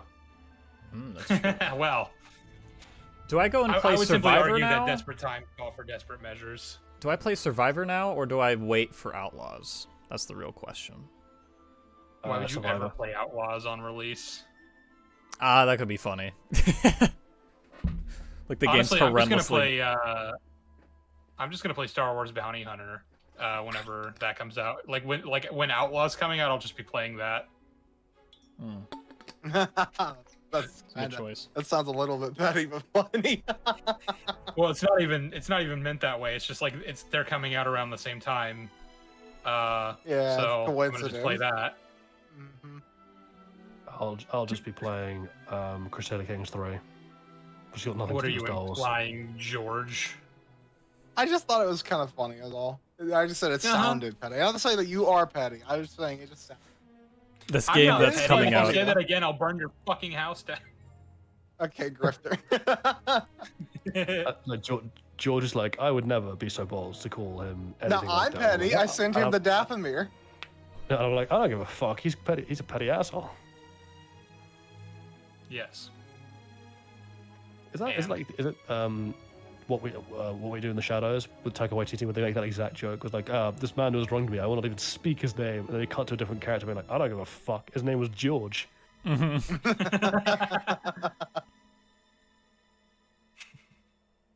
Software engineer Joe Pancakes Lubitazzi. What a great guy. He's called Pancakes. That's amazing. Give that man What a a bonus. beautiful. That guy's name is beautiful nickname that Jesus. is. Senior technical animator. Jesus. Andrew. I think it's probably Jesus, isn't it? No, it's Yeah, spelled do Jesus. you know how many people have that name? I know, but it's funny. No, it was I literally can't believe Jesus. Jesus worked on a Star Wars game. It's crazy. That's why it was so good. It's because Jesus came down and touched it. Odrin said the holocron was the last list of Forces of the Children when Order 66 happened. It would have been the There's next someone called, children to be recruited had Order 66. There's someone called J Up Kaum, and I'm like, is that a Targaryen name? J Up? Sounds kind of like one. Yeah, Wow, it's, Jolly. Like, Odrin's George was right. literally reading off Odrin's explanation of the holocron, and you just interrupted him. Wow. You're a terrible human Well, being. as we all know, I don't listen to Odrin when he tries to correct me about the plots of these games. You are petty. like I said, if I recall, I would playing the game. Jocasta Nu actually helped, Cordova get that. Okay, Christopher, that is the shittest nickname considering your surname. Berryman. You're, like, Christopher Berry is called Berryman. That's his nickname. That is so Berryman. unimaginative. Also, am I like dumb for thinking that this game strongly implied Cordova was dead by now? Yes. No, you're not dumb. Yes, they did absolutely do that. Because like whenever he showed up in Survivor, I was thinking like, oh, I must have just forgotten that they revealed he was still alive or something. Because like he just shows up and you're like, oh, okay. Wait, he's alive in the next one? Yeah. Okay. It's like a main character in the game. Well, not a main character. He's like with Seer for her entire plot line. Yeah, I thought it was just pronounced. I thought it was just assumed he was dead because it was like, yeah, the Jedi are cooked. I'm out. I'm gonna try to get out of here, and then he never did. Like that. I felt like that was the whole payoff with BD. But okay. Yeah, he's just alive. Oh look, story and writing consultant Chris Avalone. Oh hello. Who's that? I feel like the name is familiar. He's one of the story group for Disney. You. Gross. Story groups. Disgusting. But I'm pretty sure he's the one who went and had like an interview where it's like, oh, canon can go fuck itself. I just tell people what would make for an interesting story. Yeah. He's one of those who unironically exists somehow. I can't wait for Noach's video. Noach's video on Dan's tweet or just general like just disagreeing with that take? Well, just general like continuity matters. Please stop talking. It's weird that that's a matter of debate. Like it's so bizarre to me that we live in a world where that's like that's not just a given. Yeah, because I mean, effectively what that is like, who cares about cause and effect? I'm like, that is a damning indictment on our times that people genuinely seem to think that. It's like, excuse me? Yeah. Have you guys played It's so KOTOR weird. 1 and 2? I have not. I have not. I have played KOTOR 1 and 2. Good? Okay, nerd. It's good. They're good games. It's been co-signed by Jolly. But it's Star Wars. Star Wars isn't good. Odrin's getting salty at me in the chat. Evidently, Jolly. Evidently. Look, Odrin, it's not that I don't respect you, it's just that I don't respect you, and that you disgust me, and that I wish you were gone. No, True. I'm joking. I love Odrin very much. He said it was assumed by most that he was dead, but Jedi Fallen Order never explicitly said. Yeah, no, I don't think they explicitly said he was dead. I'm just saying that like the strong implication is that he's dead, and it's kind of weird that he just shows up. Like, not even like shows up, like Cal shows up on Jeddah where Seer is based, and like, Cordova meets him and he's like, hey, how long has it been? Like, because it's been 5 years. So like, presumably Cordova found Seer and they've just been working together for a while. And like he and Cal have already met, or I don't think he'd met him at that point. I can't remember.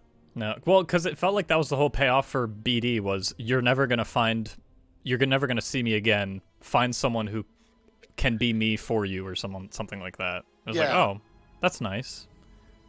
And then Survivor's just Survivor like, hey. recontextualized it into him having gone and searching for the Zepho. You think the holocron thing might have taken priority over searching for the Zepho? Yeah. Counterpoint, no. That's the worst part. I read the comic book for the Fallen Order when the game was coming out, too. Oh, I tried to get into those, but I was just never invested in Fallen Order to begin with, like in terms of the characters. So I was like, no thanks. It's not really that great. It just basically helps establish how Trilla knows where Pagano is. That's about it. Wait, what is this? A Well, comic? Andy Or... said that.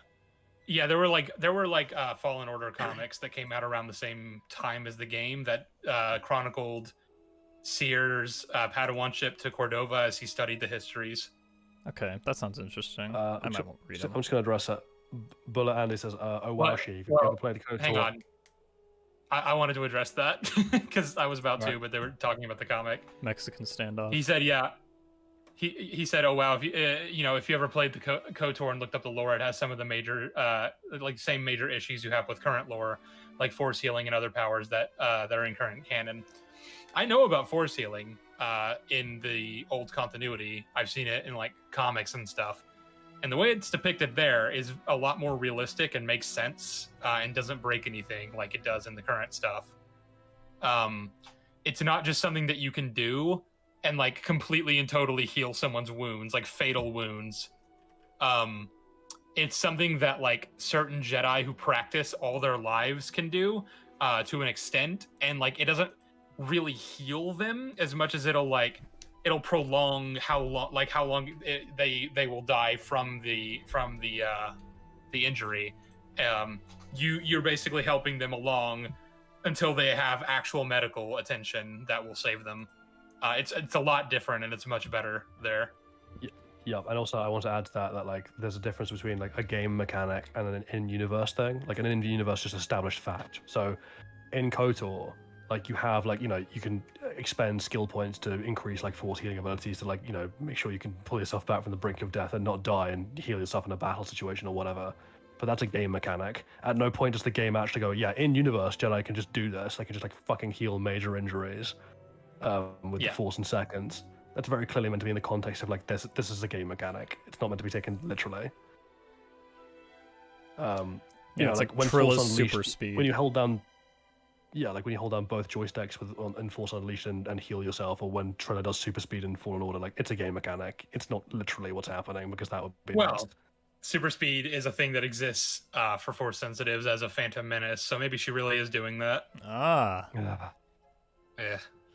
He says no man because Kyle Katarn was stabbed in the chest by Jason Solo and a Jedi managed to heal him to total health. I haven't seen or played or read whatever that's from. That's dumb. Yeah, Kyle Katarn is not in KOTOR. Yeah. Kyle Katarn thing is is, from the like, Jedi Academy games. It's the thing we were talking about earlier about like, you know, you're pulling a whataboutism. Like I'm not saying you, Bullet Anti, are like pulling a whataboutism. I'm just telling you that like if someone were to tell me, well, in this book or this game or whatever, Kyle Katarn was healed to full health despite having a fatal injury, I'd be like, okay, that's bad. Yeah, the only thing even remotely close in KOTOR is Darth Sion, who is like holding, like basically he's a walking corpse. He's like holding himself together with the power of the dark side. But like he's a very special case, A, and B, like he's not healed, right? He's literally holding himself together through force of pain and will, and like he's still breaking down slowly over time. I still kind of take issue with that as an idea anyway. Especially considering it's kind of like with Maul in the Clone Wars, where that sort of thing opened the floodgates to things like, you know, Reva surviving, Palpatine surviving, all these other things. The difference would be that like Sion is a specialist in that ability. Like he's, you know, he's incredibly powerful, even for a Sith Lord, and B, like that is like he's a prodigy in that area. Like he can't just do insane amounts of shit in other areas. Like he's like his entire power is concentrated on keeping himself alive, and like literally no one else could do what he's doing. Yeah. And it's meant to be like a, you know, it's meant to, on a thematic level, be like an ironic echo of Sith teachings, right? That he's consumed by, like all the Sith Lords in the game are consumed by some aspect of Sith teachings. Yeah. I mean, yeah, like he's literally like imposing his will on the natural order of the universe in order to prolong his life, and it's only bringing him pain and suffering. Yeah, he's in a living hell. Yeah. Like force healing is dumb when it's used to just save people from fatal injuries. Yeah, I mean, by far and away the most overpowered person, like in terms of abilities in KOTOR, is like Nihilus, who can like kill entire planets by like sucking it dry of the Force. But the point again there is like Nihilus is like a walking abomination. Like he can't even like he's doomed to consume himself, and like he's not in control of what he's doing. He's basically become a dark side Vergence. Like he's not even really a person anymore. He's just like a force of like, you know, a kind of natural black hole that's wandering around. Palpatine in Legends Dark Empire manages to transfer his message to clones of his on force sensitive users like baby Jason Solo. I think by that he meant like, you know, he's able to transfer his essence. Yeah. Dark Empire is bad. I don't know why so many people. It's just I've read those comics. That reminded me of something, and I don't know why so many people you know, point to those. That reminded me of the other Star Wars era game, the Battlefront 2 campaign. So you know those droids that are the Emperor? Is that like an advanced AI of him? Droid, like yeah. what were those about? Like what were their angle? That's not AI. Those were just pre-recorded messages that he left. message. Yeah. Okay. Okay. Operation Cinder is really dumb. Although I don't completely fault Battlefront 2 for that, since that was already a thing that was established in canon. Aftermath. By Aftermath. But they didn't have to, like, you know, acknowledge it. Nah, they made it the entire campaign part of it. Operation Cinder is really dumb, especially with the context of The Rise of Skywalker. Because it's like, so you had a plan to come back this whole time, and you intentionally, like, torpedoed your own empire? Are you fucking stupid? We gotta make an example of them. The only good thing about it was Bill Burr's performance in one scene in Mando season 2. Yep, it's all worth it. Trust me. I think I've considered playing Battlefront 2's campaign just to get to the Luke part and then quit the game. Sounds like a good idea. I mean, you're in luck because that's like at basically the beginning of the game. So it's so good. It is very good. Why did you help me? Tell us what, because you asked. You know that Wayfinder he nicked out of Palpatine's vault. Is that did that ever lead to anything, or was that just like background? It was nonsense? in. It was in there, the Last Jedi. The Last Jedi. It was in there. It was in his little hut. And that was it. So is that how he found Arcto? No idea. Oh no, probably. All right. Okay. It all makes sense. Just a knick-knack. He wanted to see the If it was the Octo, then why would he keep it afterwards? He's already there. He doesn't have the computer. A souvenir. I'm sorry, Palpatine could also destroy a planet, but his reason to not do so was because it made him vulnerable and could damage him, so he went with the Death Star. He funded, what, like billions of credits into building this thing, and it took him 20 years, and he could just do that? Also, Like, he's the Emperor. quadrillions. Just take a Star Destroyer and have the entire people guard you. Yeah. What is I'd have to. I'd have to know the context. Temporarily make him vulnerable. What do you mean vulnerable? Like, I'd be like, okay. Yeah, I'll sorry. be up and running again in a few hours.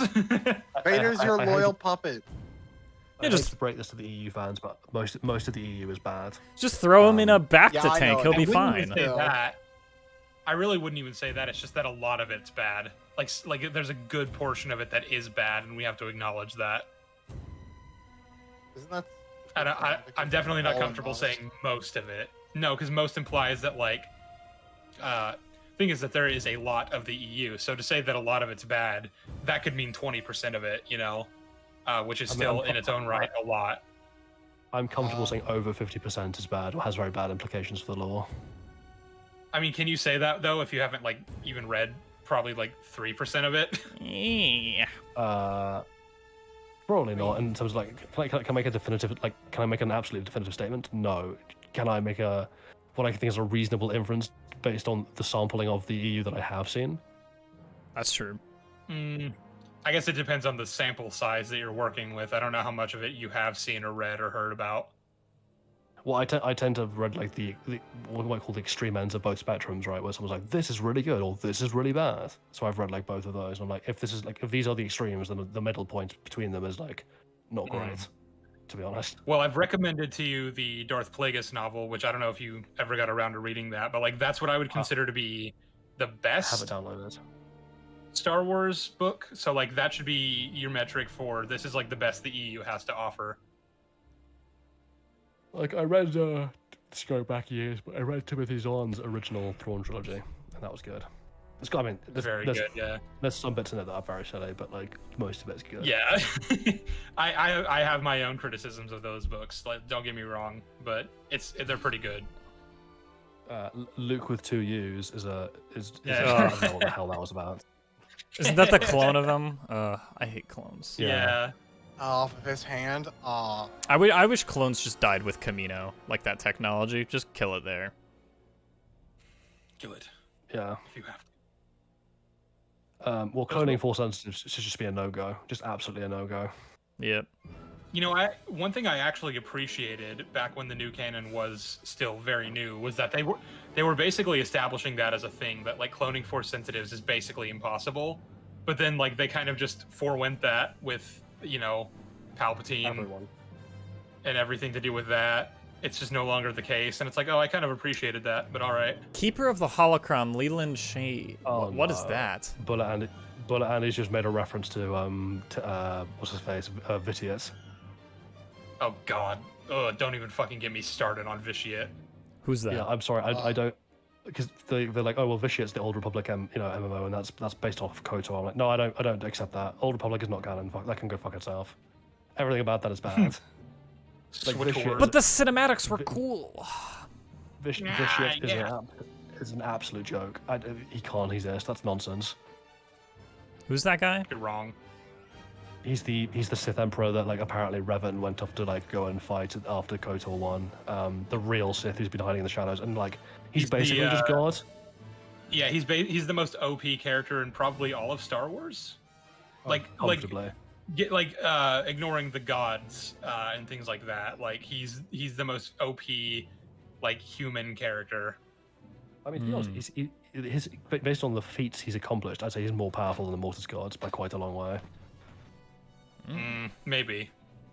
You have to also think about like Abeloth. Don't. Okay, yeah, maybe Abeloth, but don't talk about Abeloth. Abeloth. Don't talk about Abeloth. If we keep saying it, it's gonna manifest into season 2 of Ahsoka. It's already happened, man. Stop! Like, No, it doesn't even matter anymore. Like, here's the thing: it does not matter. It doesn't matter. True. They can do whatever they want at this point, and it's all fucked anyway. So who cares? Real. Oh boy. But yeah, Vitiate is a horrifying, appalling decision, and I don't know what the hell they were thinking there. And then he comes back as Volcorion. No, he's like Megatron. No, literally, they kill him off as the Sith Emperor, and then it's like, oh, but he's back, bigger and badder than ever, and he's got an entire new empire that he just had on standby. Like literally, he had an entire empire on standby. It's the same kind of bullshit as like Palpatine in The Rise of Skywalker. Yeah. Actually, it's worse because like Palpatine just has a bunch of armies ready to go, but like he's basically just a military base, whereas Valkorion has like an entire actual empire that's just been chilling in the unknown regions that nobody knew about. Yeah, with like 3 superpowered children. God, that Andrew, fucking we're asking nonsense. about who Leland Shi was, the Holocron Keeper. Yeah. Oh, I hate Leland Shi. Fuck him. Who? Oh, okay. Sorry, basically the guy that has the dates. That's about it. He's just a fucking spineless dick rider at this. Like, so like the thing with him is that like he's very knowledgeable about the lore, and he was like ostensibly the lore advisor when they worked on the Clone Wars, and he was basically like his job was to be like, Dave, George, this contradicts this thing, and you wanna try to maintain that. But like he either just didn't do that or he did and they didn't listen to him. But either way, he fucking like promotes that shit so hard because it's his bread and butter. He's like, yeah, like the new stuff that's coming out, he'll fucking dick ride that to Kingdom Come, because he gets paid to do so, and he has no qualms about it. He's just like, yep, this is all good. It's great. Everything's great. Everything's Goldie. I don't like him. He's a fucking hack. Ahsoka 2 will be peak. Thank you, President Trump. That's now that we have President Trump's endorsement, I'm happy to conclude that Ahsoka Season 2 will in fact be peak. Well, yeah, he'll be like, Ahsoka Season 2 will be Kofefe.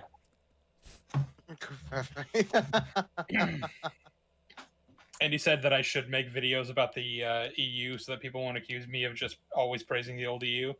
The thing is that like I've criticized it in the past. People are just gonna, no matter what I do, people are just gonna assume me of this, that, or the other if they haven't actually watched my videos. I get people telling me I'm a prequel fanboy.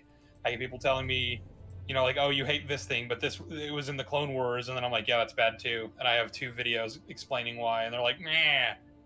So like, it doesn't matter. I could make a video critiquing Dark Empire, and people would still be like, you're just some salty Legends fanboy who can't take that your continuity is gone. And it's like, no.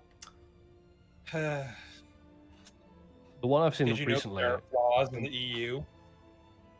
The one I've seen recently as a funny criticism is I've seen some people be like, oh, you don't actually have a mind of your own. Like you and Sheev just agree on everything. I'm like, but we don't though. Like, we've argued about a lot of things. Well, yeah. Also, like just even in the video, debated. But even in the videos that you've put out that I've really enjoyed, like which is most of your videos, because I just enjoy your videos. But like the Clone Wars one and the what's the one I'm thinking of? The Phantom Menace one. Like there are arguments you've made in both those videos where I'm like, I don't know if I agree with that. And that's allowed. That's fine. No, how dare you? You must think like me. my puppet. I'm actively sending people to your residence. I mean, if you check the last stream we did, we disagreed. Who's we? You were just sitting there playing the game. Oh, while true. Me, Jolly, and Y'all Skur argued about. Y'all were shit. yapping while I was locking in. That's because and Andrew was silently on my side, you see, and just he didn't want to get involved because he knew I was right. He knew I could handle it. Yeah, back in the last stream Andrew did, I think it's about an hour and a half in, we had a big debate about whether all contrivances and coincidences were detrimental to storytelling, and I don't want to rehash that, but yeah, we did disagree, and it was a whole thing. You know, we didn't spew shit at each other because we're grown adults, but you know.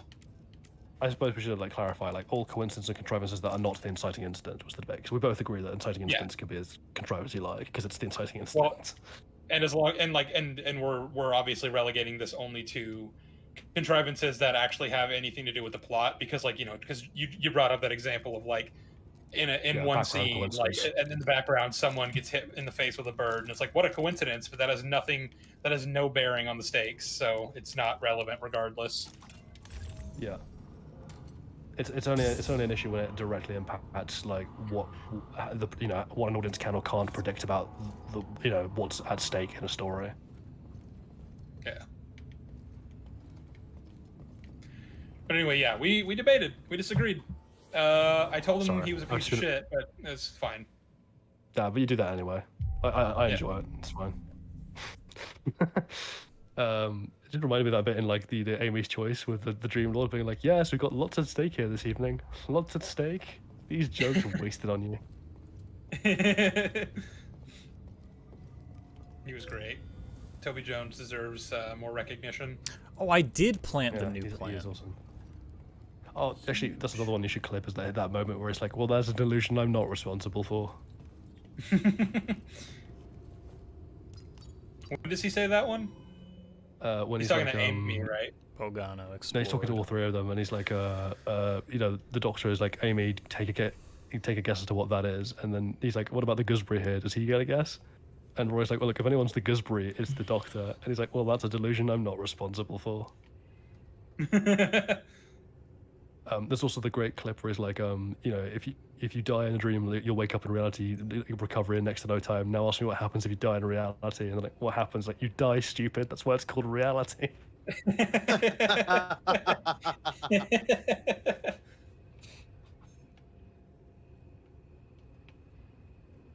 How are we feeling, Andrew? We gonna keep going, or are you about to close this out? I'm gonna go to Ilum and just travel. And Bro's about to lock in. Friends, is that the right word for the people you acquire? Oh, dude, I was like yesterday, I was just yapping my fucking mouth off to Logan because he happened to be in proximity, and I was like, man, I just watched this great episode of Doctor Who with Jolly, and all this stuff, and I was telling him about the Dream Lord and about how the fact that he was really the Doctor. If you go back and watch the scenes with, where he interacts with him after knowing that fact, there's a lot of great little moments and things. And it's just good. It's just great. And Logan was like, what are you talking about? Get away from me, you weirdo. I don't know, I'm just running away. Wally's mid. Oh, check out Starkiller Base? Shut up. We're not calling it Starkiller Base. I don't accept this reality. Starkiller Base. Yeah. You must die. Oh, speaking of Logan, not that Logan. Oh no, it just popped up. That's bad. Good Logan. Yeah, Good Logan, the movie. Good. My friend just admitted to me that he hasn't watched that movie yet. So I'm gonna force him to watch it. You know what you're gonna watch with your friend. Yep, we're gonna force him to watch it before Deadpool. Would you like to use your own hammer, or would you like to borrow one of mine? All right. Man. All right, let's kill this Look guy. Let's beat him with hammers. Don't. You see that? You see that? Look, it's Starkiller Base. Starkiller Base. Please, no. Don't hurt me like this. It's the same size. It's the same. It's in one of the source books. Pablo put it in as the same size as Starkiller Base. Yeah, something that Odrin pointed out too in the chat is with the Death Star, that's the laser is powered by Kyber crystals. That's why they were on Jeddah, mining for Kyber.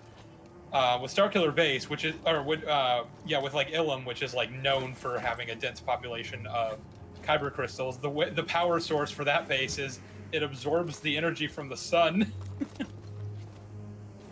Yeah, that's Sure. stupid. Yeah, don't. That's so In the stupid. palm of Hux's hand. Don't use the surplus of kyber that exists on the planet as the power source, because that would make sense. I guess.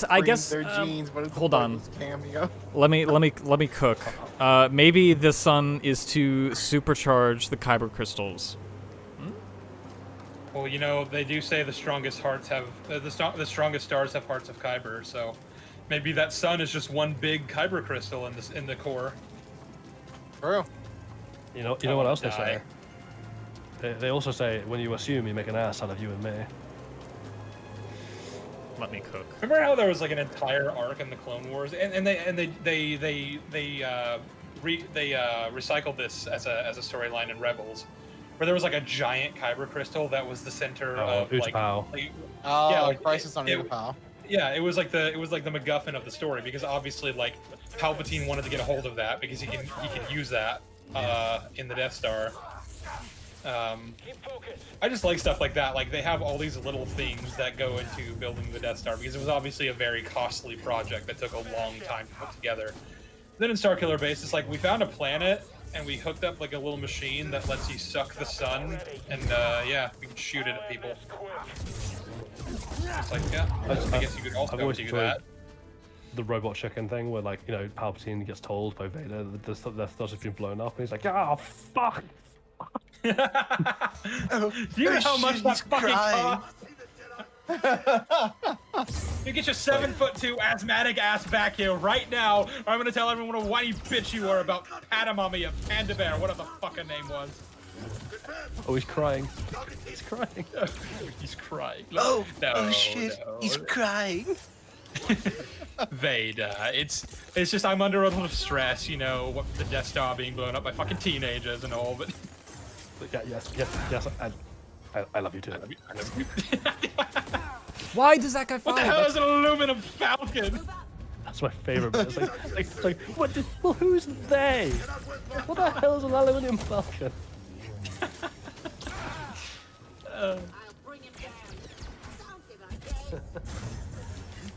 That's such a stupid move. He just follows you. That's so.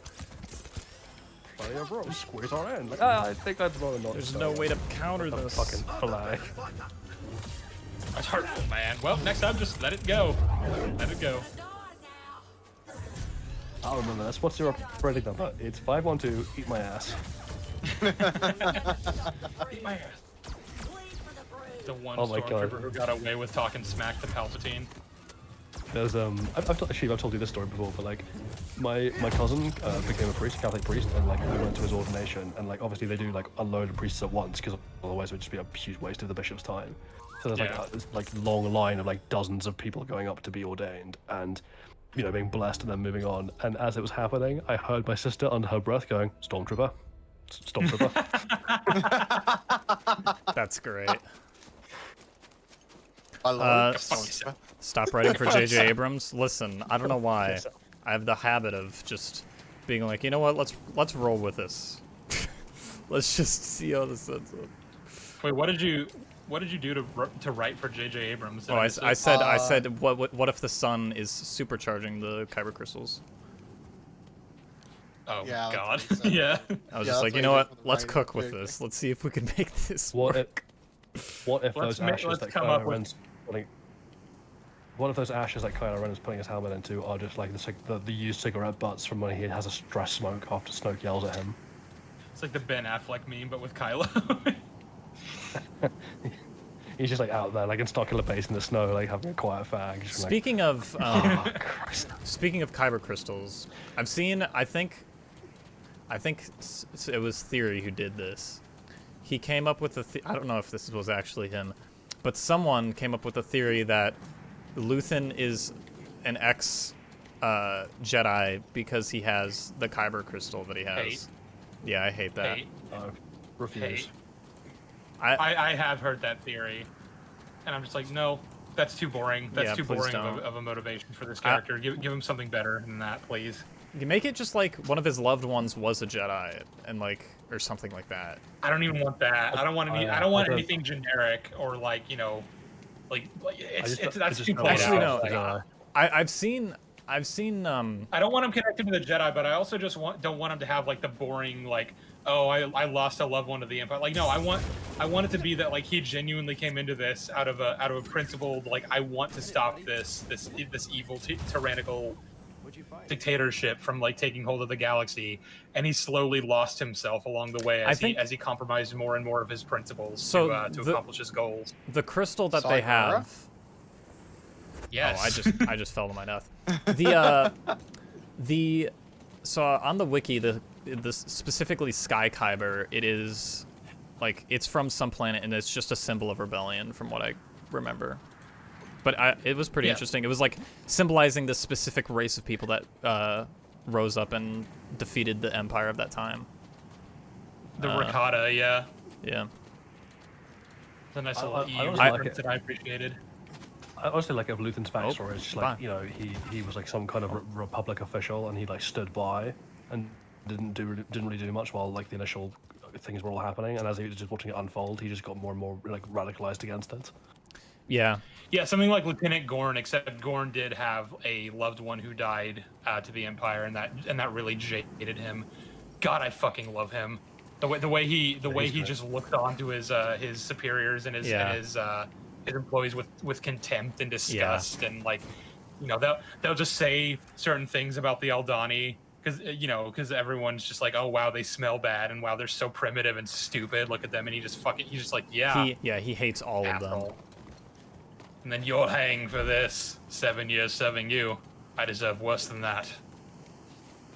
I think the Aldani heist is my favorite. Don't you just love like good character work in current Star Wars? Like, isn't that neat when that happens? Never. Yeah, I've never heard of this before. I wish we had more of that. I think Aldani is just my favorite arc in general, just because of what it does with those characters and what it means to the future of the show. I mean, especially it's hard for me to pick a favorite. Well, it has. Yeah, Prison Arc is so great, and I think it's the objective best of the series. But also, like, I just love them all so much, and I don't know how to pick a favorite. I pick. I think it was Aldani. My underrated moment is. My most underrated moment for a character moment is the bit when Marva's speech is happening, like the lingering shot on Luthen's face as he listens to it. Yeah, I love that moment. I love that. Is excellent. Because, well, it's the whole thing, like, it's the whole thing about how he is the only one in control, and that's a fault. Like, everything being run by him is an issue for him, because it can't grow past him. And then he's just seen like his entire like MO happen before his eyes without any control, and he's like, oh my god, it could happen. Yeah, it's like, you know, it's almost like what Nimic says: the frontier of the rebellion is everywhere. Mm-hmm. I want every act of insurrection pushes our lines forward. Mm-hmm. Yeah, I need everyone to listen to that in the Star Wars universe, please. I need everyone. I need everyone in the real world to listen to that and just be like, listen, and really absorb the words that he's saying. I need there to be a moment in season 2, you know, when they're getting Mothma off of the Coruscant. I need a moment after it where Andor is just like, listen, I know Luthen just died, but listen, there's this guy named Nemec. I really need you to listen to his manifesto. He's spitting bars here, trust me. She's in the shuttle back, like crying, and he's like, I've got a great audiobook recommendation for you. Well, I mean, isn't her whole arc of leaving all about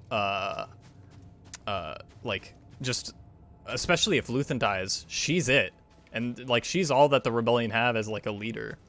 So well, yeah, her and Bail at this point, yeah, so I mean, oh, that's right, Bail exists. Oh shit. Yep, Bail Organa. The show's kind of just ignoring Bail. Yeah, I completely forgot. Like, I imagine Kenobi left a bad taste in our mouths because of in terms of our perception of Bail. So we're like, we'll let that lie. We'll leave that alone for now. I just like to think. So it doesn't. I hope, yeah. So the chronologically, Mothma gives a speech in Rebels to like the entire galaxy or something, and that is right after she leaves Coruscant, right? Yeah. After So- being branded a traitor, yeah. Mm-hmm. Yeah, about the She- Gorman, yeah. it's about the Gorman genocide, right? Yeah, which Andor is like actually referencing and setting up as a thing that Mothma cares about already. So it's like I see what you're doing, Tony. I see what Yeah. you're up to. I love Tony. I see the vision. I will kiss him on the mouth. I'm not even gay. He's not even like a Star Wars fan, really. No, he's not. But he still pays attention. He's like, okay, this happened and it's canon, so let's actually adhere to that. Yeah. Which gives me hope that like it looks like from behind the scenes material that we've seen that like Cassian is going to be the one who gets her off Coruscant, but like that is ultimately going to play into how she ended up in the rebellion, like as we see in Rebels. Like he's going to like adhere to that and not just cast it aside for his own story, because he's not a selfish prick. It's weird that all the Luthen and Mon Mothma scenes drew me in more than the core arcs of Cassian. I love those two, don't get me wrong. Yeah, I mean, Luthen's my favorite character, and Mon is a pretty close second, so I can understand why. Well, Luthen talks to Mothma very differently than he does the other characters, because he knows that she is going to be it. At least for I think, yeah. Well, yeah, I agree. I think the thing with Luthen is like, obviously, Luthen is very, very painfully aware of his own limitations in terms of like how, what he can do to lead this rebellion. Like, he can't be the face of it. Like, he just can't be. Mm-hmm. He lives in the shadows. But Mon Mothma can. But she needs to grow a fucking spine, and that's what he's trying to teach her. Is like, you need to like realize that this is going to be ugly. You have to be okay with accepting that if you're ever going to be the face of this rebellion. Yes, you need to commit, basically. Like, you need to fully commit and make the hard choices, and understand there's going to be dirt on your hands. Mm-hmm. Which is something that they do really well in season 4 of Rebels between her and Saw. There's that great line. I hope, Senator, that when the Empire wins and their flag reigns supreme and unopposed, that you take solace in the fact that you played according to the rules. I guess it'll be interesting as well what part Saw played, or like how Saw is aware, or how much of Luthen's death Saw is going to be aware of, because like obviously like Luthen is like a fellow, like a kind of a fellow believer in the cause to like Saw. Like they're very similar characters in terms of like just like we need to do anything to win this. Mm-hmm. Well, that's something that Saw has to sort of grapple with when it comes down to we either sacrifice Krieger in order to keep our contact in the ISB, or we burn our ISB contact to save 50 lives, and like which is we have to balance that, and like Luthen very unfairly puts that on him, like I want you to make this decision, and he's like fuck, okay, fine, for the greater good. I especially love how when they're talking about that, Saw is just like 50 men, and Luthen's just like plus Krieger. So he's making it more like clear, like this is what we're losing if you make this decision. Well, yeah, it's not only do we lose the manpower, but like we lose a very strategic, tactical mind who could be a great asset to us in the future. Yeah. Well, the thing I like about that as well is like, it's obviously it's incredibly manipulative from Luthen to like put that on Saw, but there's a purpose behind it, which is like because the problem with Saw is like obviously Saw is willing to do whatever it takes. Like he has that part down. Like he is willing to like, if you can convince him that this will push the cause forward, he'll do it. But what he's really bad at is like figuring out what's actually best for the cause for himself. Like he's too impulsive. He needs someone to like tell him what the best course is strategically. And like Luthen is basically trying to push him to stop thinking like that for himself. Mm-hmm. Like a lot of what Luthen does with other characters, like who have like positions of authority, is like preparing them for his absence. Yep. Because he knows that he's only going to be able to take this so far, and that he's not going to be around forever. Like it's only a matter of time until he's gone. Yeah, Luthen is too exposed, even with all the precautions they're taking. Like it's all on him, and he is the center of it all. Like right now, whilst setting up the rebellion and growing it from a bunch of disparate insurgencies to a fully organized like fledgling force, it's going to require his own life, and he's aware of that. Mm-hmm. And he's willing to do it. He's willing to lay it down for the greater good. Because at some point the ISB are looking at us, or Vader is. I couldn't wait to. I like that line though when Saw makes the decision to sacrifice Krieger, and he says for the greater good, and he says call it what you want. Let's call it war. Every Luthen quote just- ever just reminds me of that one edit that I sent you. I'm just like, oh my god, that edit's so good. I still think this will be a really hard scene to get right, but I still really selfishly want them to do this. I really want one of the scenes in season 2 being Mothma is like throwing one of her political dinner parties, and the Emperor just turns up unannounced. He just shows up, yeah. That's the only like legacy character, quote unquote cameo that I would accept, because like you could do a lot with that in terms of character building, plot building. I mean that, or one themes. of his like right hand men, right? One of the Emperor's like. It can't be Vader. I think Vader's No. wouldn't make sense in the show. One of his political men, like the ones that sit next to him. We already know that Slimore has attended at least one of Mothma's parties, because she said as much. Like she was listed on the guest list. So like it needs to be someone that really packs a punch that Mothma just would never expect to show up, and that has to be Palpatine. I think for that to work. But it's the one. It's the one thing I like about Bad Batch season, I think season 2, right, when they do this, like when they have Chuchi giving the evidence in the Senate, and then like just out of the blue, Palpatine just pops up, and they're all like, "Oh my god!" Oh my god, yeah, because he's just like he not got attending these sessions. Like he's just kind of like letting them do their thing. But like if it's important enough, Palpatine's like, all right, rolls up his sleeves. It's funny because like obviously we've just had this with the Acolyte, and like the big problem here is like because the Sith are so powerful, because there's only ever 2 of them, like their turning up has to be a big deal. It always has to be. Like they have to be kept so carefully in reserve for like these exceptionally punched moments, and like just jangling them like keys is really damaging to them. And like, you know, Plagueis is obviously like an example of that. Like we've been waiting for him for ages, and it's like, look, it's Plagueis. Like cool. He's But, standing there in a cave, and there's no substance at all to his appearance. He's just there. Yeah, it's like him turning up should mean something. That should be like, we should be like, you know, other characters should be like, oh shit. Like we as an audience should be like, oh my god, there he is. Well, I think, and this would have still probably been bad considering the way the Acolyte was writing its story. But like, I think the implication was going to be, or at least what a lot of people thought was going to happen, was Plagueis was going to show up and just wreck the shit out of Chimera.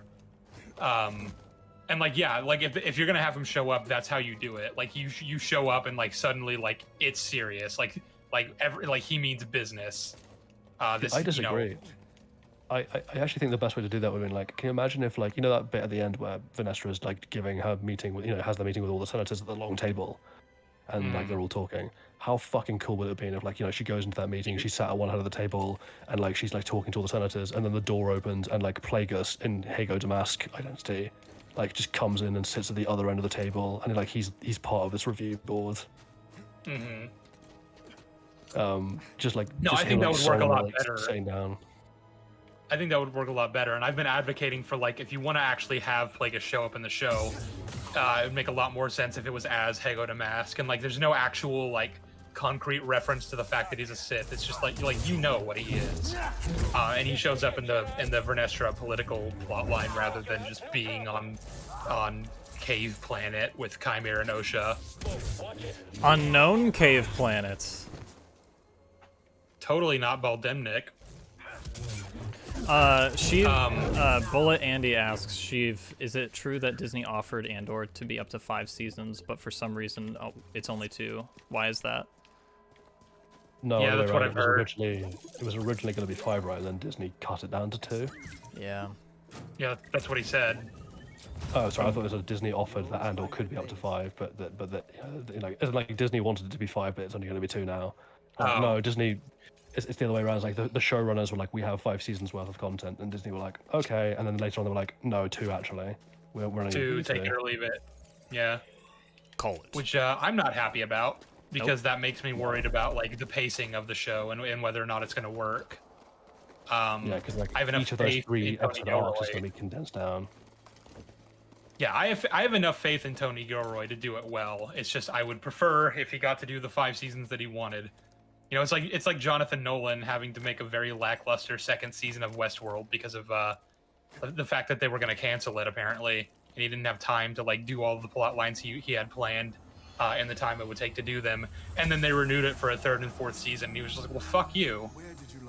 Yeah, and walked out. And like it's one of those things where like, because basically he was like, this is what I want to do, and neither the audience nor the studio execs seems to understand anything about that show or how it worked or what it was talking about. Like it was just beyond them. particularly the execs, because the execs are fucking idiots and don't understand art. What? They don't? But it's very much like with Disney, right? Like you get that sense of Andor of like, you know, Tony Gilroy presumably and a bunch of other people pitched like this 5-season like political epic, essentially of like this is what's going to happen. Like we're going to do this incredibly like meaningful, tightly focused political story about the rise of the rebellion and Cassian's place in that. And there's going to be like this, you know, dramatically like anti-fascistic themes and all this stuff. And Disney were like, yeah, but like, how many fights are there going to be? Like, there's going to be lightsabers, right? Like, there's going to be explosions and stuff. And they were like, no. And they're like, oh, well, you know, 2 seasons then, you know. Do they not realize? Like, do they not realize that the reason the first 4 seasons of Game of Thrones are so liked is because of the character work, the plot building, the political intrigue, and the world building, or like the themes and stuff like that. There are very few action scenes like across those seasons because that's not why we're here. It's not why anyone cares about this show. Oh yeah, the first battle we see on screen is the Battle of Blackwater, and like, you know, that's after like there's been like 7 or 8 battles in this war already. Like, and of course, just counting them down. There's the Golden Tooth. There's the Battle Beneath River Run. There's the Whispering Woods. There's the Battle of the Stone Mill, and we don't see any of them. Yeah, they happen off screen because that's not what's important. What's important is why these battles are happening and where everyone is on the map. What do these factions gain by like having this battle, win or lose? I still find it so funny going back to watch like, you know, Edmure and the Stone Mill and all that shit, and then like Rob like cussing him out afterwards. I'm like, but Rob, you didn't tell him what was going on. Edmure was in the right. Yeah. He did what he thought he needed to do. He was trying to score a win for you guys. I don't know. Well, like, yeah, a seasoned commander took the initiative and won a battle for you, and like the only reason that's not a good thing is because it goes against a strategy that you didn't even bother informing him about. And then Instead, Rob cusses him out. Yeah, and I'm like, they want to present it as like, oh, Edmure's an idiot. And I'm like, no, that's just Rob is a bad communicator. Rob is not doing an effective job of communicating his strategies to his generals and subordinates. Well, and like that's fitting. He's very young and inexperienced, and he doesn't really know how to lead a war. But suddenly he finds himself in a position where not only is he leading all of his father's bannermen into this war, but he's been proclaimed king in the north. Like he just has all this put on his shoulders, and he's what, like 20? I mean, not even, right? He's like 17 or 18 in the. Well, in the books. I'm talking about in the show where they're kind of aged up a little bit. Yeah, I think he's about 20. But like even. Well, no, because he's younger than John. He is? Oh yeah, he'd have to be. He's younger than John.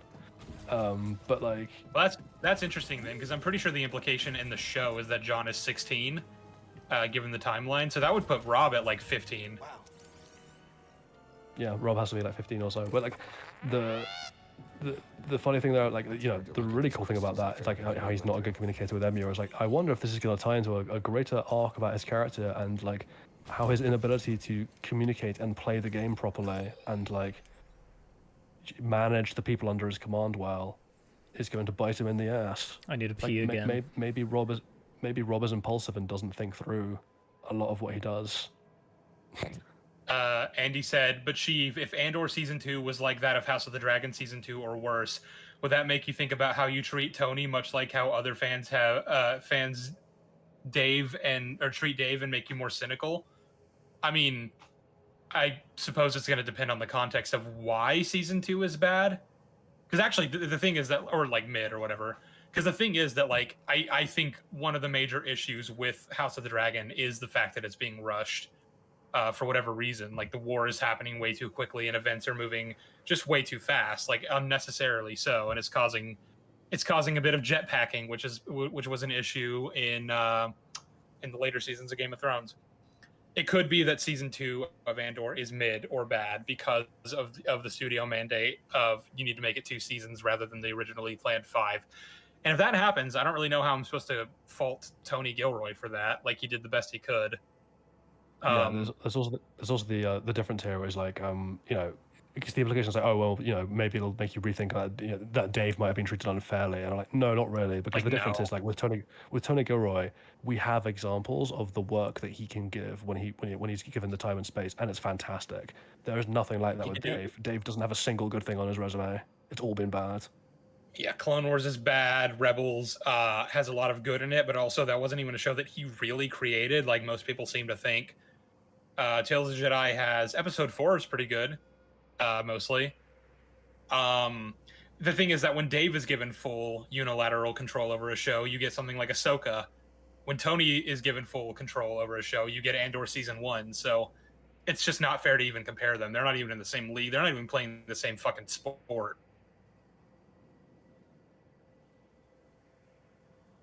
Yeah, so Ahsoka is pub theater compared to Andor season 1, and that's being very unfair on pub theater. Like Andor season 1 is the Phantom of the Opera, and Ahsoka is like, you know, that improv class that you took once when you were in college that wasn't very good, and you performed for an audience of 17 people and got one pity chuckle throughout the entire 40-minute run. I'm back. They're just not comparable. The better comparison. I mean, this is the thing, right? Like, because obviously directors also change over time. Because, you know, I ragged on Ridley Scott earlier, and I'm like, I just don't believe that Ridley Scott has a good film in him anymore. Like, I've seen his recent bodies of work. Like, over the last 10 years, his body of work has been consistently awful. And if someone was like, yeah, but like he also made Gladiator and Black Hawk Down, I'm like, yeah, 30 years ago he was a good director. Times have changed. He's changed as a person. He's gotten worse. I don't know what to tell you. Like, all I can look at is the record we have in front of us, and the reasons for that record. But Bullet, like Andy, I'm not treating Tony as the savior, like people claim about Dave. I'm just saying he's a really good storyteller who made a good show. No, he can't save Star Wars. He He has from no the interest savior in of it. Star Wars. There is no saving Star Wars, even if he was interested in doing that, unless he were to completely overhaul and just completely wipe out basically the last 10 years, barring Andor and Rogue One, from the canon. Like I don't herald him as a savior. I recognize that he made a really good show because he did, and I recognize that he's a good storyteller because he is. He's my savior. He saved me. I disagree with making creative sacred cows as much as I disagree with people making shows or Yeah, I mean, sacred cows. Didn't Tony Gilroy write The Bourne Legacy? Yeah, and it's terrible. It's terrible. So like I love Tony Gilroy, but that doesn't mean he's without his flaws.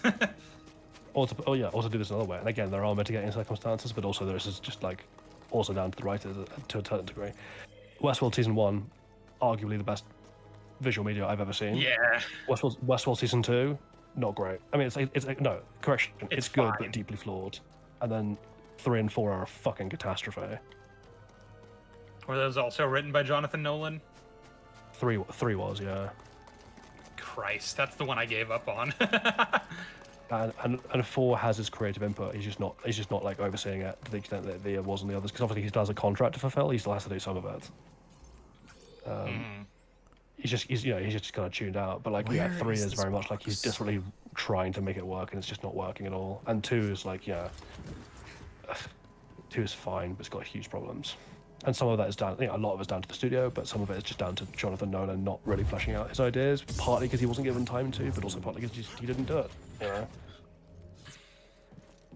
Well, yeah, when you're forced to make a lesser quality product because of circumstances out of your control, like that's going to be pretty demoralizing. I'd like to believe that if I were in that situation, I would still try to do my best, but like I can also see myself phoning it in places and just being like, whatever, this is bullshit anyway. Yeah, actually, to take the other Nolan brother, like I really like Christopher Nolan as a director, but like a lot of his recent work is not being Writer good. is Yeah, as a writer, he's really very bad. very poorly written films, including widely beloved ones like Interstellar. Anyway, be right back. Oh, since we're interjecting too, I have to go as well. Goodbye, George. Pleasure talking to all of you. Goodbye. Goodbye. Goodbye. Ooh, thank God he's gone. What a prick. I'm joking. Oh God, finally. I'm cheating and looking up tutorial. I don't know where this is, and I don't want to waste time getting it. Tutorial. Alright, go there. Honestly, I might call it a night soon as well, because it's coming out to 5 in the morning. True, it is very late for you. Yes. It's so late, it's early. Ah, good morning. Good morrow, sir. In fact, yeah, I'm probably going to call it. All right. Well, always a pleasure to be on your streams, Andrew, and thank you very much for having me on. And I will see you on Sunday for this wonderful Acolyte stream. True. I forgot about that. All right, night, man. Good night. I don't know if you left yet. Oh, they both left. Okay. It's just me and Sheev, and he has no idea. All right, now we're on Imperial Trench, and they'll show me where it is.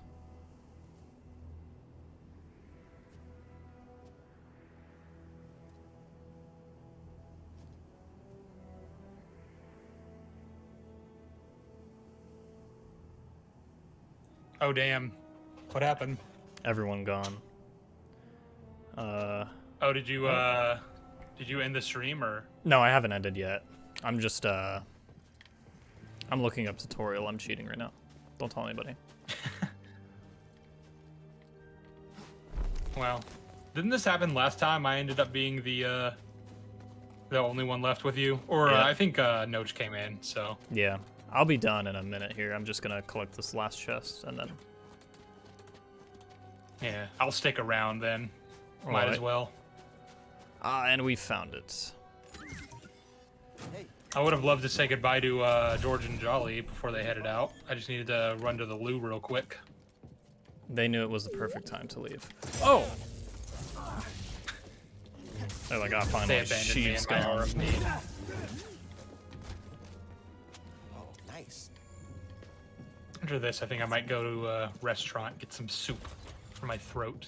At 12 o'clock? If there's anything open. It's like 11, yeah. Oh, okay. I just realized how late it was, so I was like, that might not happen, actually. Oh no, it's telling me 98% explored, but all the things have been shown. Oh no, this is gonna drive me insane. I'll do it later. I don't have time for this. We'll do it live.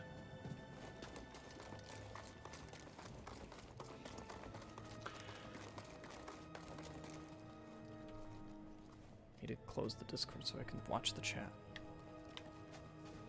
Sheev, if you do another stream, will you do call-in with fans, much like last stream? I mean, yeah, I'm planning to do more streams like that, just because Jolly and I enjoy doing them. We like having the discourse. We've had, like, actual reasonable people on the last 2 times we did it, so, faith in humanity is not completely cooked, because I know that some people are still willing to, like, actually engage with what we're saying and not just throw insults at us. So yeah, I don't know what it'll be about. I don't have anything in mind particularly. But at some point I'll do more of those. LOL McDonald's soup. Is McDonald's even open? I need to eat something, but I'll probably just find whatever's in my pantry and cook that. 'Cause it's pretty late. Eat raw Pop-Tarts. No. I still can't believe you don't fucking heat up your Pop-Tarts. Like, you're literally supposed to do that. I know. And they taste way better. But they're fine raw. They are fine raw, but they're better cooked. Like, it's a no-brainer. Why you wouldn't do that? Lazy. I see it. It I takes say, like 2 minutes. Yeah, but I'm impatient, Sheev. I see okay, thing. try it at least once. I see thing I like, I want to eat, and then I eat it. It's gone. It's consumed. Bro, eated it. It's a magic trick. Like, seriously, I implore you to try it at least once. You will not regret it. You will enjoy it. It'll be the best fucking thing you ever ate in your entire life. That's not true. But you'll like it. Grilled cheese exists. I'm probably gonna make myself a grilled cheese after this stream. Amen. That's like what I was thinking. The agenda. Hell yeah. Grilled cheese, maybe some potato chips. Call it a simple little dinner. I think I might play Outlaws out after this. After this game. Just because both Survivor and Outlaws is like $70. So it's like I might as well play a new thing. Yeah. Well, I mean, let me know if it's like buggy or anything, and if it's not, then I'll probably I might play it too. Just fuck it. Good stream I can make content out of it, baby. Yeah, no one wants to watch a stream about a game that's 5 years old. And then there's me who plays like Lego Star Wars and shit. It's the only one allowed. Yeah, That game's timeless. that's true.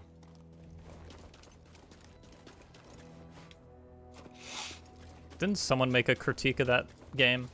And then everyone was like, no, stop talking.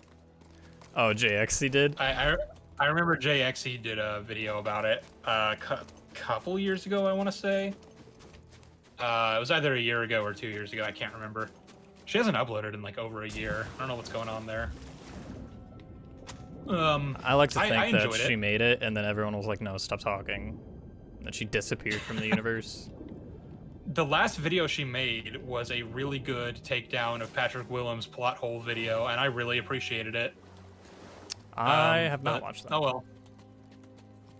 It's pretty Ubisoft, good. You should so check it it's out. Almost certainly going to be buggy at launch. Yeah. I Yeah, might that's wait a kinda what I week. was thinking. Like that's why I would never pre-order it. Wait for like day one patch, see if they fix anything. Probably not. And then play it. I'll look at reviews and see what people say about it, and if it's even if it's even remotely play. Because the thing is, even if it's buggy, like that would make for like entertaining content too. I'm sure. Yeah, if it's But bad, but even it's better just, like, content. Unplayable. Yeah, but if it's like unplayable, then I'm like not even gonna fucking deal with that. Yeah. Not spending $70 on a broken game. Yeah, no thank you. Sheev, what do you think of the Skywalker Saga Lego game? I don't like it. It's very lackluster and bad.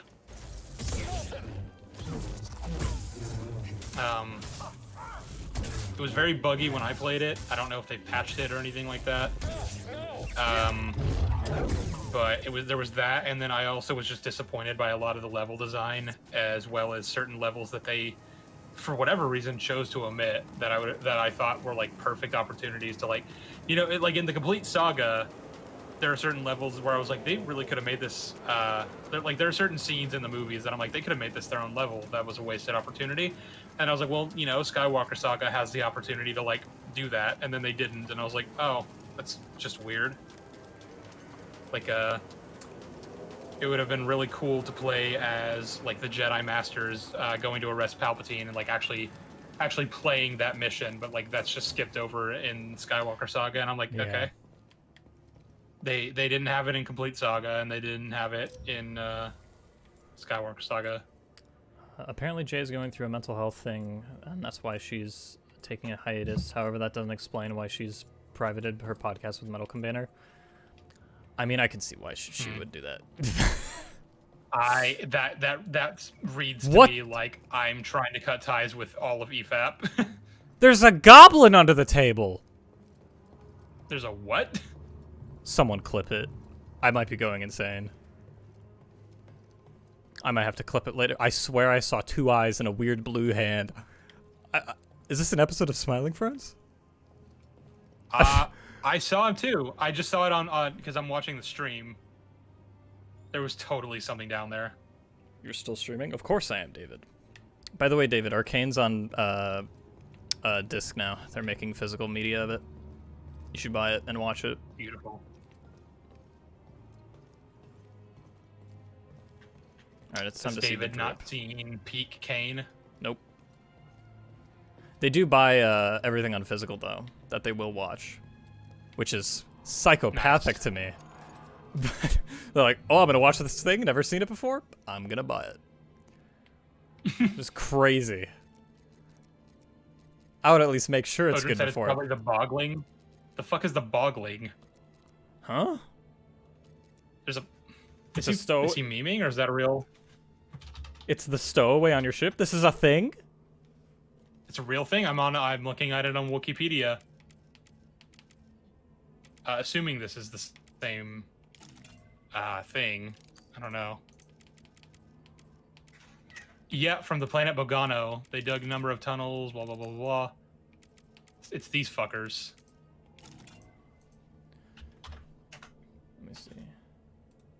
on, upload. Oh. What? One of those is on my ship? Rat. Kill it. Yeah, I don't know if I can find it. No, you picked Anyone it up. got a flamethrower? Just goodbye ship. So we picked it up on Bogano and brought it to Ilum. We should just leave it on Ilum. Yeah, where is this guy? I'm sorry, Fend for bro. yourself, little fucker. I know you've evolved. He's right there. Rat boy. Get him. I don't know if I can get him. I'm Eat sorry. him for lunch. I know you've evolved to the point where you can only survive on the planet that you're specifically from, but I'm gonna throw you into this inhabitable place for you. Oh, he's gone again. Big baby bantas. How did he disappear? Just hides under the table. I don't know. I just bought 4 movies from a sale, and I haven't seen 5 of these, of the 7 or 8 that I bought. You're crazy. I don't know how you do this. I'm the same way with books, but only because I'm like, this looks interesting, I'll read it. But it's also like, but I have a whole reading list, and then I never read any of them, and it's just like, right there. I have all these books on my shelf. Dude, he's like Herobrine or Slenderman. He just shows up. He looks terrible. Kill it! Oh, I can't activate my lightsaber in here. Racist. I am being very racist against this. I just noticed the Fortress Inquisitorius is just deleted from my map. I guess we can't go there ever again. I can't go into like trolling to Darth Vader. All right, we're gonna call it.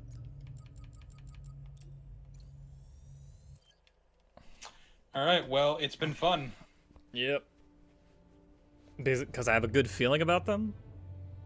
I'm rarely wrong. All right. He's got the feeling. I don't even buy physical media. You're lame. Like I should, but I just don't. I don't. Silence, rational thinker. The vibes guy is talking, and this movie. This movie's feeling good. I can feel it. All right, chat. It was good. David, go buy Arcane. Actually, I should find a link to it and then spam it. Yes, based. Physical. Also, you're a fake fan if you don't buy the Collector's Arcane Steelbook. True. Don't do this to me. It's $150. Do it. You won't. No balls. Fine. Silence. Bank balance. Ginormous treat is talking. Where's the pre-order? Hold on. Let me go to this YouTube link. Pre-order. All right, this is the website. It looks a bit broken. I'm gonna assume it crashed over the day. But there it is. I don't even okay, that did load as a link. Beautiful. I'm buying it now. Okay. Is this your first physical media you're ever buying? I have the Star Wars Original Trilogy despecialized Blu-rays. Oh, that's true. No Andrew, though? No. Caught him, boys! He's a fake fan. I literally have all of those episodes downloaded and can watch them whenever I want. Yeah. In like 4K. Yeah, I do too, but you like physically look at them. True. You look over at your bookshelf of media, you can just look at it and say Christ incarnate and then move on with your day. Well, like the biggest argument for why physical media is superior, which I do agree with, is that like if you have to rely on streaming in order to have access to a show you really like, then like that company can just take it off their platform whenever they want, and then it's just gone. Yeah. But I have them saved to a drive, and it is my drive that I can do with whatever I want. So like they can't take it from me. It will exist forever, so long as I live. Odin, do you not know there's a physical release of Andor? You're trolling, right? Yeah, it's in 4K. I think they released it at the same time as a Kenobi release, which is just They did. funny. Because like blood. Ain't no one gang. doing it. Ain't no one buying that shit, but My main man, Lucasfilm. I hate to break it to you. I have terrible news. No one's buying that, bro. No one wants First that blue, shit. first Blu-ray to make $0. You didn't know this, Odrin? Man, you're living under a cave. Buy it now. Buy Also, it immediately. I did find out a Target like 40 minutes away from me, still has the physical vinyls of the Andor soundtrack. So I'm half tempted of just shooting over there tomorrow and buying it to grow the peak collection. Strongest growing collection on the internet. I mean, Odin, you're not wrong for assuming that Andor didn't have one, because like they usually don't release physical media. I don't know why they did for Kenobi and Andor. They did it for Mando, and then like Mando season 3. They? Yeah, and then I don't remember that. I made a meme. I was just like, "Where's Andor hard release? Is it safe? Is it all right?" All right, chat, but that's gonna be it. Goodbye. I'm saluting. Bye. Love you all. Kiss, kiss. Ta ta. Mwah.